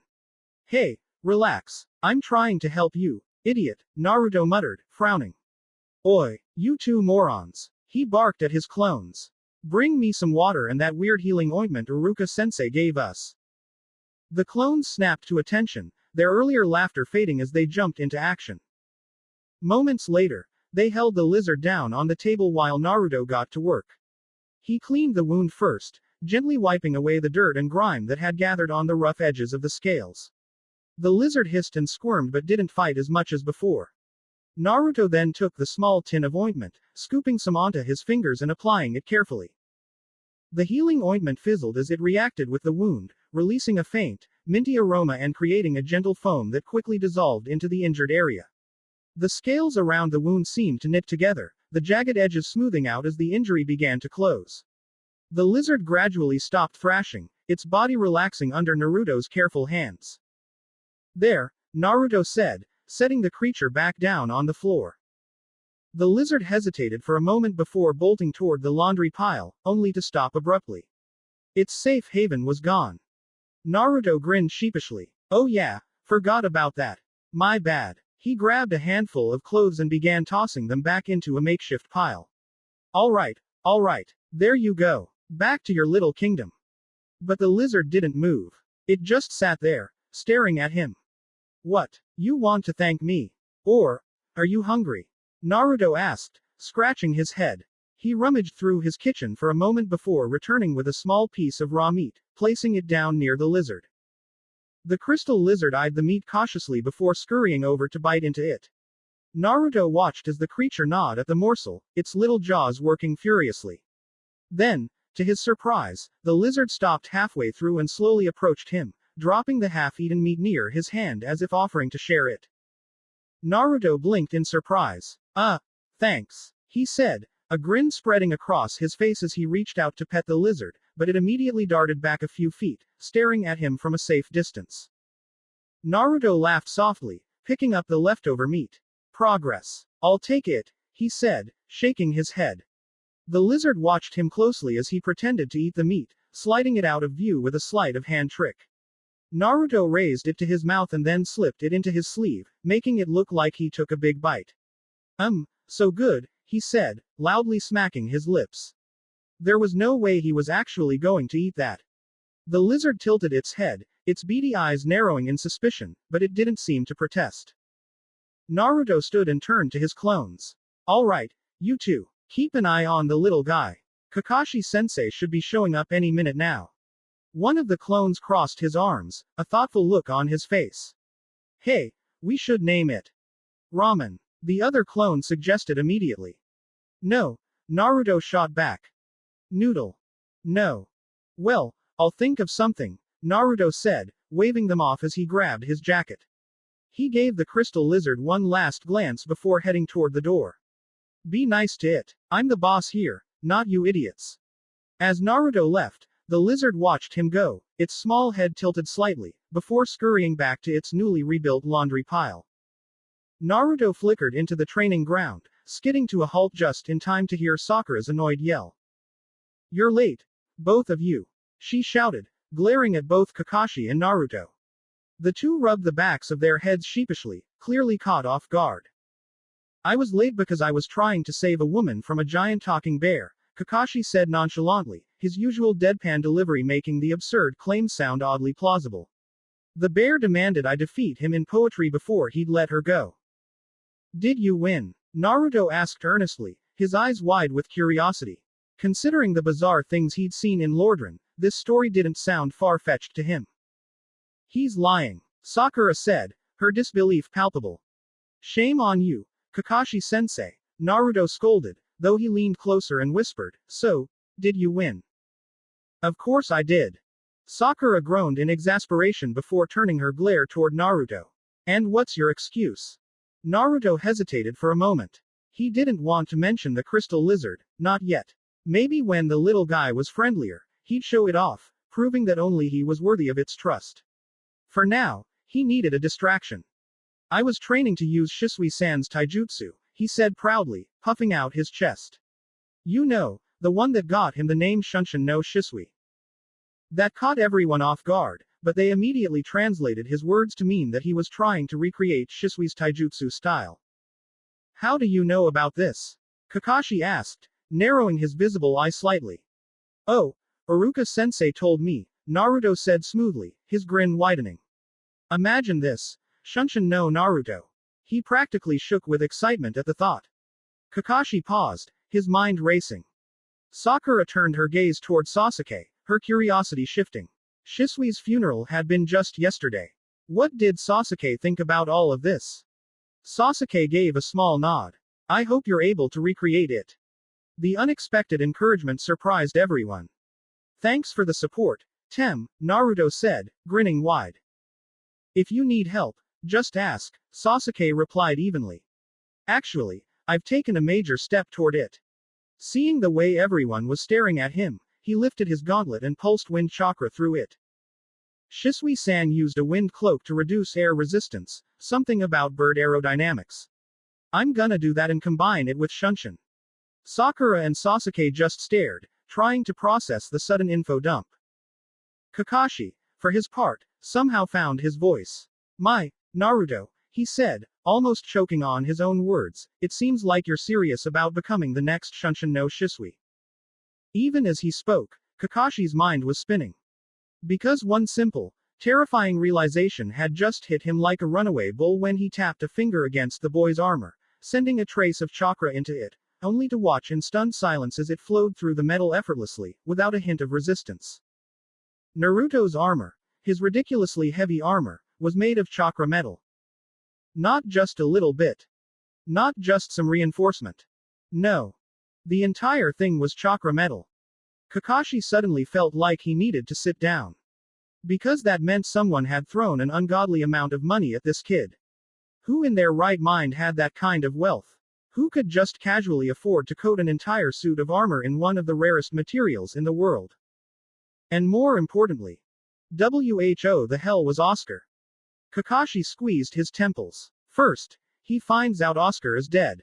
Then, Naruto casually drops that he's already avenged him. When did that even happen? How did that even happen? Was Konoha asleep when all of this went down? Did everyone blink and miss an entire arc of Naruto's life? His brain was starting to overheat. He needed a nap, or maybe an extended leave of absence.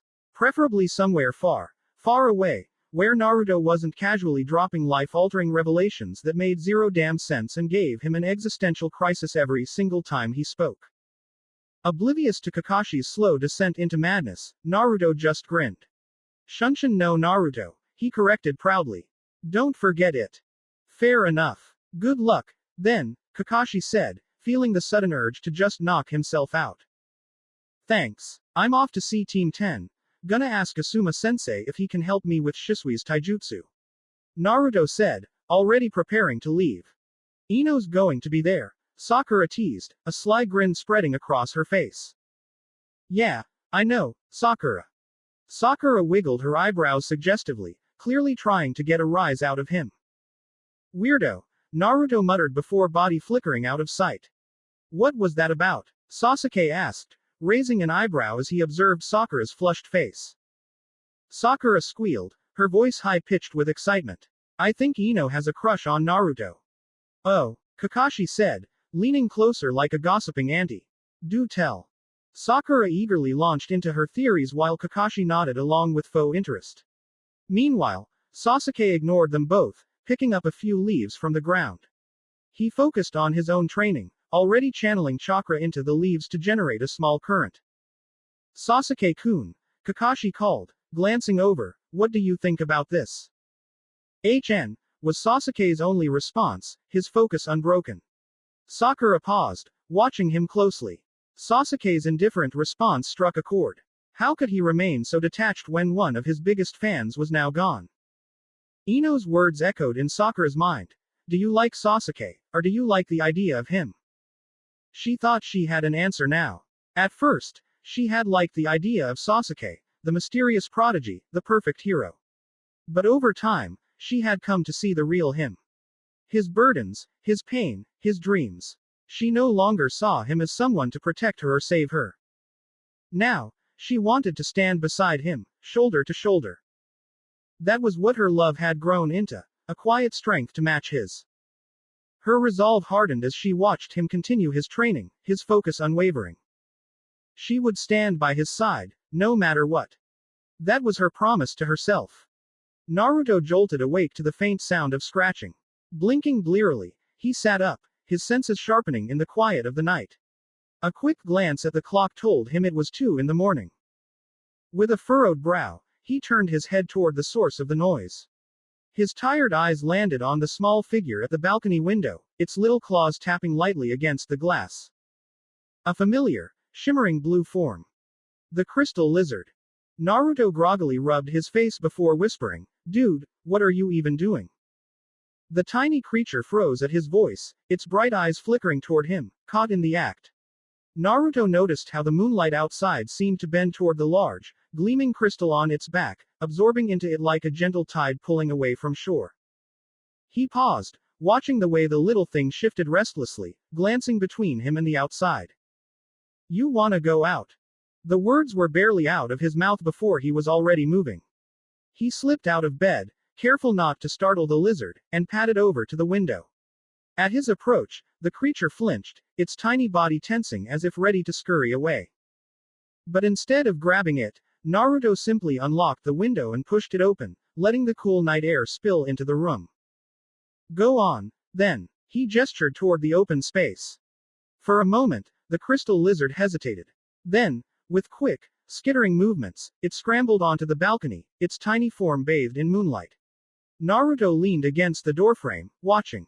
The lizard tilted its head up, its crystal glowing faintly as it drank in the silvery light. It stood perfectly still, as if caught in some quiet, reverent moment, the wind ruffling its scales.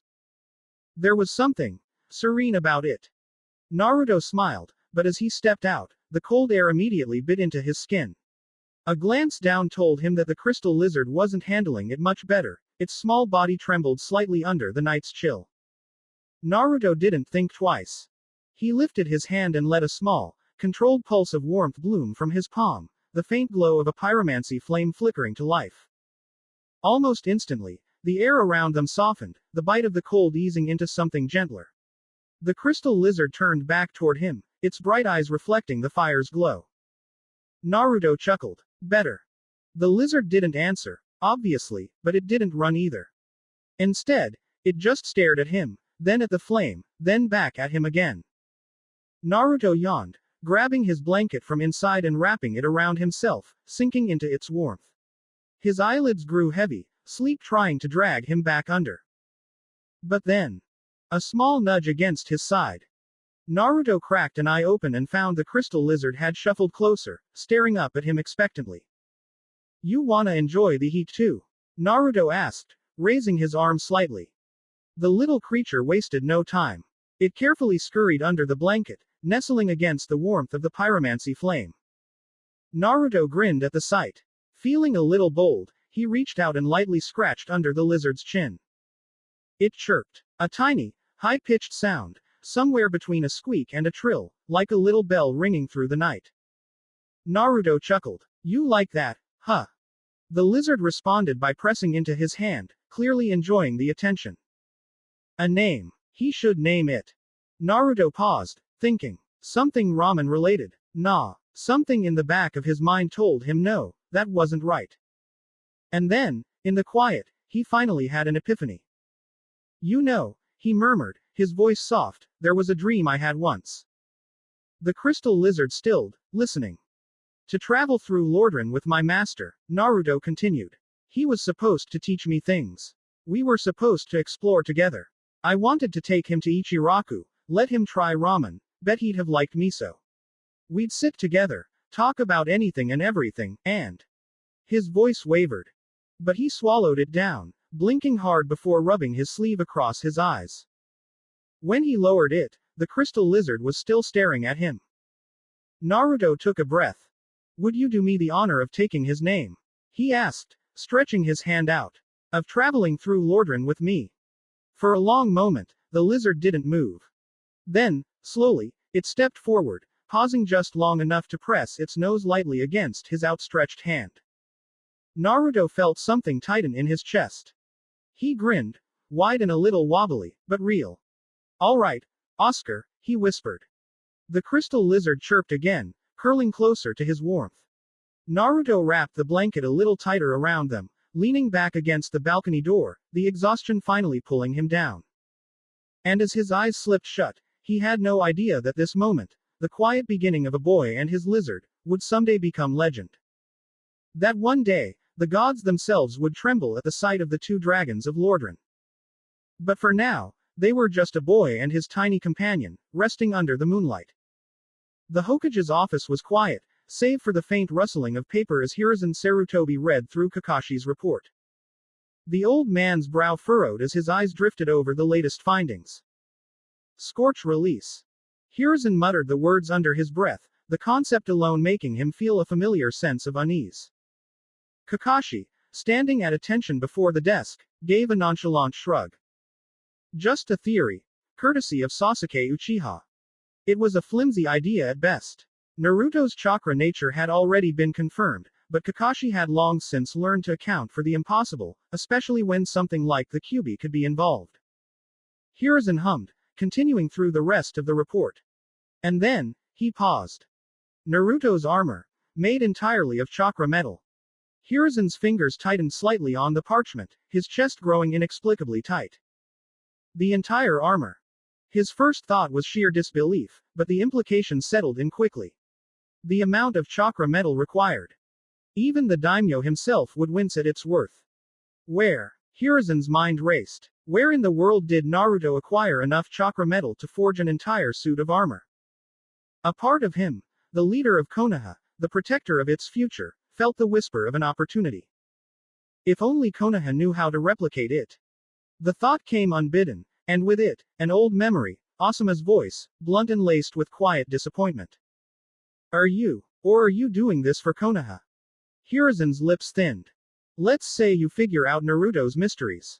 What then? Are you expecting Konoha to benefit from them? From him? Because if that's the case, then you've forgotten something important, father. And yet, here it was. A legitimate way for Konoha to benefit from Naruto's strange evolution. Kakashi, what are we doing? Kakashi blinked. Hokage-sama. Hiruzen set the paper down, exhaling. These investigations, these mysteries. What is the end goal? Kakashi frowned slightly, his visible eye sharpening. Sir. The Hokage's gaze didn't lift from the parchment. What do we hope to gain from this? A beat of silence. Then, Kakashi replied, at the very least, we can ensure Naruto is safe from whatever caused this. Hiruzen huffed, the sound dry and tired. Safe. He shook his head. Yes, of course. Because keeping him ignorant and alone for the last decade was for his safety. The bitterness in his voice surprised even himself. Kakashi's stance remained steady, but his eye flickered with something unreadable. Hokage-sama, if I may. Hiruzen motioned for him to continue. It's clear that you've been thinking a lot about Naruto, and perhaps you're feeling like you've failed him. Hiruzen let out a slow breath. Didn't I? Kakashi was quiet for a moment, then shook his head. Hokage-sama, no one understands better than you how much weight rested on your shoulders after the Kyuubi attack.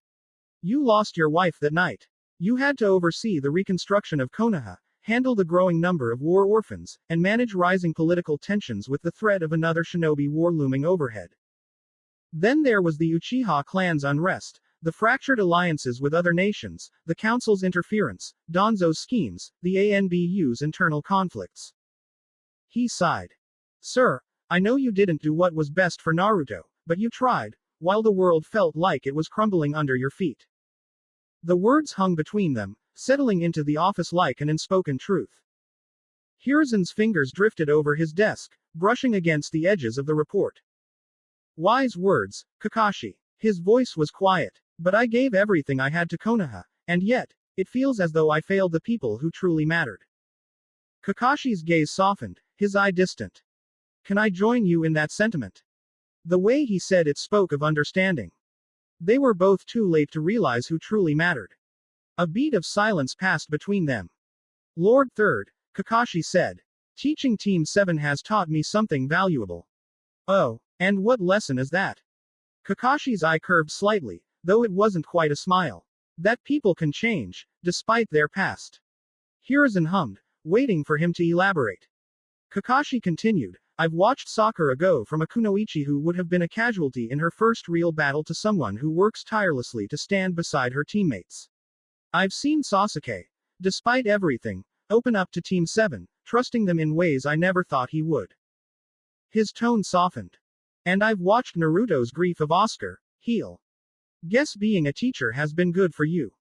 It's all thanks to your guidance, Lord Third. The old Hokage let out a quiet chuckle before his expression turned solemn. He leaned back in his chair, folding his hands over the desk. Kakashi, I've come to a realization. His voice was softer now, but steady. I want to make things right for Naruto.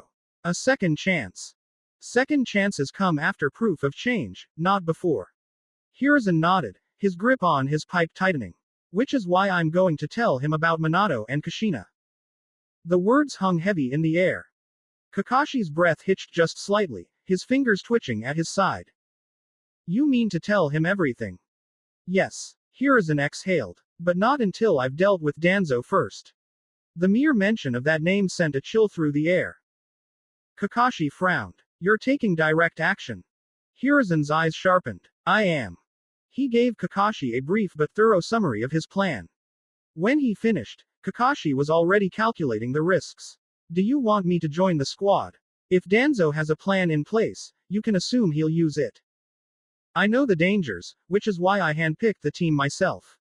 Shibi Aburame will lead the team of Anbu captains. He's already tagged every member with his Kikaichu. If Danzo tries to use Koto Amatsukami, their chakra will disrupt the genjutsu immediately. A failsafe. Smart. Hiruzen nodded. Sume Inazuka will also be on the team. Her heightened senses will detect any root operatives, in case Danzo has continued his activities despite his so-called exile. Kakashi folded his arms. It's a good start. But if Danzo's backed into a corner, he'll retaliate. That team has countermeasures, but they still need more muscle. What about Guy? He's away on a mission. Kakashi's lips thinned slightly. Jiraiya-sama, then. Hiruzen shook his head again. No, Jiraiya is too far away to accompany the team. Instead, I'll be sending Enma to accompany them. Even Danzo isn't foolish enough to make a move against the Monkey King. Kakashi let out a low whistle. Pulling out all the stops, huh? Hiruzen's expression darkened. I refuse to let Danzo be a loose end. Kakashi nodded. There was nothing else to say. At least, not about that. Do you want me to keep an eye on Naruto? Just in case Danzo tries something while we're handling this. Hiruzen's gaze flickered, studying Kakashi carefully. Smart. The man had already figured it out. If you must. Kakashi nodded. Good. I've been thinking of taking Team 7 through more teamwork drills. Maybe throw in a few D-rank missions. That's a good idea. They've developed their individual skills, now they need to learn how to use them together. A brief silence settled again. Then, Kakashi asked the inevitable question. And the mysteries? Hiruzen's fingers tapped idly against his desk. We are shinobi, Kakashi. It would be foolish to dismiss mysteries just because they involve Naruto. He looked up. But from now on, we separate the two. Naruto and his mysteries are not the same. Treat them as such. Kakashi held his gaze for a moment. Then, slowly, he bowed. Understood, Hokage-sama. 1 week later. It was a clear day in the forests of Konoha, where the birds chirped and the leaves rustled with the gentle breeze. Team 7, however, was not enjoying the idyllic scenery. Instead, they were crouched in the dirt, stalking a small brown cat with a red ribbon on its right ear, the infamous Tora, beloved pet of Madame Shijimi, one of the wives of the Fire Daimyo. All right, Team 7, Kakashi said, his voice grave as he crouched behind a tree, his book conspicuously in hand. This is a high-priority mission. Tora is known for her evasive maneuvers, her cunning, and her unrelenting will to escape. We can't afford any mistakes. Naruto groaned, his head dropping to his hands. It's a cat, sensei. I bet I could catch it solo, Datbeo. This mission comes directly from Madame Shijimi. And remember, she's not just any client, she's a diplomat for the Fire Daimyo. How we handle this reflects on Konoha.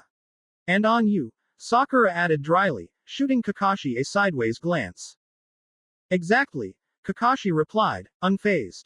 So, no pressure. But if we fail, we risk jeopardizing diplomatic relations with the entire Fire Nation. He turned a page in his book. No big deal. The team collectively stared at him.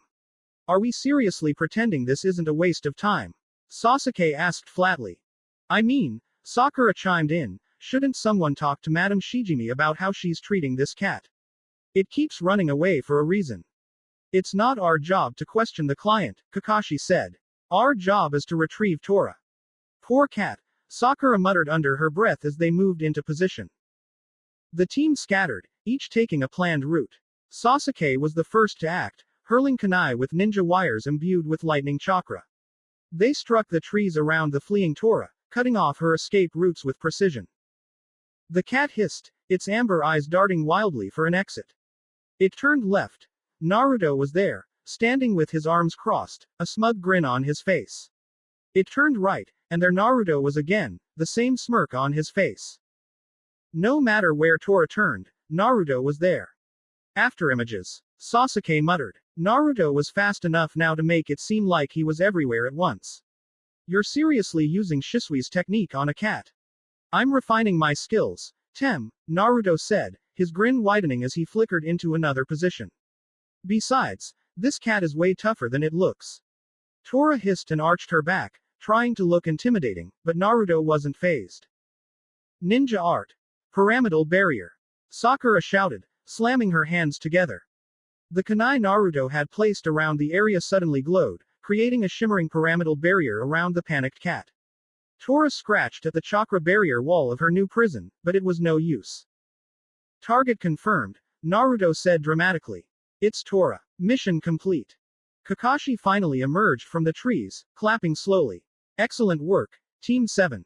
Tora has been successfully apprehended. You could have helped, you know. Why, you were doing so well. Yeah, well, next time you can chase after a demon cat. Naruto grumbled. Stop complaining, Naruto. We finished the mission, Sakura said, shaking her head as she carefully deactivated the barrier. Team 7 stood blankly as Madame Shijimi scooped Tora into her arms. Madame Shijimi was a corpulent woman with dark brown hair styled into 3 enormous puffs. Her face was coated in purple eyeshadow, pink lipstick, and a thick layer of powder. Her nails were painted to match her gaudy rings, which jingled as she petted Tora with excessive force. The poor cat looked utterly defeated, its amber eyes half-lidded as it resigned itself to its fate. As this, animal abuse? Sasuke muttered under his breath, glancing at the limp Tora.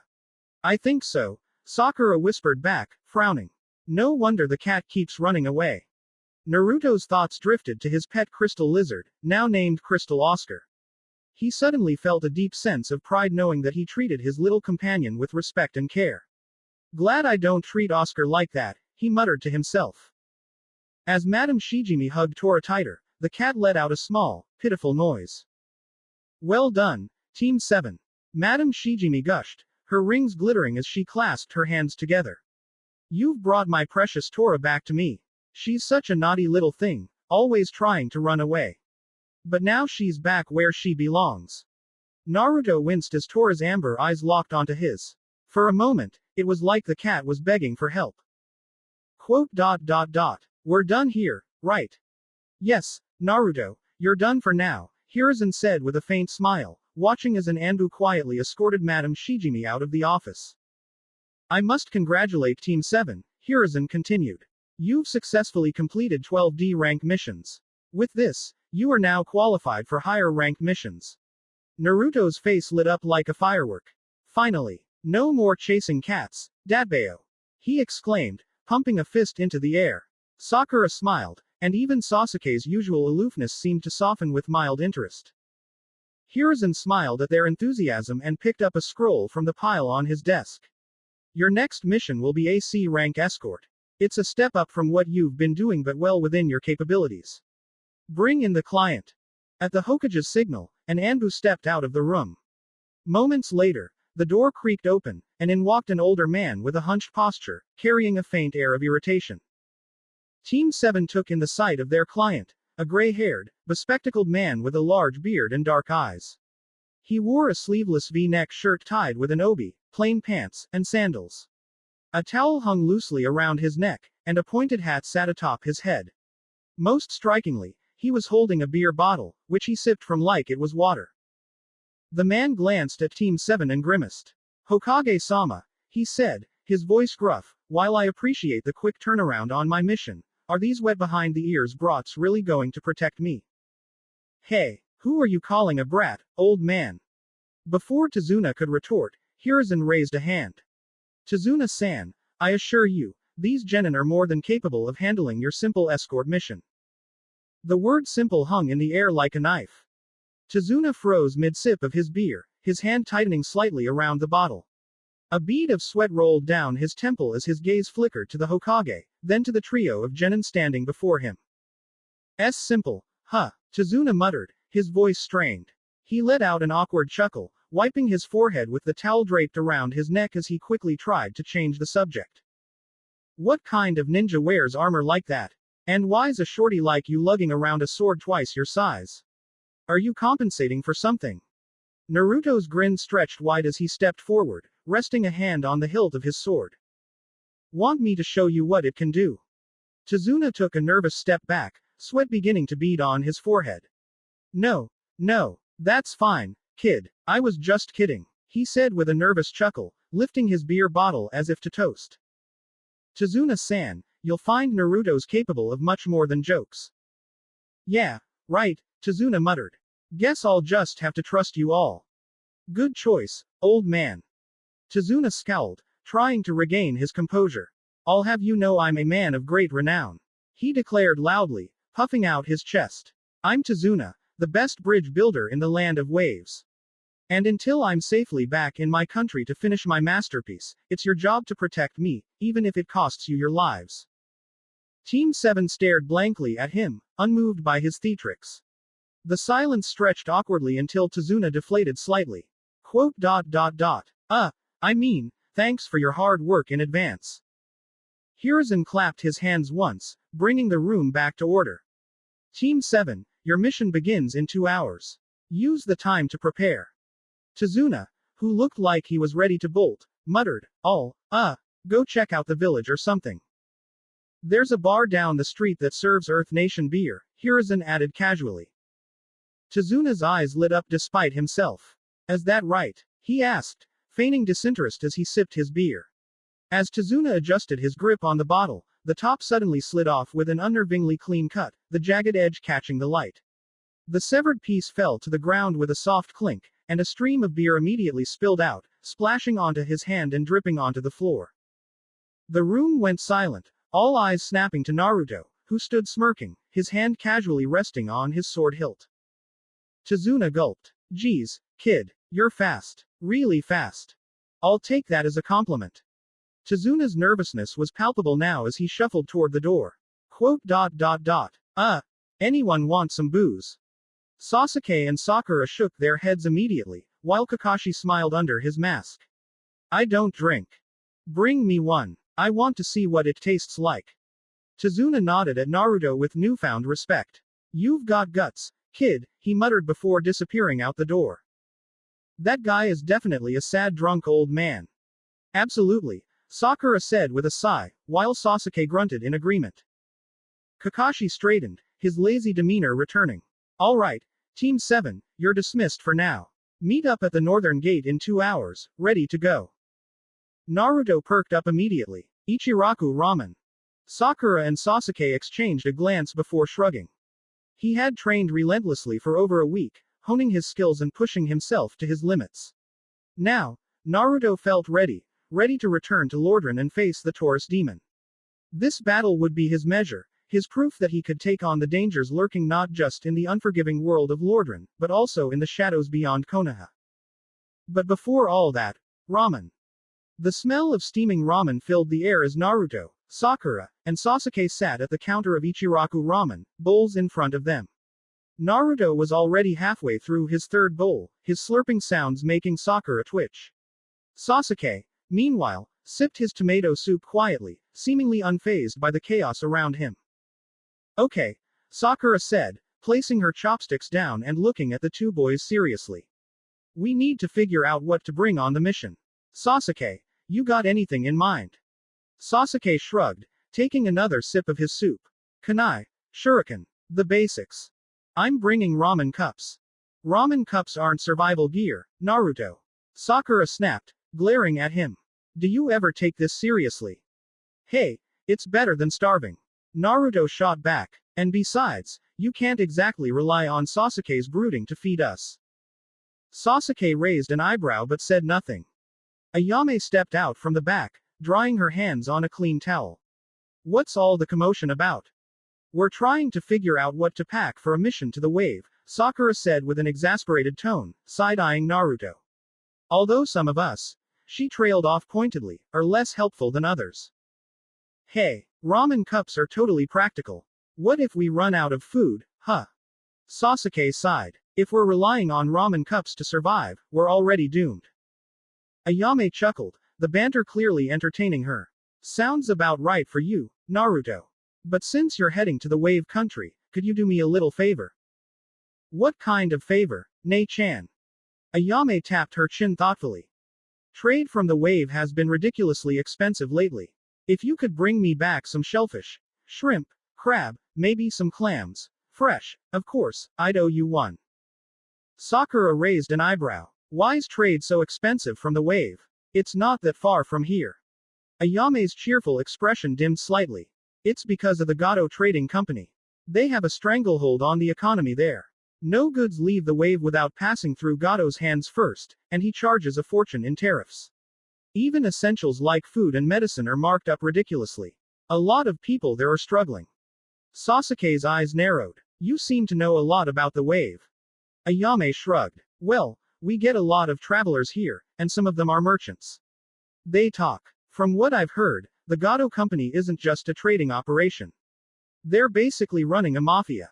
Anyone who crosses them disappears. That explains something, Sasuke muttered, glancing at Sakura and Naruto. You remember how suspicious Tazuna was when he hired us. He wanted us to protect him, Sasuke continued, his tone sharp, even if it cost us our lives.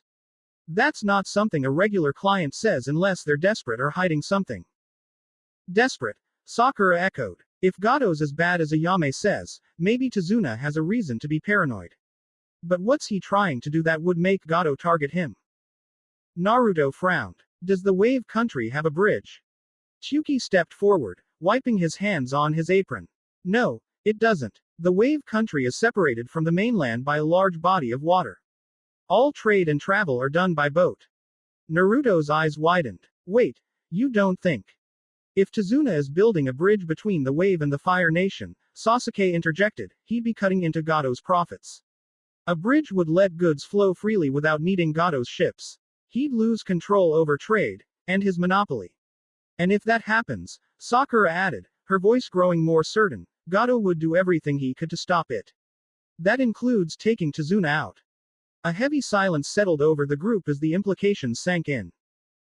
Do we tell Kakashi about this? No, Naruto and Sasuke said in unison, sharing a rare, mischievous smirk. Ayame raised a brow. Why not? It's because these two want a challenge, Sakura muttered. Precept the first.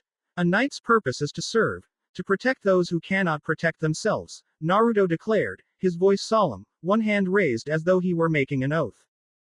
Sakura and Sasuke just stared at him, their expressions blank. And also, Naruto grinned, breaking his wise demeanor with a sheepish laugh. I need my shellfish ramen. Sasuke gave his signature, HN, which was the most agreement anyone was going to get from him. Sakura pinched the bridge of her nose. Right, heroes. We'll need to be smart about this. Pack supplies that'll last, weapons, and medical gear. No ramen cups, Naruto. But ramen cups. No. Naruto slumped, muttering something about blasphemy against the ramen gods, but Ayame interjected with a gentle smile. Naruto, just promise me you'll be careful out there, okay? Her voice was soft, but there was a flicker of genuine concern in her eyes. Shellfish isn't worth risking your life over. Hey, this is me we're talking about. I can't be killed. Sure, Naruto, Ayame said, rolling her eyes with a smirk as she motioned him closer. But while we're on the topic, what about you-know-who?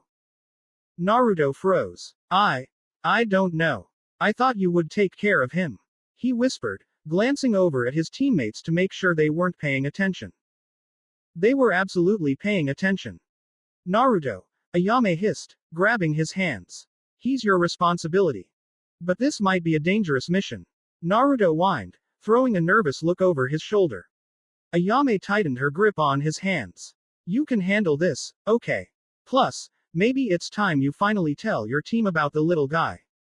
Naruto bit his lip. You're right, he said, straightening up. I can handle this. That's my Naruto, Ayame said with a grin, leaning forward to give him a quick kiss on the forehead. Naruto froze, his face going bright red. Slowly, he turned to look at his teammates. Sasuke was staring at him blankly, but with a look that somehow felt like judgment. Sakura, however, looked like she was about 2 seconds away from going full-on feral. Bye. Naruto squeaked before body flickering out of the ramen shop so fast that the air practically whooshed around him. The silence that followed was deafening. Chuki, who had been wiping down the counter, coughed awkwardly. Anything else, Sonny? He asked Sasuke, trying to diffuse the tension. Can you make tomato ramen? Chuki chuckled. I'll see what I can do. Meanwhile, Ayame was shifting nervously under the intense glare of Sakura, who looked ready to flip the entire counter over. My best friend, Ino, likes Naruto, Sakura began, her voice low and dangerous. Even if both of them are goddamn idiots who don't know it. Sasuke quietly slid his chair a little farther away. So how dare you, homewrecker, get in between them? Ayame blinked, caught entirely off guard. And then she started laughing. Loud, genuine laughter that made Sakura's glare falter for a second. Homewrecker. Ayame wheezed, wiping a tear from the corner of her eye. You think I'm trying to steal Naruto? Yes. Sakura snapped. I saw that forehead kiss. Don't deny it. Oh no, Sakura, Ayame said, holding up her hands in surrender, still grinning. Naruto's like a little brother to me. That forehead kiss. That's just me messing with him. Sakura blinked. Wait, so you're not?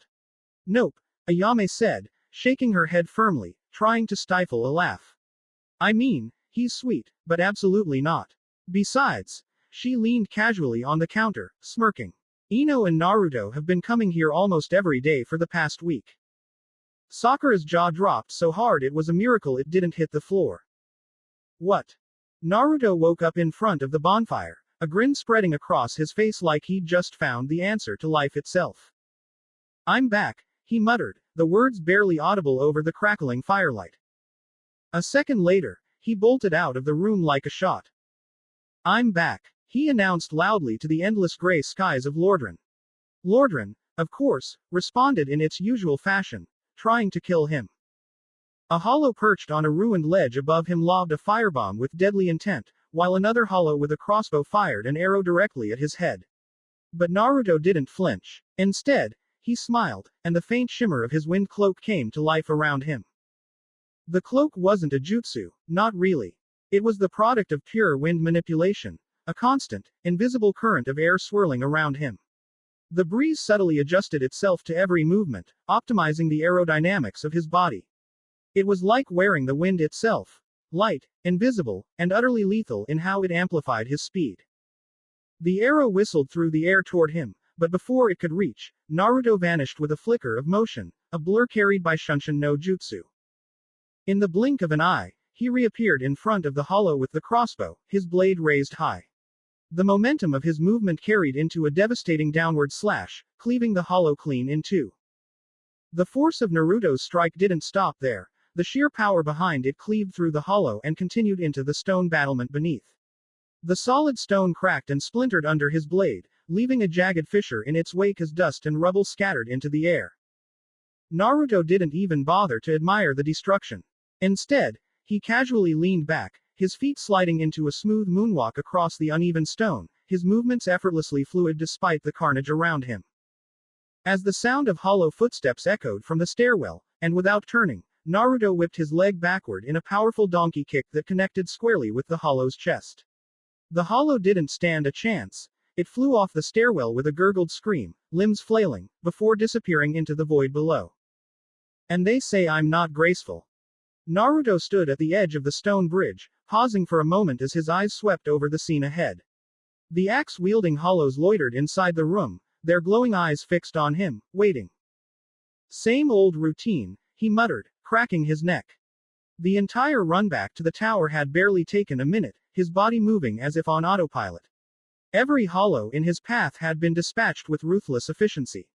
By the time Naruto reached the top floor of the tower, he stopped in front of the doorframe. This is going to be epic, Naruto said, his voice brimming with anticipation as he stepped onto the wall walk. He stopped in his tracks. Nothing. Naruto's gaze swept across the battlements, his confident grin faltering. The far tower, where the Taurus demon had once made its grand entrance, stood silent and empty. No massive beast crashing down. No thunderous roar. Just nothing. Is it running late or something?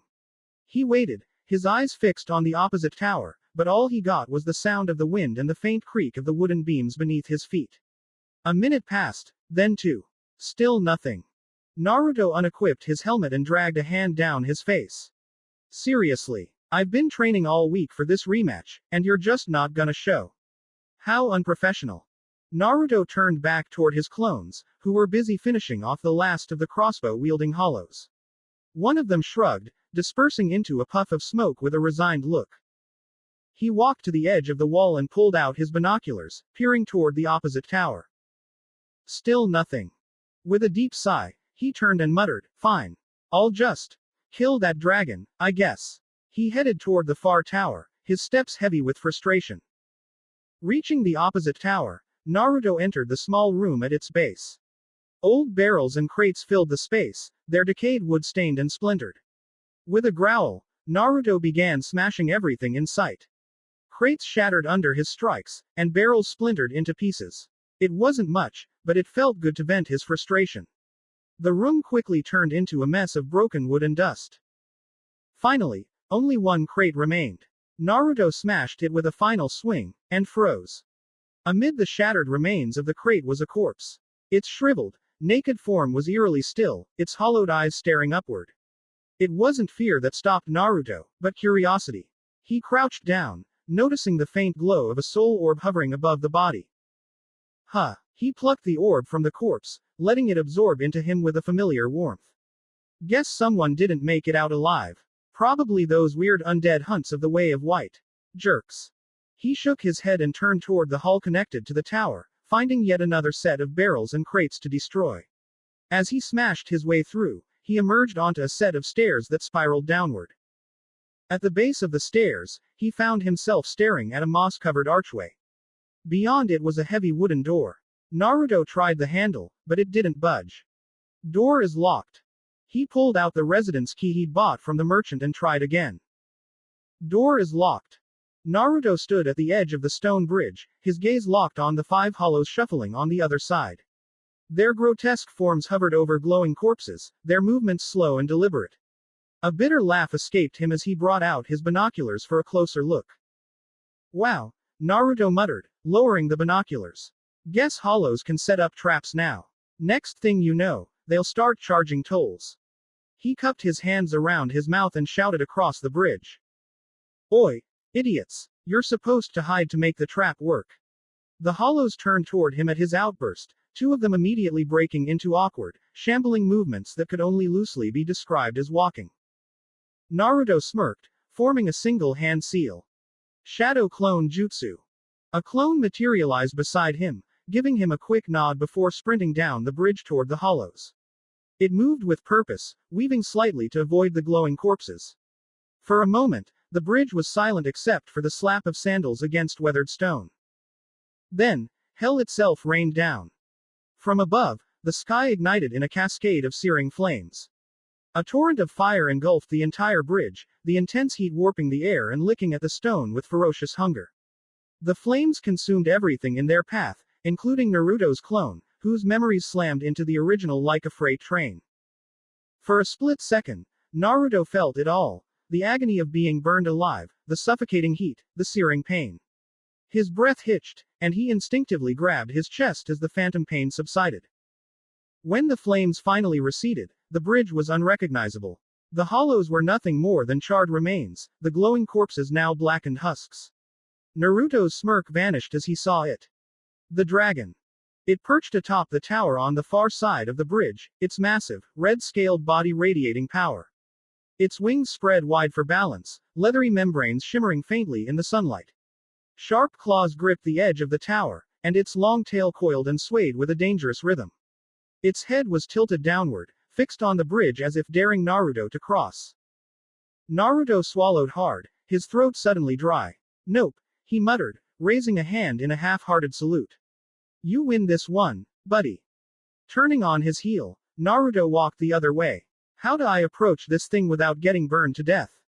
Turning around, he started descending the staircase on the side of the bridge. Naruto found himself on a lower platform.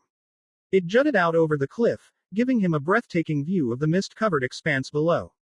The world stretched endlessly, blanketed in a pale white that blurred the line between land and sky. His awe was short-lived, however, as his attention snapped to the figure standing on the platform. The man stood tall, clad head to toe in weathered metal armor. A white tunic draped over his chest, adorned with a striking image of a sun, a face surrounded by yellow and red rays. His shoulders bore green cloth that hung like makeshift capes, tattered and frayed from countless battles. He exuded a sense of purpose, his posture noble yet relaxed, as though he belonged to the very mist itself. Naruto stared, blinking. What the? The man turned his head, the metal of his helmet glinting in the light. Despite the lack of visible eyes, Naruto felt as though the man were smiling at him. Ah, hello. You don't look hollow. Not in the slightest. Far from it. The man's voice was calm, almost hypnotic. His tone was upbeat, almost too cheery for a place like this. I am Solaire of Astora, an adherent of the Lord of Sunlight. Wait, you're from Astora? The knight chuckled, a deep, hearty laugh. Why yes, indeed. That great, noble land. But, forgive my curiosity, how do you know of Astora? Naruto straightened up, suddenly feeling a need to look presentable. My name is Naruto Uzumaki, and I'm the squire of Sir Oscar, an elite knight of Astora. His voice carried a pride he hadn't felt in a while. A squire, you say? Ah, the honor of it. How splendid to meet another soul from my homeland. Solaire exclaimed, clapping his gauntleted hands together. His tone turned softer, though still warm. Tell me, does your master still walk these lands? Naruto's shoulders sagged slightly. He died. He saved me from the asylum demon. Gave me everything so I could escape. His voice dropped, the memory still fresh. Solaire tilted his head slightly, as if offering an invisible smile beneath his helm. A pilgrimage, then. Like so many of our order, he must have sought the truths hidden within Lordran.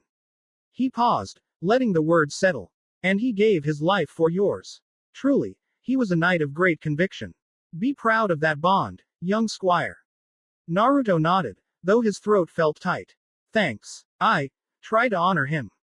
Solaire's voice brightened. And so you should. From what I see, you have already come far. Close to the bell, even. Naruto's eyes narrowed. Bell. Ah, yes, Solaire replied, gesturing beyond the bridge. The first bell of awakening lies within the undead church, just past that formidable structure. Quite the destination, wouldn't you agree? Naruto grinned. First bell. Huh, sounds like I've got my next target. Thanks, Solaire. Think nothing of it, dear squire. Solaire's tone turned whimsical again as he looked toward the pale mist in the distance. I myself have come to this land for a purpose, to seek my very own son. Naruto furrowed his brows. Your own son. You know the sun's right there, right? He pointed to the sky, his expression deadpan. Solaire chuckled again, the sound rich and full of amusement. Ah, yes, quite the literal interpretation. But tell me, what do you think the sun is? Naruto shrugged. A burning ball of gas that gives us daylight. Ha ha ha. Solaire's laugh echoed across the platform, rich and warm like sunlight breaking through clouds. I see. A fair answer, indeed. But to me, the sun is far more than that. It is not just a burning ball of gas, it is the beacon of hope, a symbol of life's brilliance. Did you know, young squire, that the sun itself was once said to be a creation of Lord Gwyn, the Lord of Sunlight? Wait, Lord Gwyn made the sun? Solaire nodded, his voice softening. So the legends say. But Lord Gwyn, he sacrificed himself to sustain the first flame, the source of light and life in this world. By offering his very soul to the fire, he prolonged the age of fire, holding back the encroaching dark. But in doing so, he abandoned his son. Naruto frowned. So, what, the sun's fading? The light of his sun has waned, Solaire replied. Though it still hangs in the heavens, it is but a shadow of its former glory. The warmth it once radiated grows colder, dimmer with each passing age. And so, I find myself here, in Lordran, seeking my own sun. A sun unbound by the fading flame, a light that will never dim. Naruto blinked, unsure how to respond. That's a lot. Solaire chuckled, the sound tinged with melancholy. Yes, perhaps it is. To seek one's own sun may seem a strange and impossible quest, but it is one I cannot abandon. For what is life without purpose, my young friend? Without something brilliant to strive for? Naruto scratched the back of his head. You're weird, you know that. I've been told as much, Solaire replied. But I find your honesty refreshing. You, young one, seem to shine with a light of your own. Thanks. Sunbro. Sunbro. Yeah, I like giving nicknames to people I like. And I like you. So, Sunbro it is. Solaire let out a soft laugh. Well, I must admit, I rather like the sound of that. Sunbro it is, then. Naruto glanced back toward the bridge, the hulking form of the red-scaled wyvern perched atop the tower at its far end. Anyway, I think I'm gonna go take that thing down. The bell's on the other side, right? A bold claim, young squire. Do you even know what you're up against? Yeah, a dragon, Naruto replied casually. Not quite, Solaire said with a faint air of correction. That, my friend, is no dragon, it's a Hellkite wyvern. Naruto frowned. What's the difference? Solaire raised a finger as if giving a lecture. A dragon, Solaire began, is a creature of ancient power. True dragons have 4 legs, 4 wings, and 2 jaws capable of rending the heavens. They are beings of unparalleled strength, resilience, and majesty. But there is a difference, young squire, between the everlasting dragons and those born of lesser bloodlines. The everlasting dragons are eternal. Their scales, formed of stone, render them impervious to harm. They are not just creatures, they are embodiments of the world's primal order, existing beyond time and death. They do not fear, nor do they hunger. They simply are. Naruto nodded slowly, though his eyes betrayed a mix of fascination and bewilderment. A wyvern, however, Solaire continued, is something altogether different. It has but 2 legs and 2 wings, and it lacks the eternal grace of its draconic ancestors. The wyvern is a cunning predator, born to hunt, strike swiftly, and dominate its domain. Its fiery breath can incinerate even the hardiest foes, and it is far more agile than any dragon. But while a dragon is a force of nature, an unyielding embodiment of the world itself, a wyvern is a mortal creature, subject to the limits of flesh, blood, and bone. Naruto scratched his chin, trying to keep it all straight. So dragons are like ancient gods, and wyverns are their wannabe cousins who took steroids. Solaire chuckled at the analogy, shaking his head. If you wish to simplify it, perhaps so. But do not let the wyvern's lesser stature fool you. Its ferocity and cunning make it a fearsome opponent. To underestimate it is to invite death. To me to ma to. Still gonna kill it. Solaire's voice grew lighter. Oh, are you now? Yeah, Naruto said confidently. That thing's sitting between me and my goal. Can't let it live, can I? Solaire straightened up, a newfound excitement in his posture. Well then, young squire, I have a proposition. Naruto raised an eyebrow. What kind of proposition? Solaire stepped forward. I propose we engage in jolly cooperation, to vanquish this beast together. What say you? Naruto smirked. I could use the help carrying its corpse back. Let's do it, Sunbro. The two warriors stood side by side, gazing at the wyvern in the distance. Its form exuded menace, its wings shifting slightly as it remained perched on the tower. So, any ideas? Naruto asked. Because that thing's fire breath is insane. Solaire chuckled softly, reaching behind him to retrieve a talisman. Its design was intricate, with white cloth flowing from the top like a banner. Naruto immediately felt the air change, an electric charge building in the atmosphere. No need to worry, my little friend. Observe. Solaire's voice carried an unusual gravity as he raised the talisman high, golden light crackling in his palm. The air grew thick with the sharp, metallic tang of ozone, the pressure building as he formed a spear of pure lightning. Naruto's eyes widened as he watched the miracle take form. The golden bolt hummed with energy, a radiant beacon of power in the misty air. Solaire's arm drew back, and with a fluid motion, he hurled the lightning spear toward the wyvern.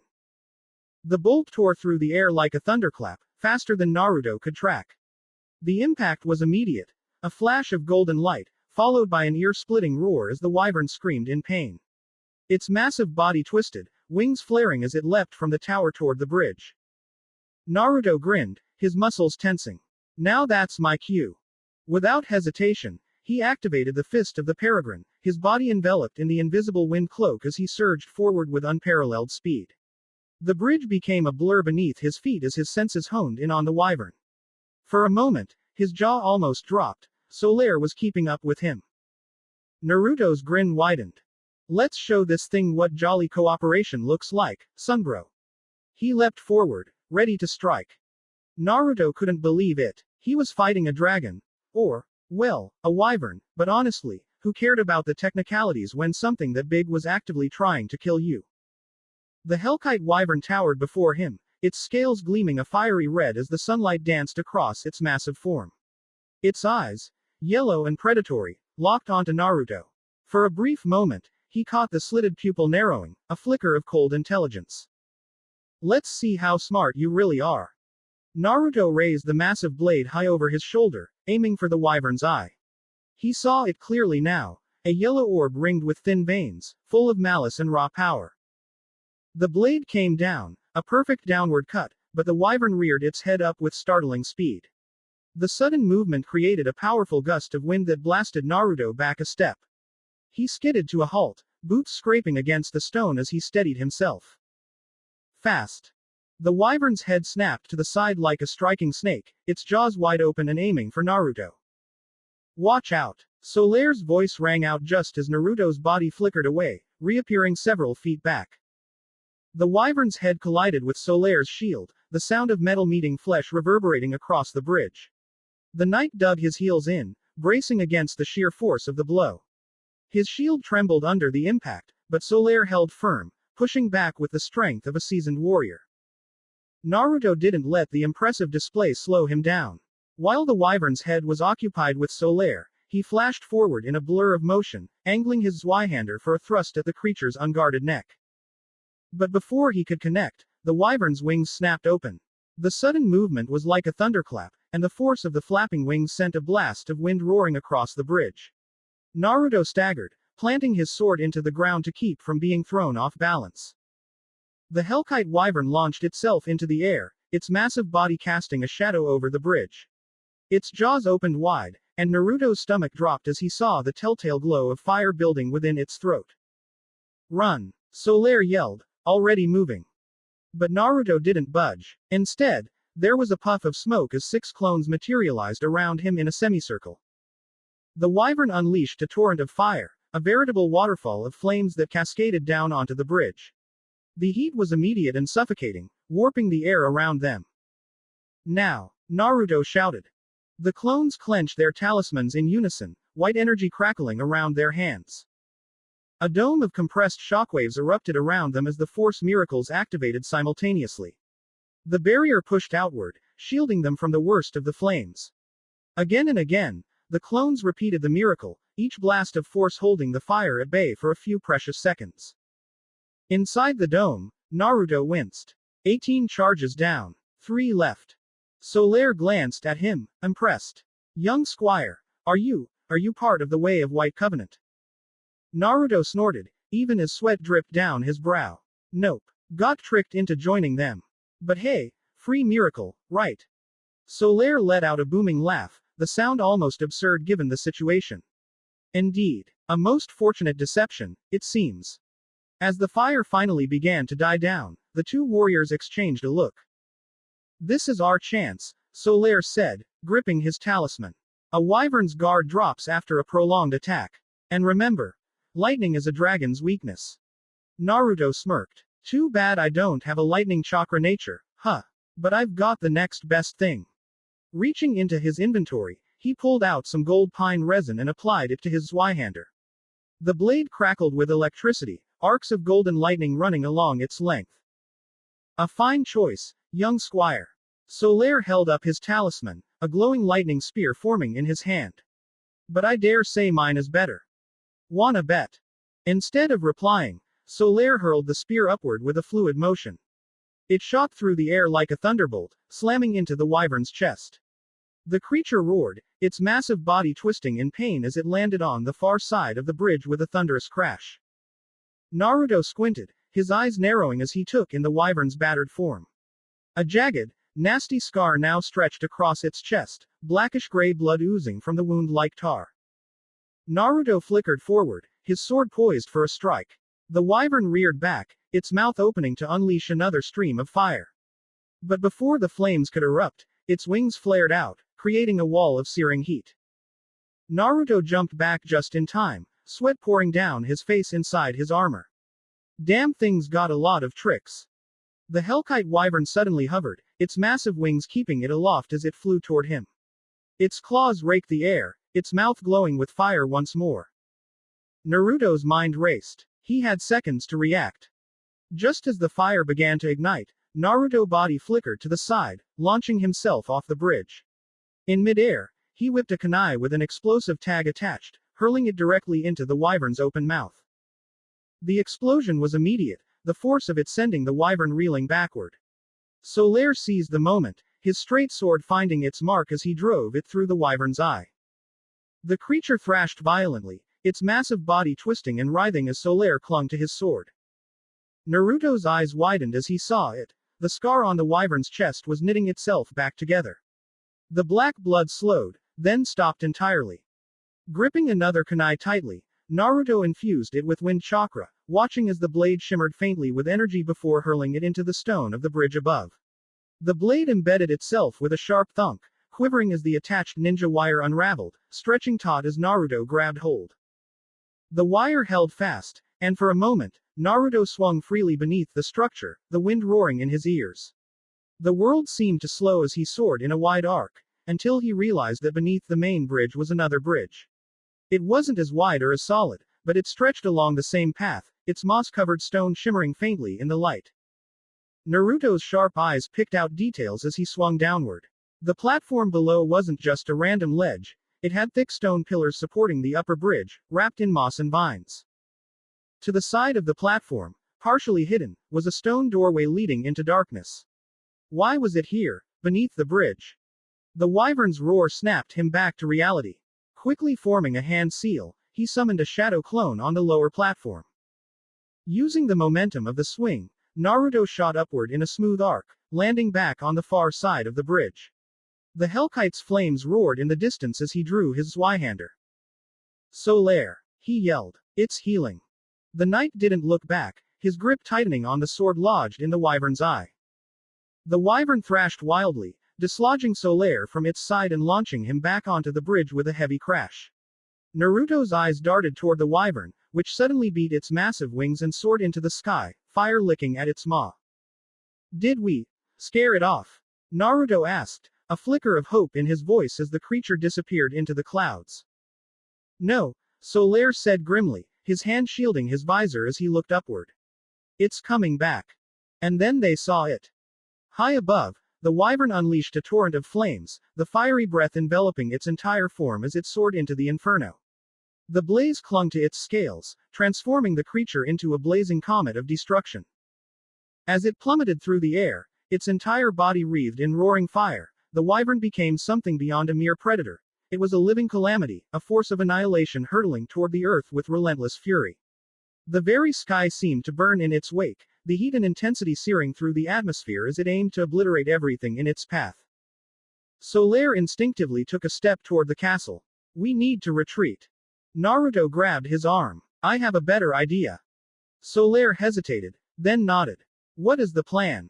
Naruto pulled a smoke bomb from his pouch and threw it to the ground, the area around them instantly shrouded in thick gray fog.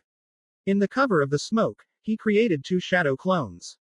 One of them immediately transformed into Solaire, striking a dramatic pose with his hands on his hips. Aren't I dashing? The fake Solaire said, his voice mimicking the night perfectly. Quite the impressive imitation, young squire, but what are your clones supposed to do? Naruto smirked, pulling a grappling hook from his pouch. Simple. They'll run to the center of the bridge to make sure the wyvern doesn't land anywhere near us. Distraction is key. Solaire watched the clones sprint up to the bridge's center with reckless abandon. Naruto threw the grappling hook toward the battlement near the castle gate, ensuring it lodged firmly into the stone. Wrapping one arm tightly around Solaire, he grinned. Hang on, Sunbro. The timing couldn't have been better, or worse. As Naruto and Solaire jumped off the side of the bridge, the Hellkite wyvern descended like a burning apocalypse. Wreathed in flames, it crashed into the center of the bridge with catastrophic force. The sheer power of the impact sent shockwaves tearing through the air, the sound of shattering stone and roaring fire echoing across Lordran like a thunderclap. The center of the bridge buckled under the wyvern's weight and momentum. Massive cracks spider-webbed across the structure as its claws dug deep into the stone, anchoring it in place. For a moment, it seemed the bridge might hold, but then the entire section crumbled with a deafening roar. Chunks of stone, now glowing red-hot from the heat, rained down in an avalanche as the central portion of the bridge collapsed. The wyvern roared in fury as its perch gave way beneath it, the flames clinging to its body casting wild, flickering shadows against the castle walls. It thrashed its massive wings, trying to lift off, but the collapsing structure dragged it down. The once proud bridge split in two, the destroyed section plunging into the abyss below in a hailstorm of fire and stone. Naruto and Solaire dangled precariously from the grappling hook, swinging wildly as the shockwave from the collapse hit them. Heat and ash billowed up from below, the air around them thick with the choking smell of sulfur and scorched stone. Naruto whistled, gripping the wire tightly as they swayed in the open air. Yeah, that would have been certain death. Solaire chuckled softly. Well, my young friend, I must admit, your timing is impeccable. Just another day for me, Naruto quipped, though his knuckles were white as he held onto the wire. He glanced up at the smoldering remains of the bridge. I really hope that thing stays down this time. As if answering his hopes, the Hellkite wyvern let out another enraged roar, its massive wings beating furiously as it managed to rise into the air once more. Dust and ash swirled around it as it hovered menacingly over the ruined bridge. Naruto groaned. Of course. It's still alive. Why wouldn't it be? Solaire adjusted his grip on Naruto's shoulder. Fear not, young squire. Where there is life, there is hope. Yeah, but I was kind of hoping it didn't have this much life, Naruto replied as he adjusted their swing. We just need to figure out how to kill that thing before it turns us into barbecue. Naruto released the hook, landing them both on the lower platform. They pressed themselves against one of the stone pillars for cover as the wyvern circled back to the remains of the upper bridge. We need to sever its tail. Naruto blinked. Why?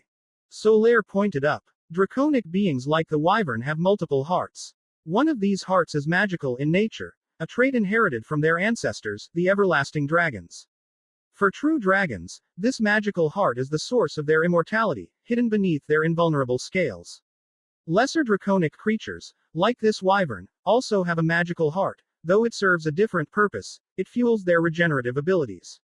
Severing the tail will disrupt the flow of this energy. Solaire stepped out slightly on the platform as he saw that the wyvern had perched itself on the castle side again, its massive tail flicking back and forth like a serpent waiting to strike. We'll need to act quickly while it thinks we are dead. I got this, Naruto said confidently. I'll hit the tail with a bunch of clones and take it out in one swoop. Plus, I've got lightning. He brandished his Zweihander, only for it to sputter and lose its spark. Naruto groaned. Oh, come on. Gold pine resin stops working that fast. Fine, I've got more, and if not, I'll just use vacuum blade.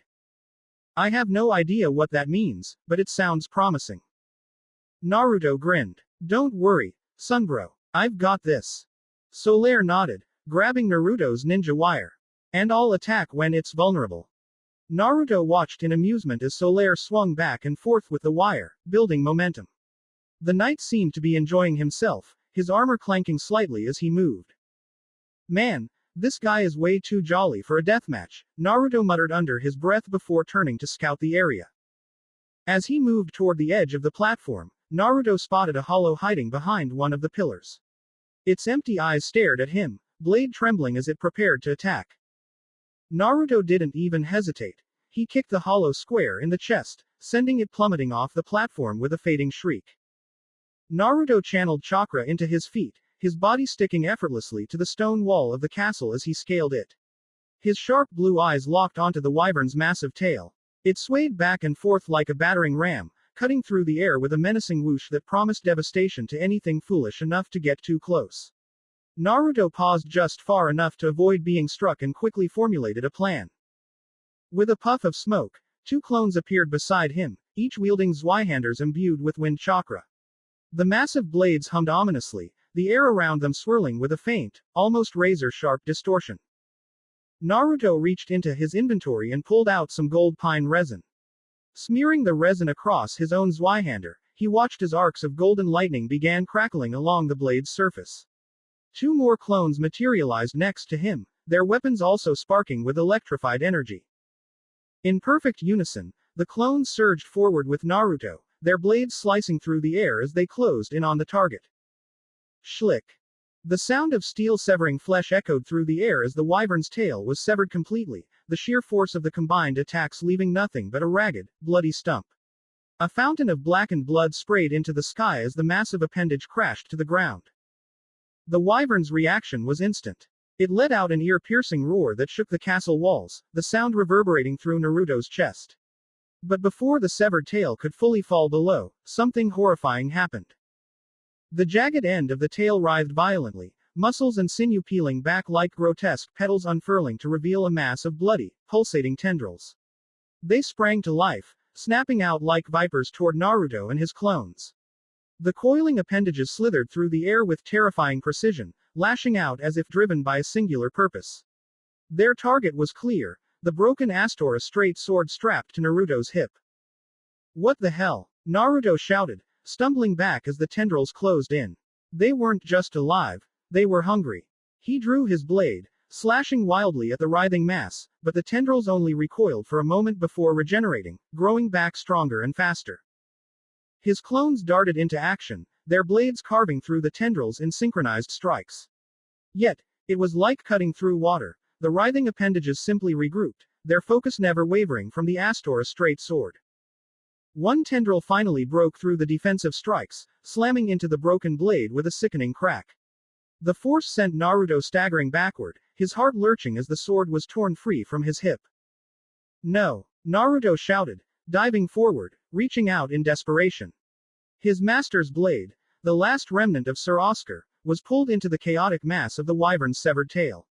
The tendrils coiled tightly around the broken sword, drawing it into the pulsating, sinewy flesh as if claiming it for themselves.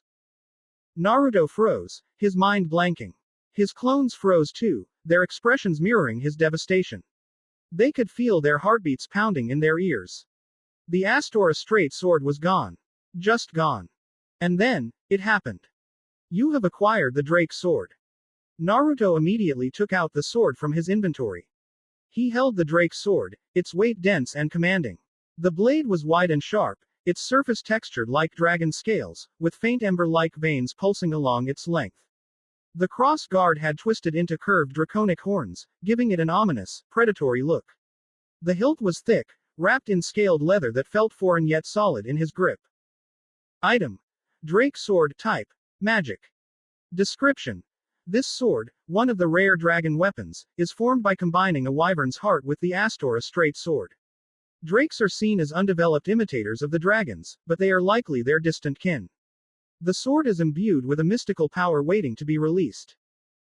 A sudden, thunderous thud snapped Naruto back to the present. Wasting no time, he bolted up the wall, his chakra-infused steps carrying him effortlessly to the top of the castle walls. As he reached the summit, his breath caught at the sight before him. Solaire stood in the center of the broken bridge. The Hellkite wyvern was circling above, its massive wings tearing through the air like storm gales, its remaining eye locked on the lone knight with murderous intent. Solaire, undeterred, banged his sword against his shield, the clang echoing like a challenge across the shattered remnants of the bridge. Come, beast, let's see if you burn brighter than the sun itself. The wyvern answered the challenge, roaring so loudly the very air seemed to vibrate. It launched itself forward with terrifying speed, its fiery body a streak of red and black against the gray skies. The ground quaked beneath its impact as its claws scraped across the ruined bridge. The beast's mouth opened wide, flames pooling within, ready to engulf the knight in a fiery death. But Solaire didn't falter. Instead, he charged forward with insane determination, leaping directly into the beast's path. Flames consumed him, wrapping around his armor like a second skin, but the madman didn't stop. With a shout of pure defiance, he plunged his sword directly into the wyvern's remaining eye. The blade sank deep into the creature's skull. The wyvern shrieked in agony, rearing back as blood spurted from the wound, its flames sputtering chaotically. Naruto stood high above the battlement, barely able to contain his laughter. Despite the chaos, despite the danger, he couldn't help himself. That guy's completely insane, he muttered, shaking his head as he watched Solaire battle below. Then his grin widened. Guess I better match him. Without a moment's hesitation, Naruto launched himself forward, kicking off the wall with explosive force. His body cut through the air, Zweihander crackling with golden lightning in one hand and the newly reforged Drake's sword pulsing with wind chakra in the other. The energy radiating from the Drake's sword was wild, hungrier than expected, draining his reserves at an alarming rate. But he didn't care.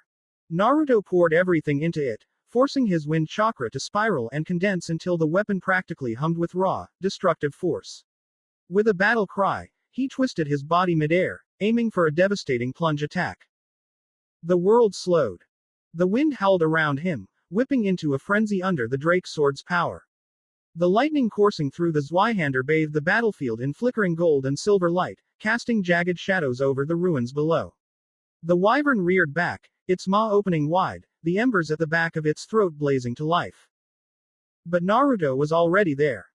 The impact was cataclysmic. The Zweihander carved deep into the wyvern's neck, the electrified steel sizzling against its scales, sending a violent surge of lightning through its body. At the same time, the Drake's sword connected with its spine, the compressed wind chakra detonating outward like a hurricane made of blades. A deafening boom split the air. For a moment, the world held its breath. Then the wyvern's body began to split apart. From the point of impact, a jagged wound tore through its entire length. The sheer force of Naruto's attack ripped muscle, bone, and sinew apart, slicing through the mighty creature as if it were paper. The wyvern let out one final, guttural shriek, its lifeblood, thick, black, and steaming, pouring onto the bridge in torrential waves. Its massive halves toppled, sliding toward the ruined edges of the battlement. Naruto landed hard on the crumbling stone, his body buzzing with adrenaline-fueled weightlessness. He turned just in time to see the severed halves of the wyvern teetering on the brink, then they plunged into the abyss below. For a long moment, all was still. Naruto's breath heaved, his hands trembling as he tightened his grip around his weapons. The golden glow of the Zweihander flickered out, while the hungry pulse of the Drake's sword slowly faded. His heart thundered in his chest. Did I just do that? The world answered him. A massive soul orb materialized above the ruined bridge, a deep crimson glow radiating power and heat. It was larger than any soul Naruto had ever seen, its eerie light pulsing, almost alive, as if acknowledging his victory. Naruto stared, mesmerized until a familiar voice broke through his thoughts.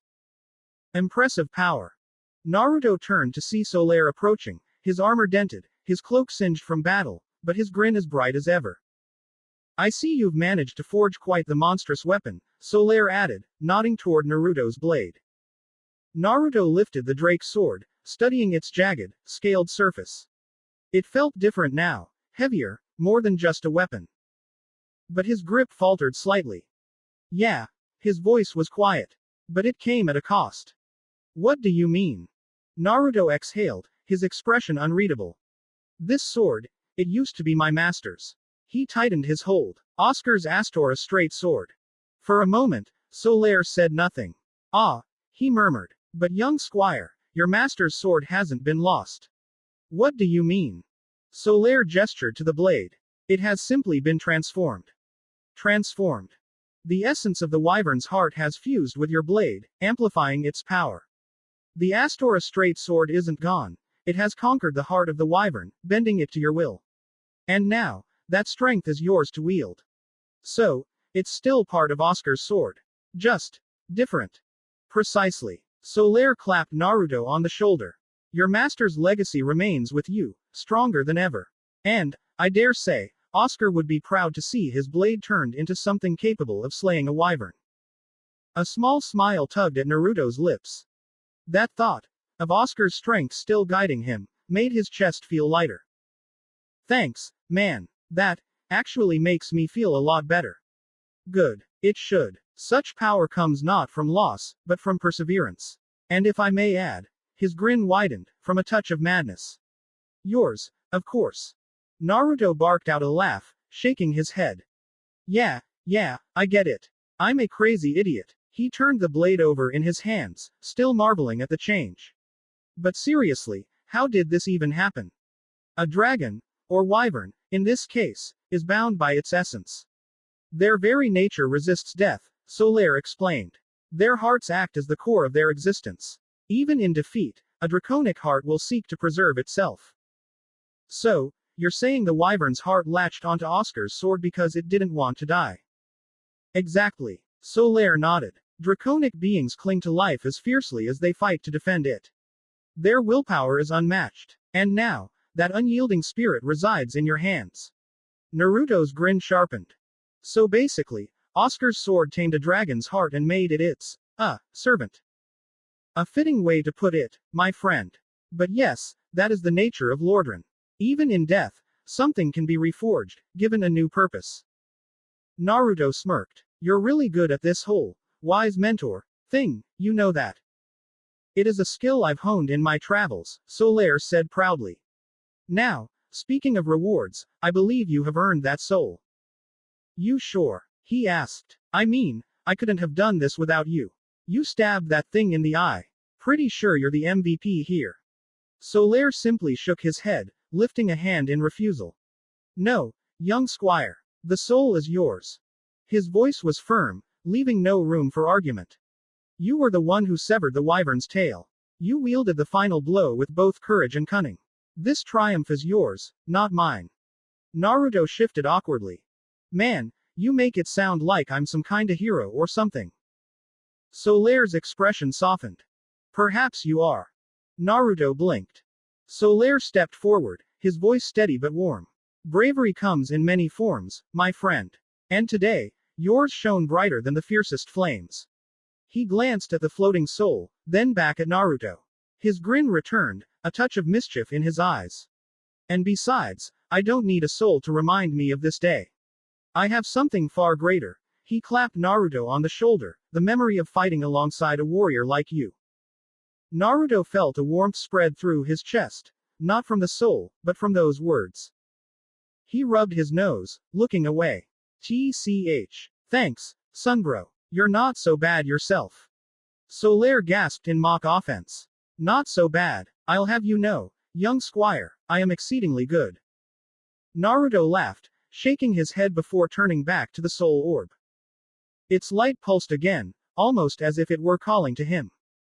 Taking a deep breath, he reached out, brushing his fingers against its surface. You have acquired 10,000 souls.